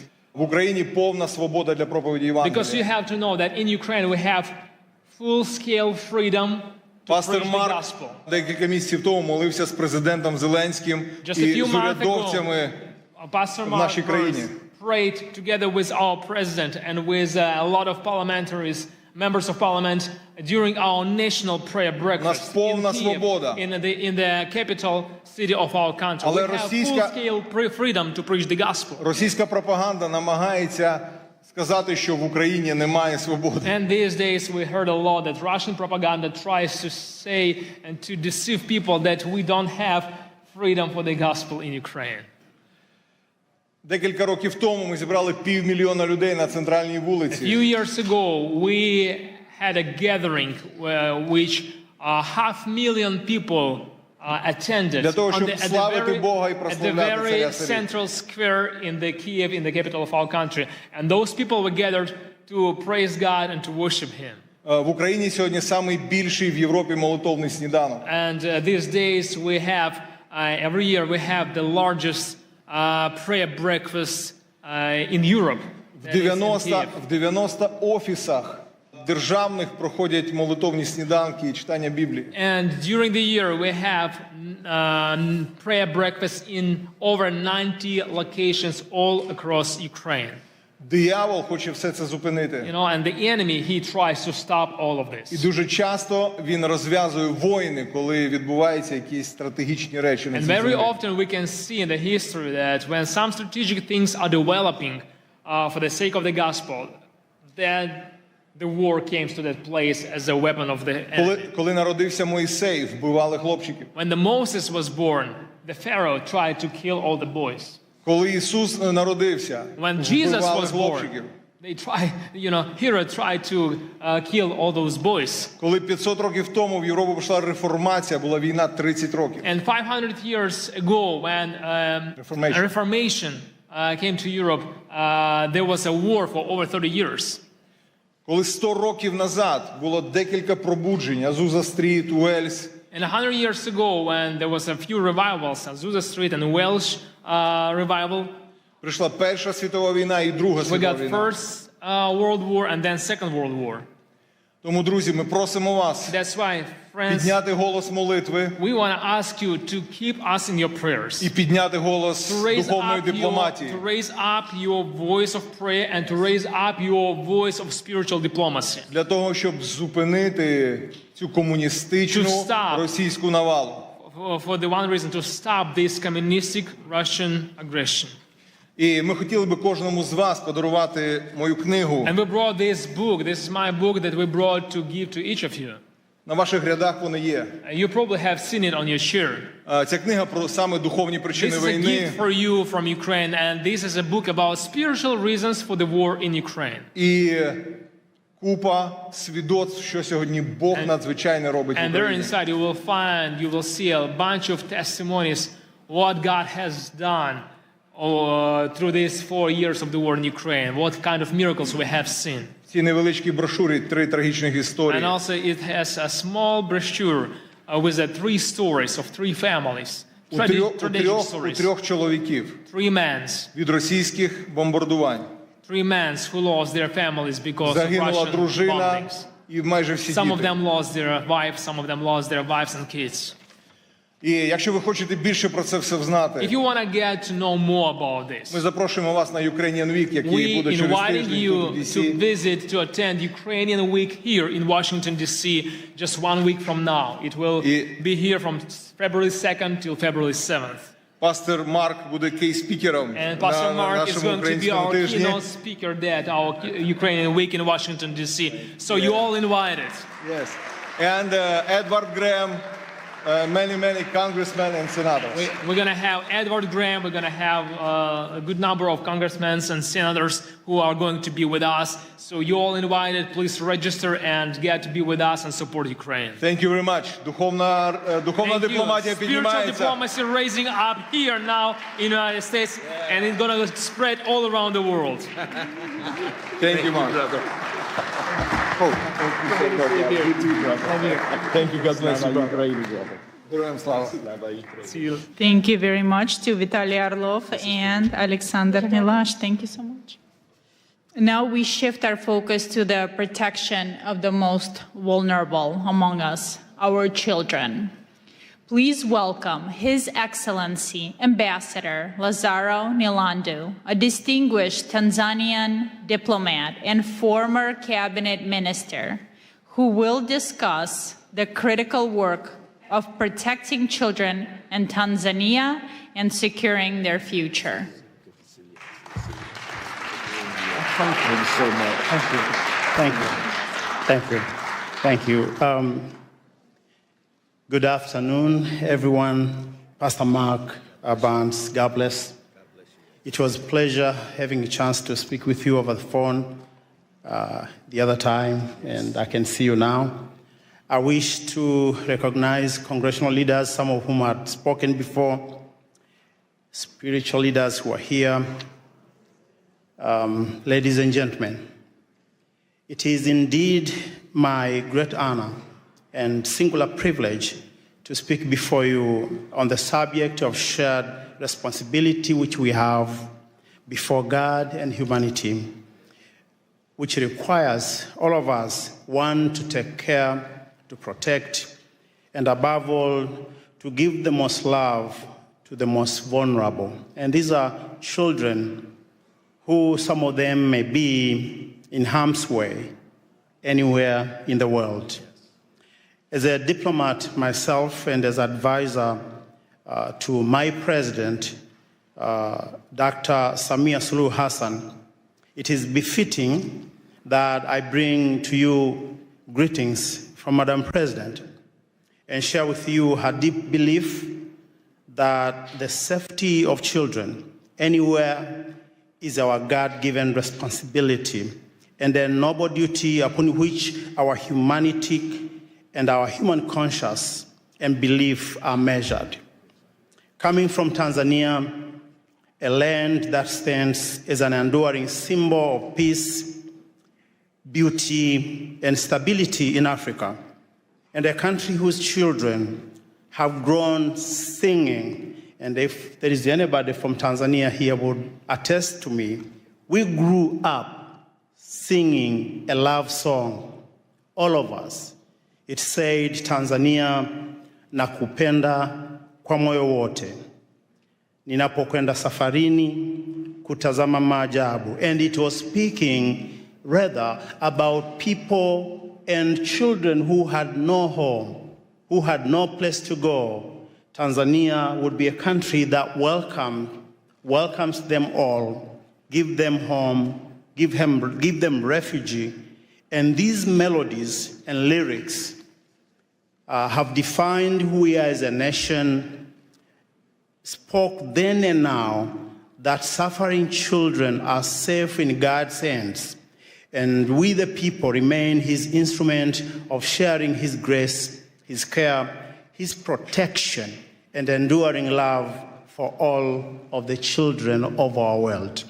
Currently in Tanzania, and I wanted to give this perspective so people understand where we are currently today in Tanzania. We are hosting around 231,000 to 232,000 refugees. This is according to UNHCR, mainly from the country of Burundi and DRC. This number was estimated to have reached 1 million during the peak of the Rwandan genocide. Thousands of children, mostly those escaping brutal reality of harm, wars, and fear, have crossed into our country, into our borders, to find a home, to find love, and to find families. Tanzania has continued its open arm policy in shielding children and persecuted persons from neighboring countries and allow them to share in our endowed heritage, the hospitality of our warm-hearted people. And if you ever come to Tanzania, you find love in the street. You find joy in the street. There is something in the air when you walk the nights in the cities like Dar es Salaam and other places. The vast opportunity brought by our beautiful country, we have opened the door and arms for those that are in harm's way. Ladies and gentlemen, sometimes, and of course it does happen, bad actors have taken advantage of this generosity and access given to people from all around the world who wish to extend a helping hand in support of children in need across our land and, of course, across our continent. We had a story recently that Pastor Mark and I shared. Yes. This was a story of a man who was not a native of Tanzania. He had come from another beautiful country, and his name was Jakub Jahal from the Czech Republic. This man, whose infamous actions represents a modern-day cross-border criminal rings targeting children, is alleged to have abused children and misappropriated charity funds meant to support those same children in need in an orphanage somewhere in Moshi, just beneath the beautiful foot of Mount Kilimanjaro. This man became a monster in hiding, accused of abusing children in the most inhumane ways. And Jacob is reportedly to have arrived in Tanzania sometimes in 2020, initially as a community support lead through an organization called Nature Skills, which was supporting vulnerable children and promoting environmental action. Such actions are abhorrent and contrary to international laws and to the laws of the United Republic of Tanzania, and hence a coordinated due process to bring the perpetrator and his associate to justice is warranted, and regardless of where they may be hiding today in the world. Tanzania, under the able leadership of Dr. Samia Suluhu Hassan, our first female president, proud mother and a leader, has stood tall among nations in Africa by advancing Pan-African policy to protecting the rights of the children. Even during our darkest hour, our nation, our people, has reason to find a reason, compromise, and purpose to continue holding all our children by the hand and keeping the faith in the greater good of humanity through God. It is well noted that during the years of J.F. Kennedy, and this is a man that many Americans remember with pride, this was back in 1961 to 1963. These years were known for the youthful energy of his new frontier vision. As America faced multiple challenges and opportunity at the same time, and among them, I remember from reading and from understanding, it was Cuba Missile Crisis, establishing a Peace Corps that continued to bring change across the world today, and also advancing the space technology. During these coveted times, a young leader from Tanzania, Julius Nyerere, had risen to power in our country, having delivered independence of Tanganyika from the rule of England without bloodshed. And this is important.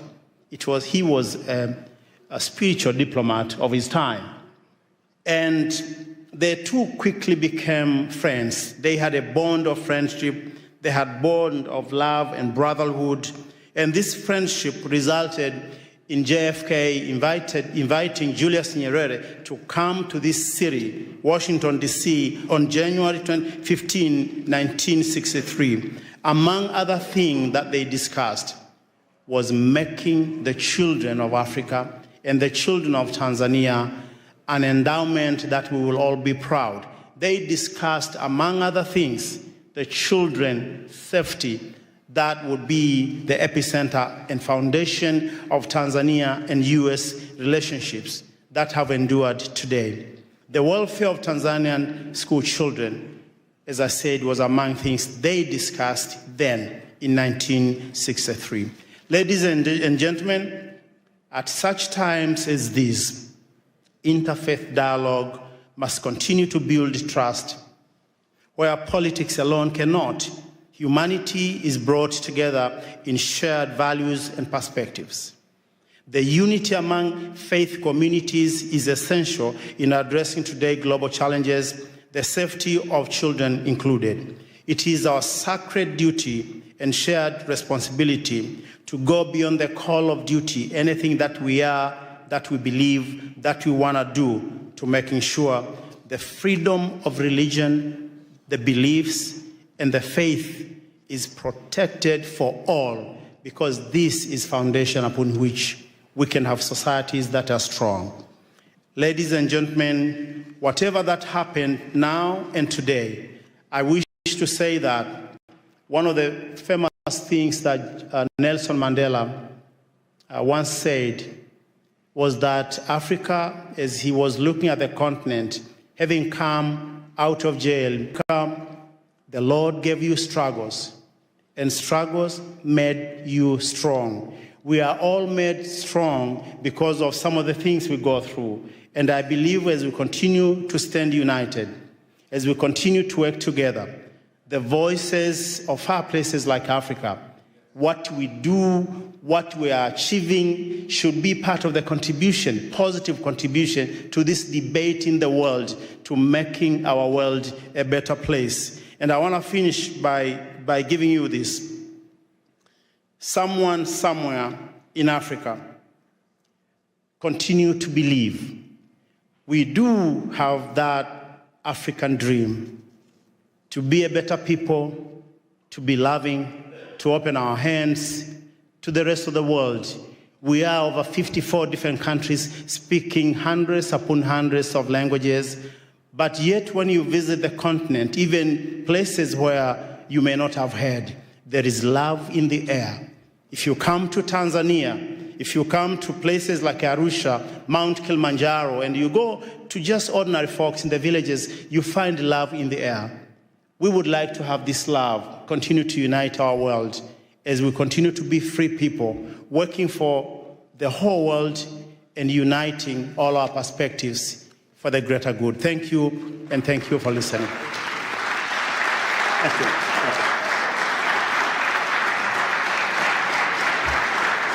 Thank you very much, Your Excellency. Thank you for bringing up the Yacobial case as well. That has allegedly committed the grave crimes against children in Tanzania. That is devastating, and I'm glad you're looking into it. And now it is my pleasure to introduce Congressman Joe Wilson, representing South Carolina's 2nd Congressional District, a long-serving member of the House. He brings extensive experience on national security and foreign affairs, as currently serves as the co-chairman of the U.S. Helsinki Commission, advancing human rights and democratic values around the world. Congressman, it is a pleasure. Thank you. And ladies and gentlemen, and champions, as I look out to see so many champions of religious freedom, I just want to thank you for your success. And indeed, Pastor Dr. Mark Burns has just done such a great job organizing. He also has another identification. He is a friend of somebody named Donald Trump. Aside from that, and so, but the bottom line truly is that I'm grateful to be here, and we're from the same state, South Carolina, and he's from the upstate now. That's where the money is. That's where they make BMWs. But I'm from the lower part of the state, and actually I was born in the holy city of Charleston, South Carolina. And with that in mind, the reason it's called the Holy City is because of the number of churches. And the people living together and serving together. And so we have virtually a church on every corner.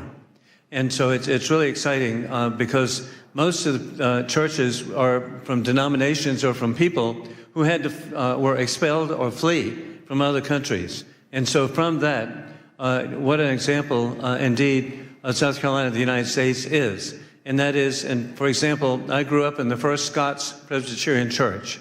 And I want you to visit Charleston, the only church in North America with the seal of the Church of Scotland on the front in stained glass. And so the reason the Scots, my ancestors, came is because they were expelled from the villages in Scotland because the landowners realized that they could make more money growing sheep than having people to support. And so they actually expelled the population.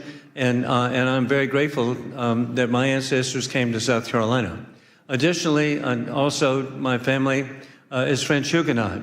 They too were expelled from France and came to the United States. And I'm really grateful the only functioning French Huguenot church in North America is in Charleston. So please come by and visit. Beautiful church. And the significance of that is our country benefited, again, from having people come to our country to realize freedom and liberty. As I tell you about French Huguenots, I was working with patriotic organization. Somebody that Pastor Burns really appreciates is the Swamp Fox, Francis Marion of the American Revolution. He was a Huguenot. And so I was working to help raise money for a statue here in Washington. And I kept telling people, hey, this is exciting now. We'll finally have a statue to a Huguenot in Washington. After a couple of years, somebody said, Joe, you're wrong. There are statues to a Huguenot in Washington. I said, well, who? George Washington. So hey, who would ever imagine putting all this together, that our country indeed has benefited from religious freedom? And then flash forward, I'm really grateful that in Charleston, South Carolina, at the time of the American Revolution, the largest Jewish population in the New World was in Charleston, South Carolina. That was real news to people from New York City. I'm educating them.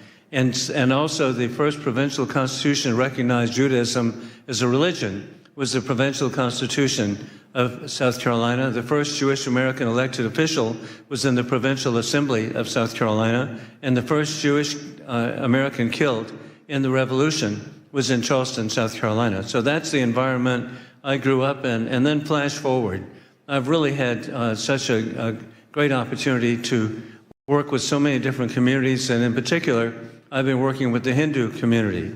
And as a real estate attorney, I worked with Indian Americans buying hotels and motels in the United States, and particularly in South Carolina. And flash forward, they now have a majority of the hotels are owned by Indian Americans. Additionally, the Indian American community at 6 million people, of Hindu faith, a substantial number of Christians now, but they are elected to public office. We know that, Governor Nikki Haley. We're really grateful for the success. And then you can see their success. Who would ever imagine FBI Director Kash Patel? And hey, who would imagine the Second Lady of America, Usha Vance? And so the Indian American community has just been so successful. And in particular, I was grateful to be with President Trump in Houston to welcome Prime Minister Modi. And at that welcome program, it was clear, Pastor, that we were with the largest assemblage of millionaires in the history of the world. 40,000 people were there. The per capita income of the Hindu Indian American community is twice that of the average American. And so, again, I cite that as an indication where religious freedom has such importance and can lead to so much. And so I want to thank all of you for what you're doing. I'm proud to wear the pin. And looking at all these positive faces, you're an inspiration. God bless you. Thank you. Thank you. Thank you. Thank you so much.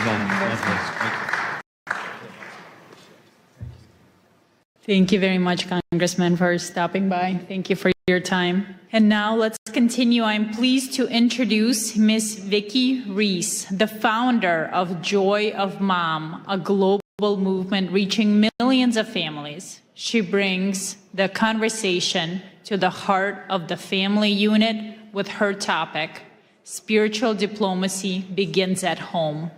She explores how motherhood and compassion are the first steps on the path to peace.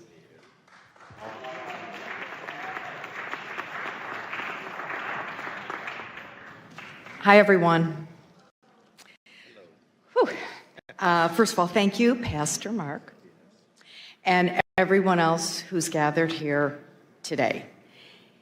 It's incredible to be standing in this room with leaders from so many faiths, cultures, and communities. You are entrusted with the care and soul and protection of our conscience. We are here together as human beings, bound by shared responsibility to protect life, dignity, and the future. And for me, that responsibility begins with motherhood. Try not to cry. I won't go down my personal thing. Thanks. Long before a child ever encounters policy, ideology, or power, they encounter a mother or someone who mothers them, someone who teaches them how to calm themselves when they're overwhelmed, how to repair after harm, how to live with honesty and integrity, how to know right from wrong, and how to care for another human being. Mothers are the first spiritual diplomats.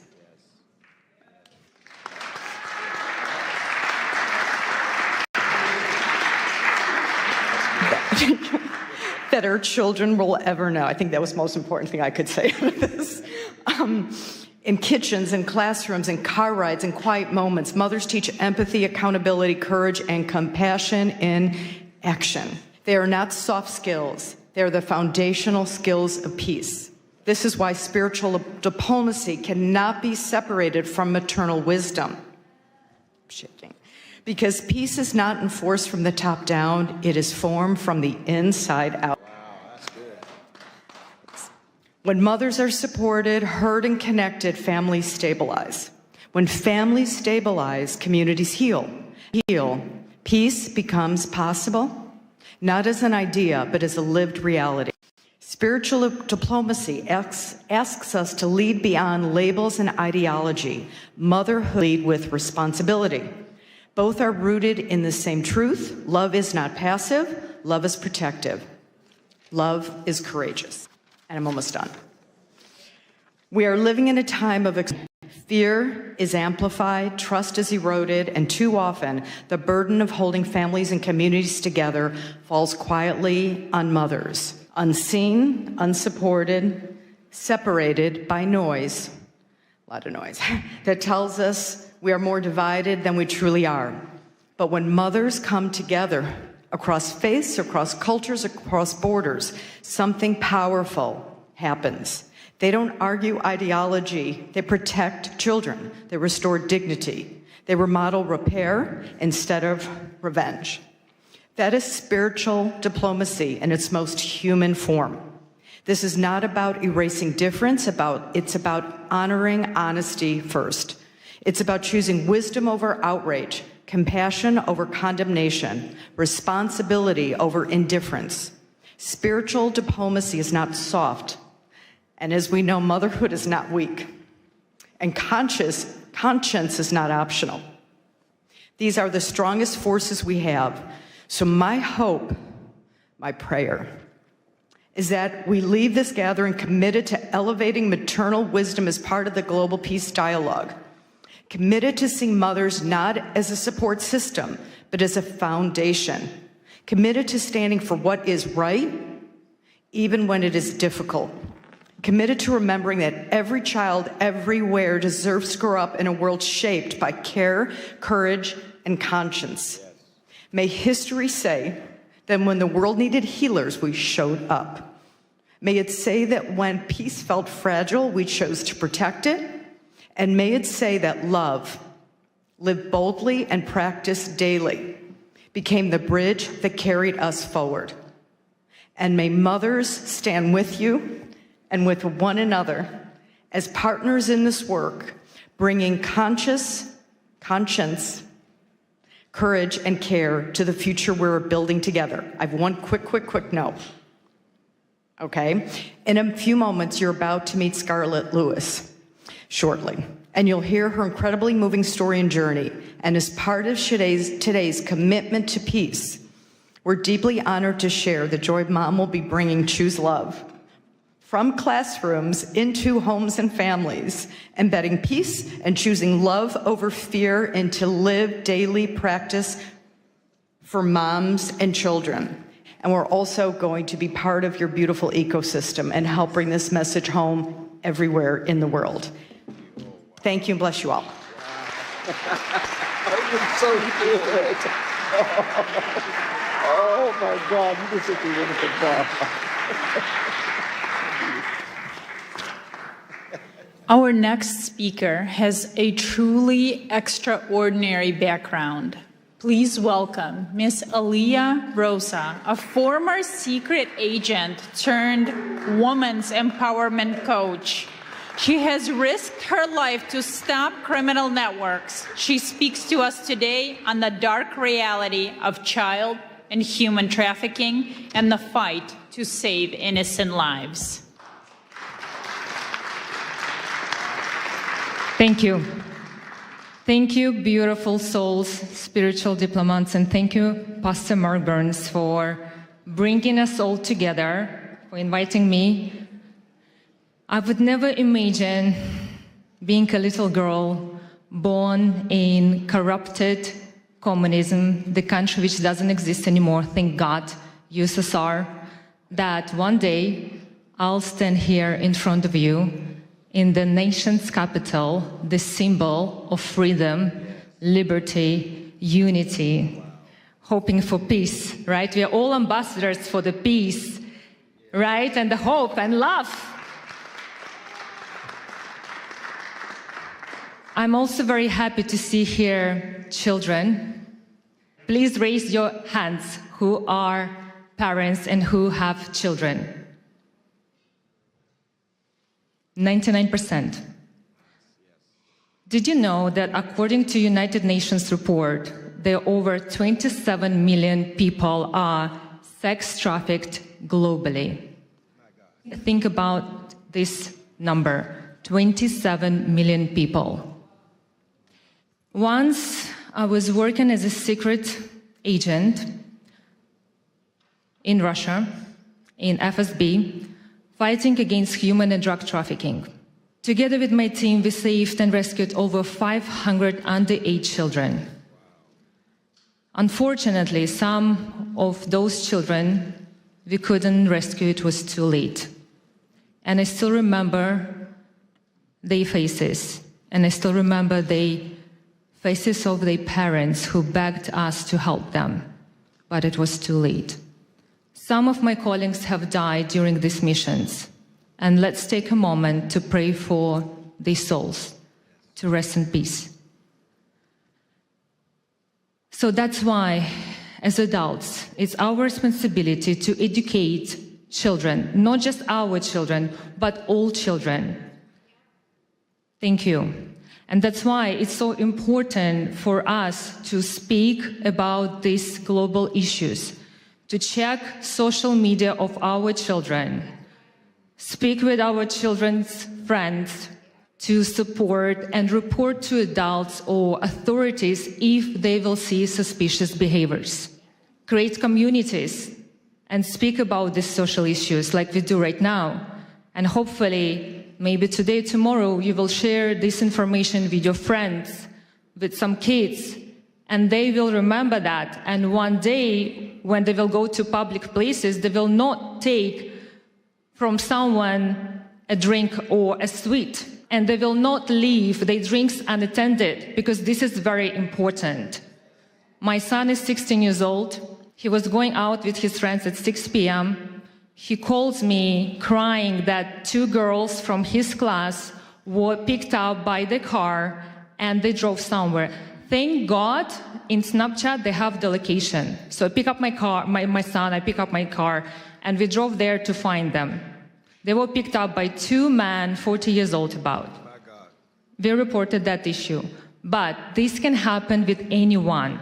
Imagine it could be your kids, imagine it could be kids of your family members or your friends or so on. That's why, as adults, we need to bring awareness, especially to our young generation, because this is our future. Yes.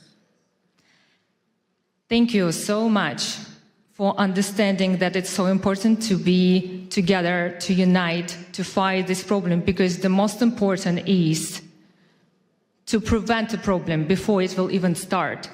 And this is our responsibility as adults, to teach, educate our children, because they copy what we do.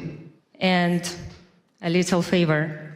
It's the beginning of the year. I decided to set up a charity to bring awareness about this global issue.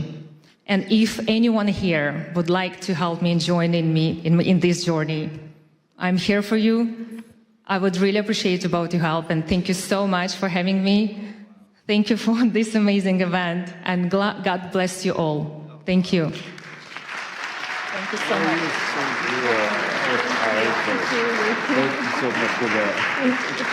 Thank you so much.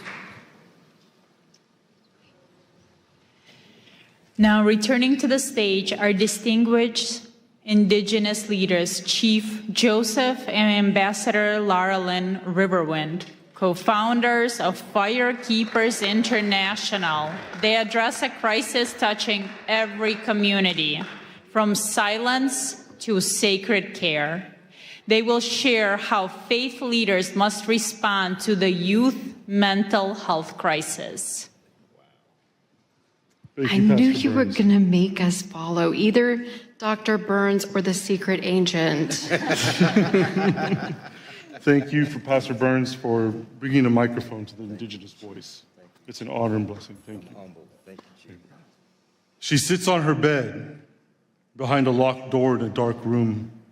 Mascara-stained tears streak her cheeks as she watches blood drip from her arm. This self-inflicted wound, vying for space among many others. Next time it will be deeper. She says. Next time I'll go all the way. And just like that, ideation becomes a painful plan. Statistically, before this gathering ends, a depressed and hopeless Native American will take his or her life. But God. Taigwe, Oma Bahari, Dakakasike Guasabara Mahura, Takatais Boriken Ota Danaboria Yaya Ota Kasike Bosibakan. Good day with respect and honor to all the dignitaries that are here. I am Chief Joseph Riverwind, War Chief of the Arawak Taino tribe of Puerto Rico, the tribe of first contact. I'm also a servant of Yahweh, the supreme spirit of all spirits and a disciple of the great chief cornerstone, aka Rabbi Yeshua. Shio, ganik di layelene ekwani unole dakudoa, tijalagi kenusida, dohi gesesti. Hello, I am Dr. Larlin Riverwind, the ambassador of the Georgia tribe of Eastern Cherokee. I serve Creator Yahweh, and I walk the white path of Yeshua, Jesus, whom my people have an ancient story about. For generations, Native people have lived with intergenerational trauma. Depression, identity crisis, and suicidal ideation are often lifetime struggles rather than temporary obstacles. As a result, American Indians and Alaskan Natives face suicide rates 91% higher than the general population and lead in depression, anxiety, PTSD, and substance use disorders. We can name the contributors of forced assimilation, racism, socioeconomic disparity, cultural incongruence, generational trauma. These matter. And in our tradition, we make our decisions based on 7 generations ahead. And these issues are not exclusive to the indigenous population of America. I have seen them abroad in the indigenous population of the Republic of the Marshall Islands, where I lived during my youth. But personal reasons often boil down to relationship problems, violence, and lack of access to care. Yet each of us must make and take the responsibility for our own mental health. Healing is not accidental. It takes time, faith, hard inner work, wise counsel, humor, and miracles.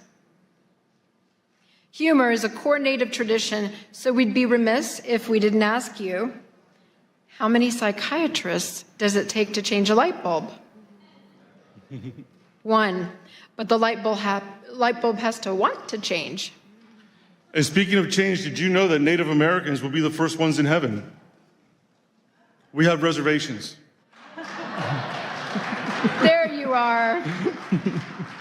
Jeremiah 29:11 declares, "For I know the plans I have for you," says Yahweh, "plans to prosper you and not to harm you, plans to give you hope and a future." We must help people envision a future worth living for.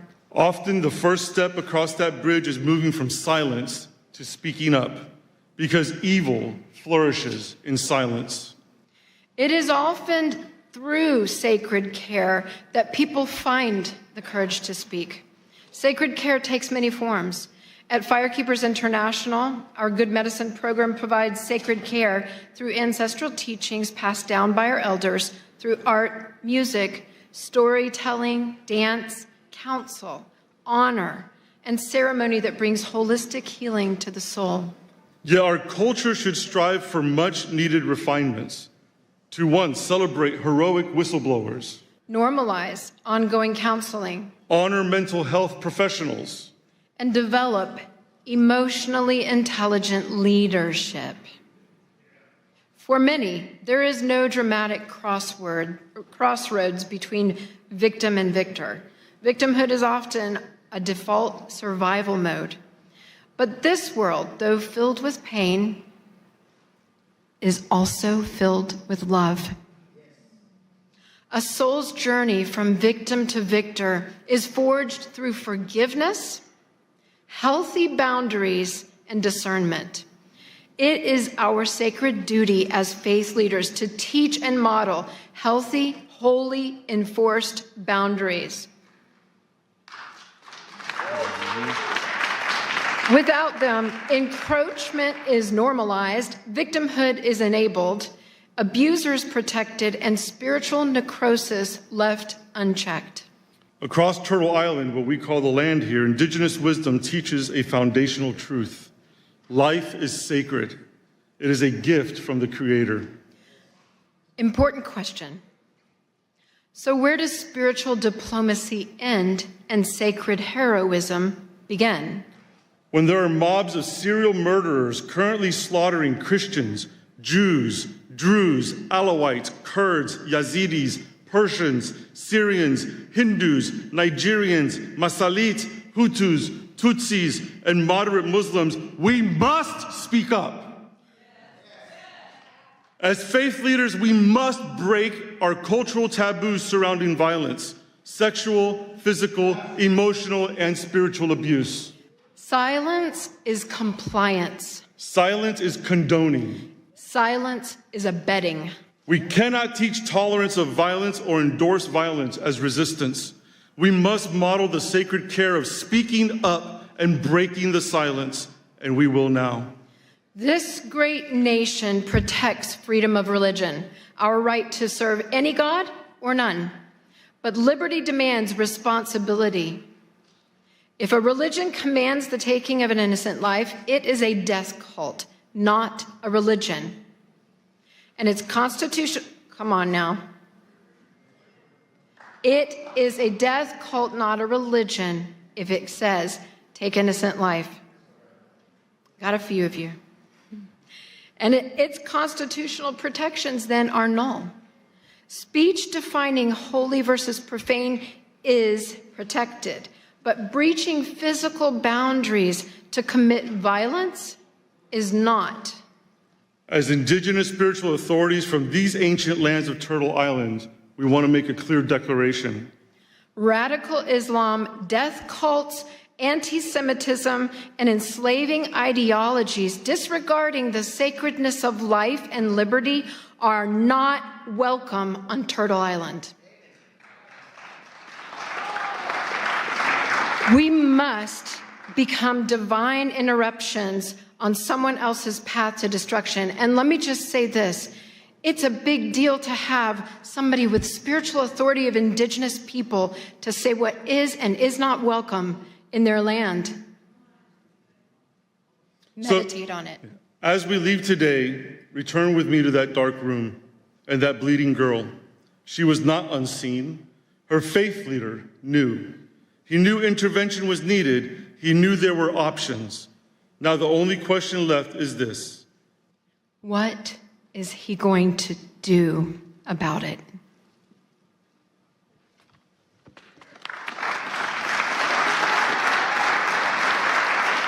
Thank you very much. Our next speaker turned an unimaginable tragedy into a global message of hope. Please welcome Miss Scarlett Lewis, mother of Jesse Lewis, who was lost in the Sandy Hook school shooting tragedy, and founder of the Choose Love Momentum. She speaks on school safety and child protection, advocating for a path of love over fear. Thank you. Thank you. I want to thank everyone for showing up today as boots on the ground soldiers, capital S-O-U-L, soldiers of love, spreading this message because that's exactly what we're doing. Hope and peace live and grow in this room. I can feel it. Thank you. I want to begin with a simple truth. When we talk about peace, diplomacy, or global stability, we're not talking about ideas. We're talking about lives. We're talking about our children. We're talking about what happens when love breaks down and compassion is absent. I know this not as a theory, but as a lived reality. 13 years ago, my 6-year-old son, Jesse, was murdered in his first grade classroom at Sandy Hook Elementary School, alongside 19 of his classmates and 6 educators in what is still the worst mass shooting in U.S. history in an elementary school. That morning, he walked into school like millions of other children do every day, trusting the adults in his life would keep him safe. What happened next is difficult to hear, but important to say out loud. A former student returned to the school he once attended with the intention to cause maximum harm, driven by years of neglect, abuse, unaddressed pain, bullying, and revenge. He murdered Jesse's principal and guidance counselor outside the classroom and Jesse's teacher just inside the door. Then his gun jammed.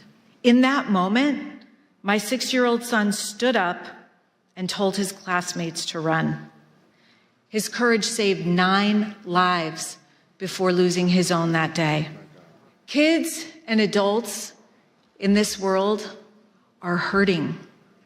They're in such pain because they don't have understanding, love, role models, spiritual diplomats, essential life skills, and they know no other way to get relief but to seek revenge and to off-put their pain on as many people as possible. In fact, we know that through the latest science, revenge is the cause of all bullying, all violence, and all wars. We also know what the solution to revenge is in the brain. What stops the pain and the hurt is forgiveness. And we know we can teach forgiveness as a skill. In fact, we're doing that. The fact is that 100% of school shootings are preventable, as is the vast amount of suffering that our children are experiencing today. God is love. And when we bring love into our schools, we address the root cause of the pain and suffering that lead to what the Department of Homeland Security says the pathway to violence is: attack end. This is where we have been focusing our attention. After the fact, too late, focusing on the problem, always a step behind, learning from mistakes. We need to adjust our focus to the grievance end, to before the grievance, and give kids the skills and tools they need to be refined by the pain rather than be defined by it. After the tragedy, I was faced with a choice, one every human being faces, whether on a global stage or in a private moment of pain. I could live from fear, anger, and blame, or I could choose love. I chose love, but I'll tell you what, it wasn't my idea. When I came home to this little farmhouse that I shared with my 2 boys as a single mom, I found a message that Jesse had written shortly before he died. He wrote 3 words: nurturing, healing, love.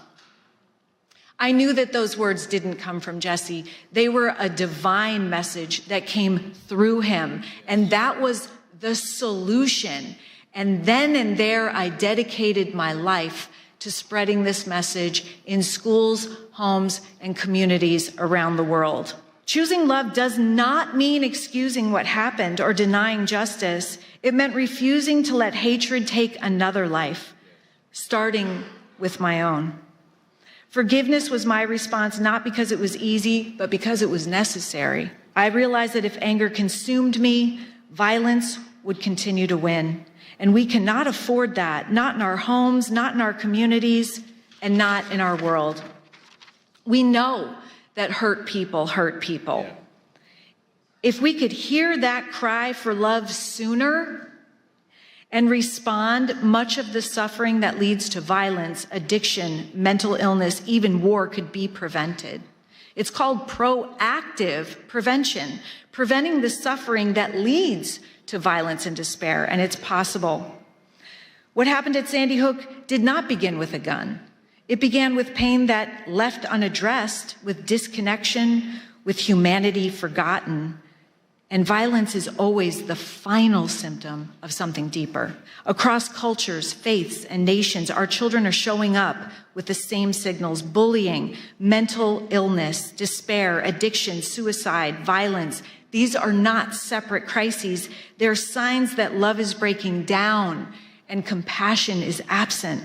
Everything can be seen as either an act of love or a cry for love. It's our moral duty to answer that cry. And here's the uncomfortable truth. We cannot legislate our way out of this. We cannot blame or argue our way out. We cannot outsource or off-put our own responsibility. Peace begins with us. We can't wait for someone else to fix it because there is no one else. And it turns out love is a skill that can be taught and practiced, and this makes it available for everyone.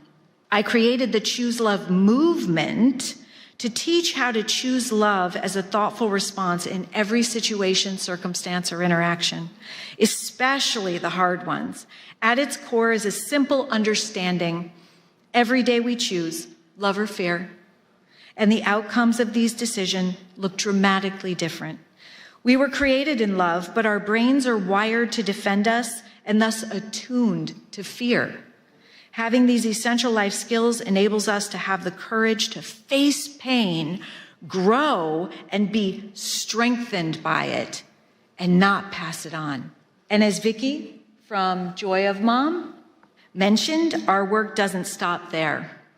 We're honored to bring Choose Love from classrooms into homes and families with Joy of Mom, because the home is where peace is practiced and the next generation is shaped.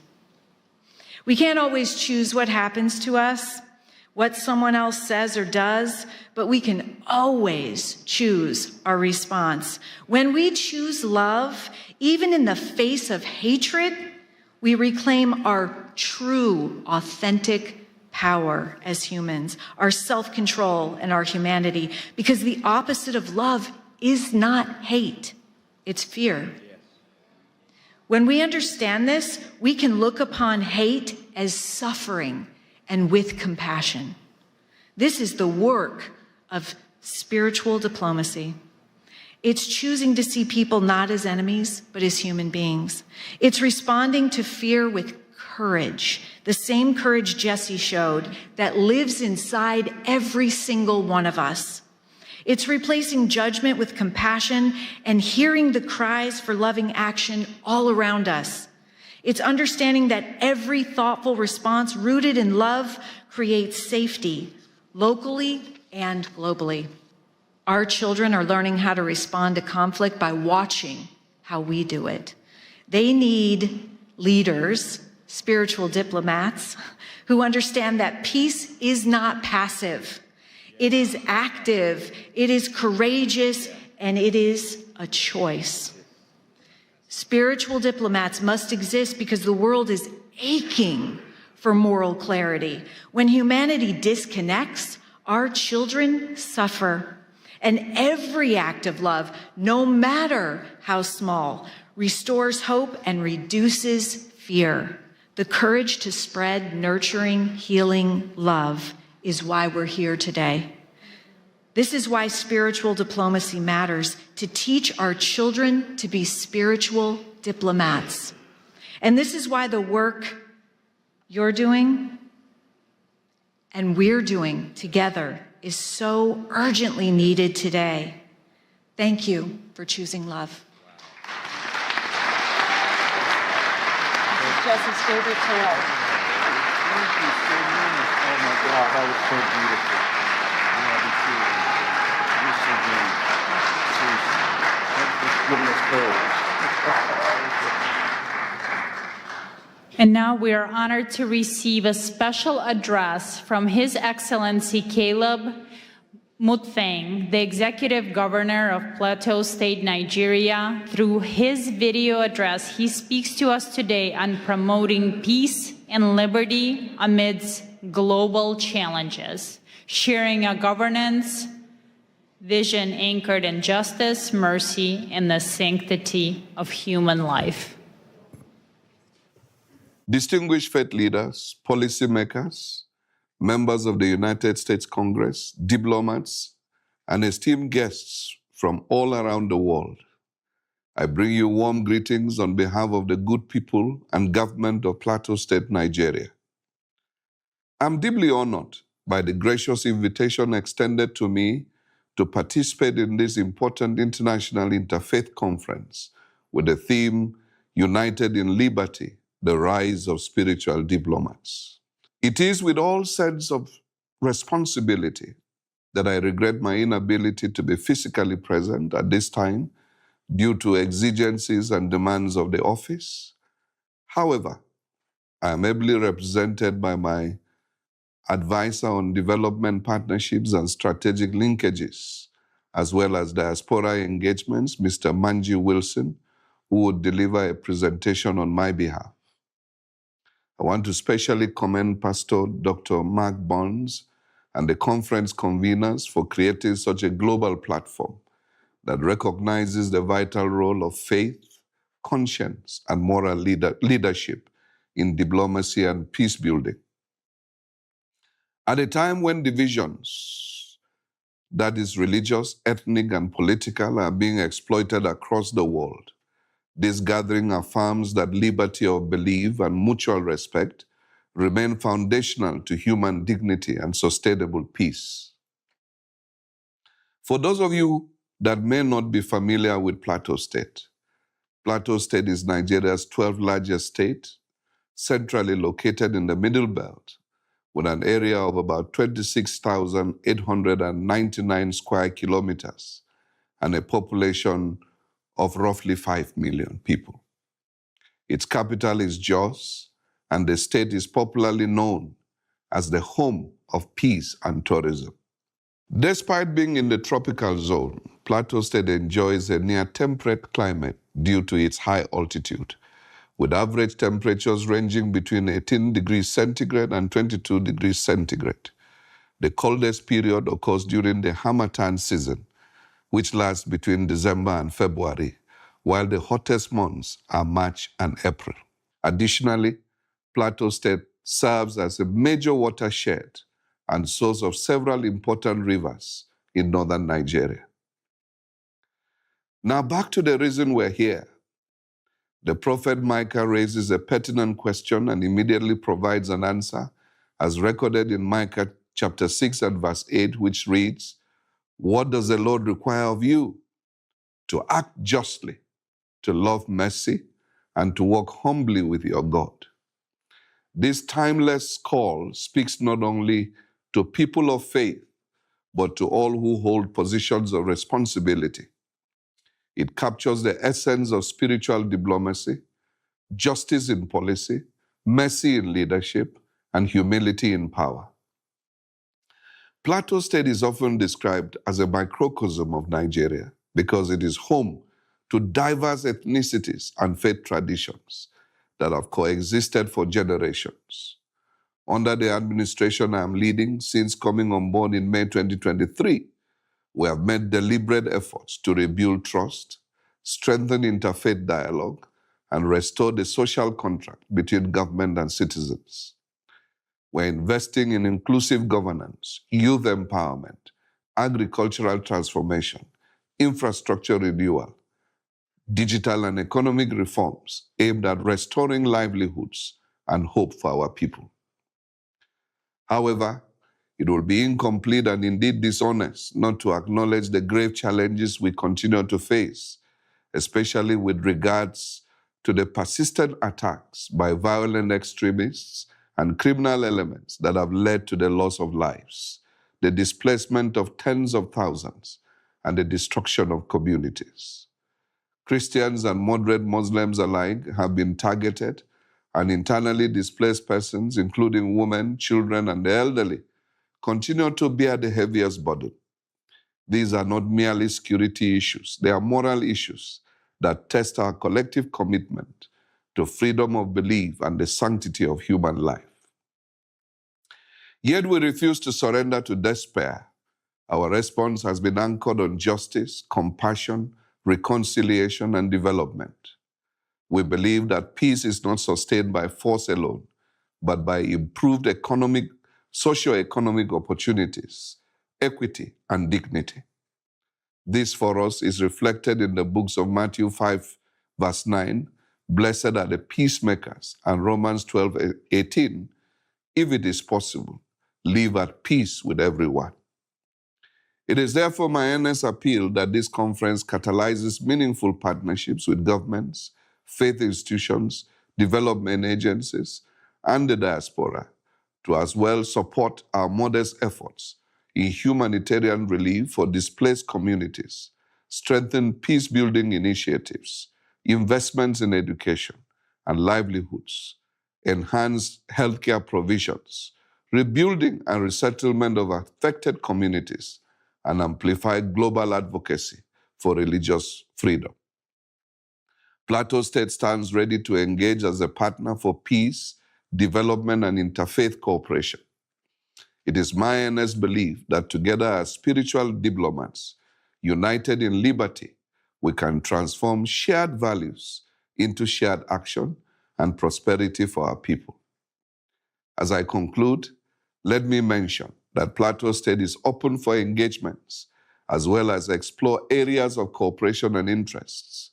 As a government, we are dedicated to creating an enabling environment for all our partners. As Chief Executive of the state, let me assure you of all the political will and support as you consider a partnership with us towards making a difference for humanity. By God's grace, I intend to be in Washington the first week of February and attend the Presidential National Prayer Breakfast. I will be delighted to meet with some of you that will be in DC at that time towards deepening our relationships and partnerships. My advisor, Manji Wilson, who is on ground, will coordinate on this and make meeting arrangements. Thank you for your attention, and may our collective efforts advance peace, justice, and human dignity across nations. God bless you all. God bless Plateau State. God bless Nigeria. God bless the United States of America. Thank you.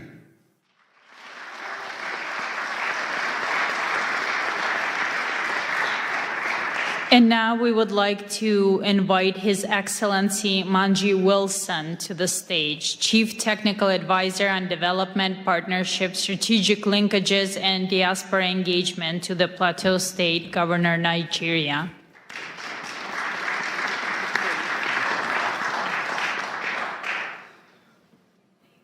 Good evening, everyone.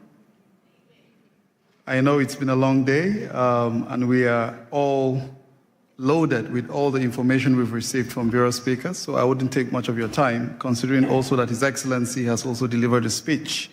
Distinguished members of the U.S. Congress and House Committee on Foreign Affairs, faith leaders, spiritual diplomats, Pastor Mark, thank you very much for having us today.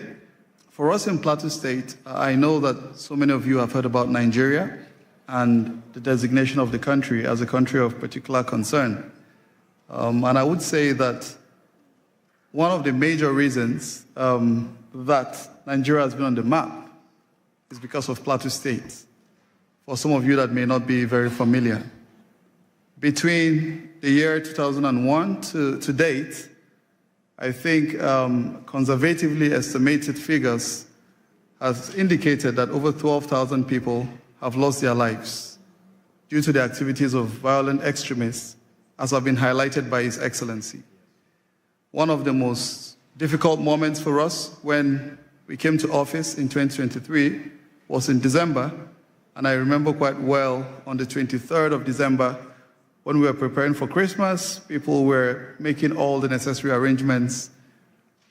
On the 24th, we got calls, and a particular village was attacked in 2 local governments, and over 200 people lost their lives within that one attack. This is not just an isolated incident. We've had so many incidences that have been recorded. And for so many of you, you must have also heard of Reverend Ezekiel Dachomo, who raised his voice on the genocide that has been persistent over the years. You know, as I speak, I read just a short while ago of about 6 people that Reverend Ezekiel had to bury today that were killed just yesterday. 5-6 days ago, a family of about 4 were attacked. The father was killed, the mother was killed, the son was killed, and the only surviving person of that family is a 4-month-old baby. She was actually butchered, you know, with a machete, but for some reason, God kept her alive. Earlier today, a friend posted, you know, he visited her in the hospital. She was just discharged today from the hospital. There are so many stories, and I do not really want to weigh us down with a lot of these very difficult situations that we found ourselves in. I recall one of my friends, Stedman Harrison of the Global Outreach Ministry here in the United States, and a significant lesson he taught us during one of our sessions. And he draws from the book of Nehemiah, you know, and for so many of us, we remember when Hananiah came visiting and Nehemiah inquired of what had happened, you know, to the remnant that were left. And he shared the story of how the walls were all broken, the gates were burnt, and that completely weighed Nehemiah. Of course, when he went to serve the king observed, and you dare not come to the king with such a countenance. And the king inquired to know, what is wrong? You are not sick. I believe this is simply from a heart that is sick. Of course, he inquired of the king and asked of him, you know, informed him of the situation and said, if it pleases you, please send me back to go and rebuild my land. The king granted his request, but he also further requested that the king should give him letters that he will take to the governors across the rivers. And he also inquired for support to get the timber, you know, that he would rebuild, and he got every support that he needed. I'm just bringing this story to put together everything, you know, that I would have been presenting today. To say for so many of us that are seated here, some of us had to travel. I arrived last night from Nigeria, came across the river, came across the Mediterranean, just to come here and meet with all of you doing very important work, you know, to alleviate this very difficult situation that humanity has found herself in. We are looking forward to seeing how we can join hands together like Nehemiah, because for such a time as this, God has called us to rise up and to serve as leaders that will transform nations and communities even beyond the shores of our immediate environments. The capital of Plateau State is known as Jos. It has a fantastic synonym, and we call it Jesus, our Savior, because Jos is in the central part of Nigeria, blessed with abundant natural resources, and it's known as one of the cities that hosts everyone, you know, irrespective of ethnicity or religion. Very accommodating set of people that have kept Nigeria, you know, up till this moment. Plateau State is a city upon a hill, and her light will continue to shine. Plateau State is looking forward to seeing how to welcome you. Pastor Mark, I gathered you at contemplating coming to Nigeria. You know, His Excellency will be quite pleased and delighted to host you. And we look forward to seeing how we can continue to utilize this office, this privilege that God has given us to serve our people, to improve the livelihood of those who are persecuted, those who are displaced, because we have so many of them, over 50 communities renamed, people sacked from their ancestral homes. They can no longer conduct their economic activities. But we're doing what we can do as a government to provide all the succor and support. And we are looking forward to seeing how we can continue to leverage on this very important platform to do the good that our people so deserve. Thank you very much. Thank you. Please give my respect and love to your yes. Okay, right now we're going to have a quick presentation by Dewey Honig. He wanted to present something to Pastor Burns.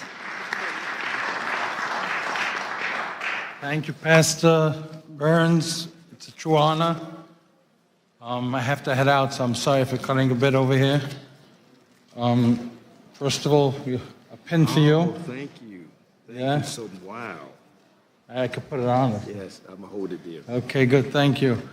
Oh wow. This is an award, Advancing Peace Beyond Political Award, Politics Award, presented to Pastor Mark Burns, spiritual advisor to President Donald Trump, founder of Spiritual Diplomats, in recognition of your visionary leadership and selfless dedication to advancing peace through faith, uniting leaders across religions, building bridges where politics cannot, and fostering peace where policies fall short. With admiration and blessing to the Honig, founder and CEO of the Orthodox Chamber of Commerce, and our Chairman, J. Morton Davis, who's 96 years old and very close friend of President Trump for over a half a century. Wow.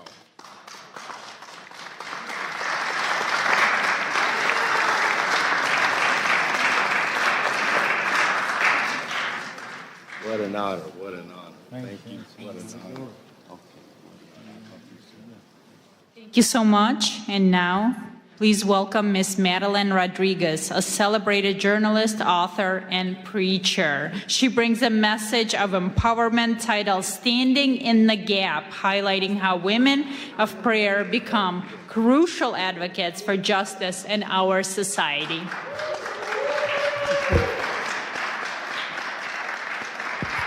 Thank you so much. I want to start off by saying my sincere thanks to Pastor Mark Burns for bringing together faith leaders from around the world for this important conference. Let's give him a hand.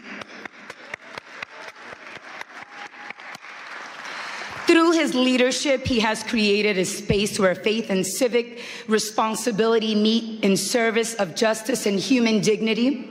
Thank you for the opportunity to speak in this historic place where laws are debated, policies are shaped, and the future of millions is influenced.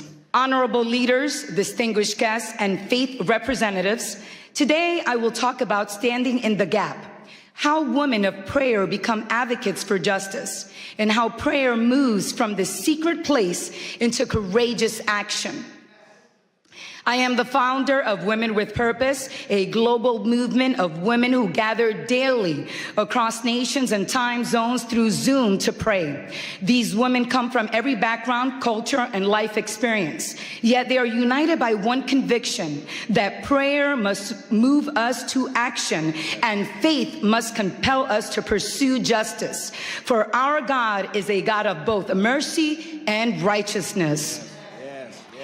Prayer is so important that it moves heaven, transforms lives, and brings freedom, hope, and healing to the body, soul, spirit, and mind. Prayer is not just words. It is power. It is life flowing from heaven to earth. When we pray, what happens? What was lifeless begins to breathe again. What was broken starts to be restored. What was chained is set free. What was dark is filled with light. And what seemed impossible becomes possible. The word of God says in Psalm 34:4, I prayed to the Lord, and he answered me. He freed me from all of my fears. I also serve as chairwoman of the Faith Advisory Board for the United Nations Association of El Salvador. In this role, alongside the president of the organization, we are committed to cultivating and sustaining a prayer-rooted presence at the UN, at the United Nations. one that invites the global Christian community to engage through intercession and God's word. This work is grounded in the belief that when faith communities approach global engagement prayerfully and with integrity, they help foster peace, uphold human dignity, and strengthen cooperation among nations. Prayer doesn't just change our circumstances, it changes us as well. It makes us more compassionate, loving, and full of grace towards all people. To stand in the gap means to step into the space where others are vulnerable, unheard, or forgotten. It is the choice to intercede, to advocate, and to act when silence would be easier. One of the clearest biblical examples is Queen Esther. Esther was a woman of faith, positioned within power, yet initially hidden. When a decree threatened the extermination of her people, she faced a choice: remain silent and preserve her own safety, or risk her life to speak. However, Esther chose prayer, fasting, and courageous advocacy. She stood in the gap, approached authority with wisdom and humility, and ultimately saved her people from destruction. Esther's story reminds us that access without courage changes nothing, and prayer without action is incomplete. Her faith did not remove her fear, it gave her the strength to act. Throughout history, women of prayer have done the same. Women have prayed in kitchens and in sanctuaries, in upper rooms, in quiet corners, in homes of worship, and hidden places, often unseen and unnamed. Yet their prayers have shaped history, protected God's people, and challenged injustice. Prayer has long been the place where God forms courage in the hearts of women and men. It is through prayer that God forms fearless women. God plants courage in the hearts of women, preparing them to move with faith and strength. Why women? Why am I talking about women today? Because women have often lived closest to the cost of injustice. They have carried families through war, protected children through famine, endured discrimination, violence, and exclusion, yet refuse to surrender hope or believe in Jesus Christ. In our daily prayer gatherings with Women with Purpose, I witness this transformation continually. Women enter carrying the weight of the world on their backs, but they leave with clarity, courage, and a renewed commitment to stand for what is right in their homes, communities, and nations. When women pray, they do not merely ask for comfort, they ask for change. It's about honoring the image of God in every single person. It is about defending the widow, the orphan, and the stranger. It is about ensuring that no one is overlooked or forgotten in the eyes of the Almighty God. Just as Esther stood to protect her people, so God calls us to stand for those who cannot stand for themselves. Standing in the gap is not passive spirituality. It is saying someone must speak, someone must care, someone must act, and often that someone has been a woman. Today, in a world torn by division and injustice, we need women of prayer more than ever to rise, to stand with conviction, and let God's justice flow into every place, crying out for hope. We need women who will pray and vote, pray and advocate, because justice does not belong to one religion, one party, or one ideology. Justice belongs to humanity. And prayer at its best does not divide us, it unites us. And we stand here on Capitol Hill. Let us remember to protect the sacredness of human life in all its form. Let us pursue justice that is compassionate, courageous, and enduring. May our prayers not end in words, but move our feet, shape our policies, and restore dignity where it has been denied. When women of prayer stand in the gap, justice does not remain an idea. It becomes a lived reality. Thank you and have a blessed day. In Jesus' mighty name. One way to end it. I'm learning from you. I'm learning from you. God bless you. Thank you. you. Okay. Well, first of all, listen, can we give all of our wonderful speakers a big hand clap? Was this not good? Was this not amazing? Listen, yes, yes, yes. Yes, amen. Yes. I'm going to be real quickly. First of all, I want to, I see we passed the lapel pins out. Everybody, please stay standing because we're about to go. You sit back down, you may not want to get back up again. We passed the pins out, and I wanted to give a declaration before, but that's okay, you pinned yourself. And we'll do it better the next time. But I want everyone you stayed here to the end, so you're telling me that you are truly committed to this movement. And I want to give a declaration, and I want you to repeat after me. Now, I'm going to be very clear. You're not pledging allegiance to a person or an organization, but an ideal of freedom. Are you understanding me? And so I want everybody here to just lift up your right hand, and you're going to make this pledge with me. You're going to repeat after me. Say, I in your name. Today I stand by choice and by conscience to declare my commitment to becoming a spiritual diplomat. I do not pledge allegiance to a person, a title, a political party, or an institute. I pledge myself to a higher ideal of peace, the sacred responsibility of peace. I commit to carrying peace before all conflicts, wisdom before reaction, and truth before pride. I choose honor, the dignity of every human life, regardless of faith, culture, color, nationality, or background. I will be a bridge where others build walls.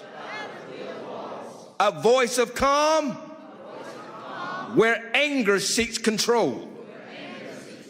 A servant of reconciliation where division has taken root. I accept the responsibility to listen before I speak, to seek understanding before judgment,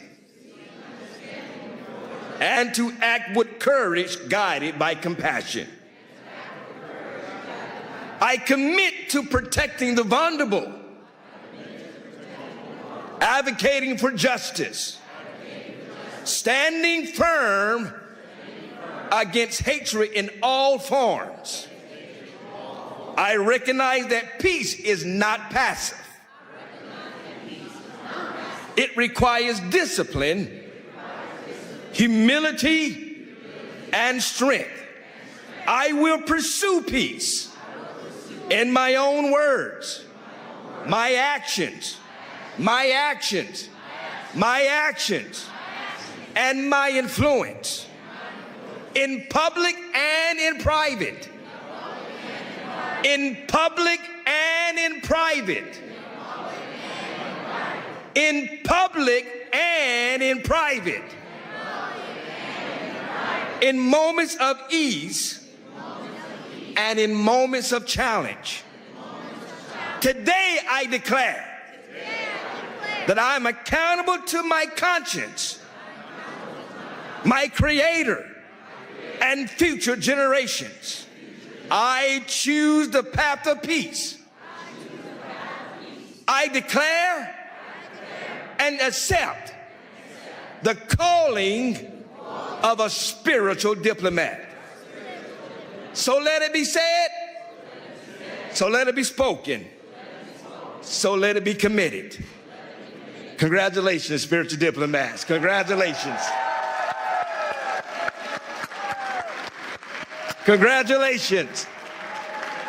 And I want to quickly, before we dismiss, I want to thank, we got a couple of people to thank. We've got to thank ALLATRA, Ms. Marina. Come on, give her, the president of ALLATRA. Y'all give a big shout out to all of ALLATRA. Where's Miss Valerie at? Where's she at? She's running around here somewhere. Where's Valerie at? Valerie's so busy, she can't even tell that I'm calling her name out. Valerie, thank you. Y'all give Valerie a big hand clap, who's so hard. Miss Olga from the president of Creative Society. Y'all give a big shout out to Olga. And to every spiritual diplomat that helped make this happen, God bless you all. Many thanks to you all. And don't forget, in February the 5th, we're coming right back here during Ukrainian Week to have our Ukrainian conference. It is called Freedom Has a Name, and it's called Ukraine. You don't want to miss it. Be right here. And also, in 6 months, June of 2026, we're doing this again, but we're doing it at Mar-a-Lago in Palm Beach, Florida. And then in December, we're taking over the G20, and we're doing it again in Miami, Florida for G20. God bless you all. Thank you all.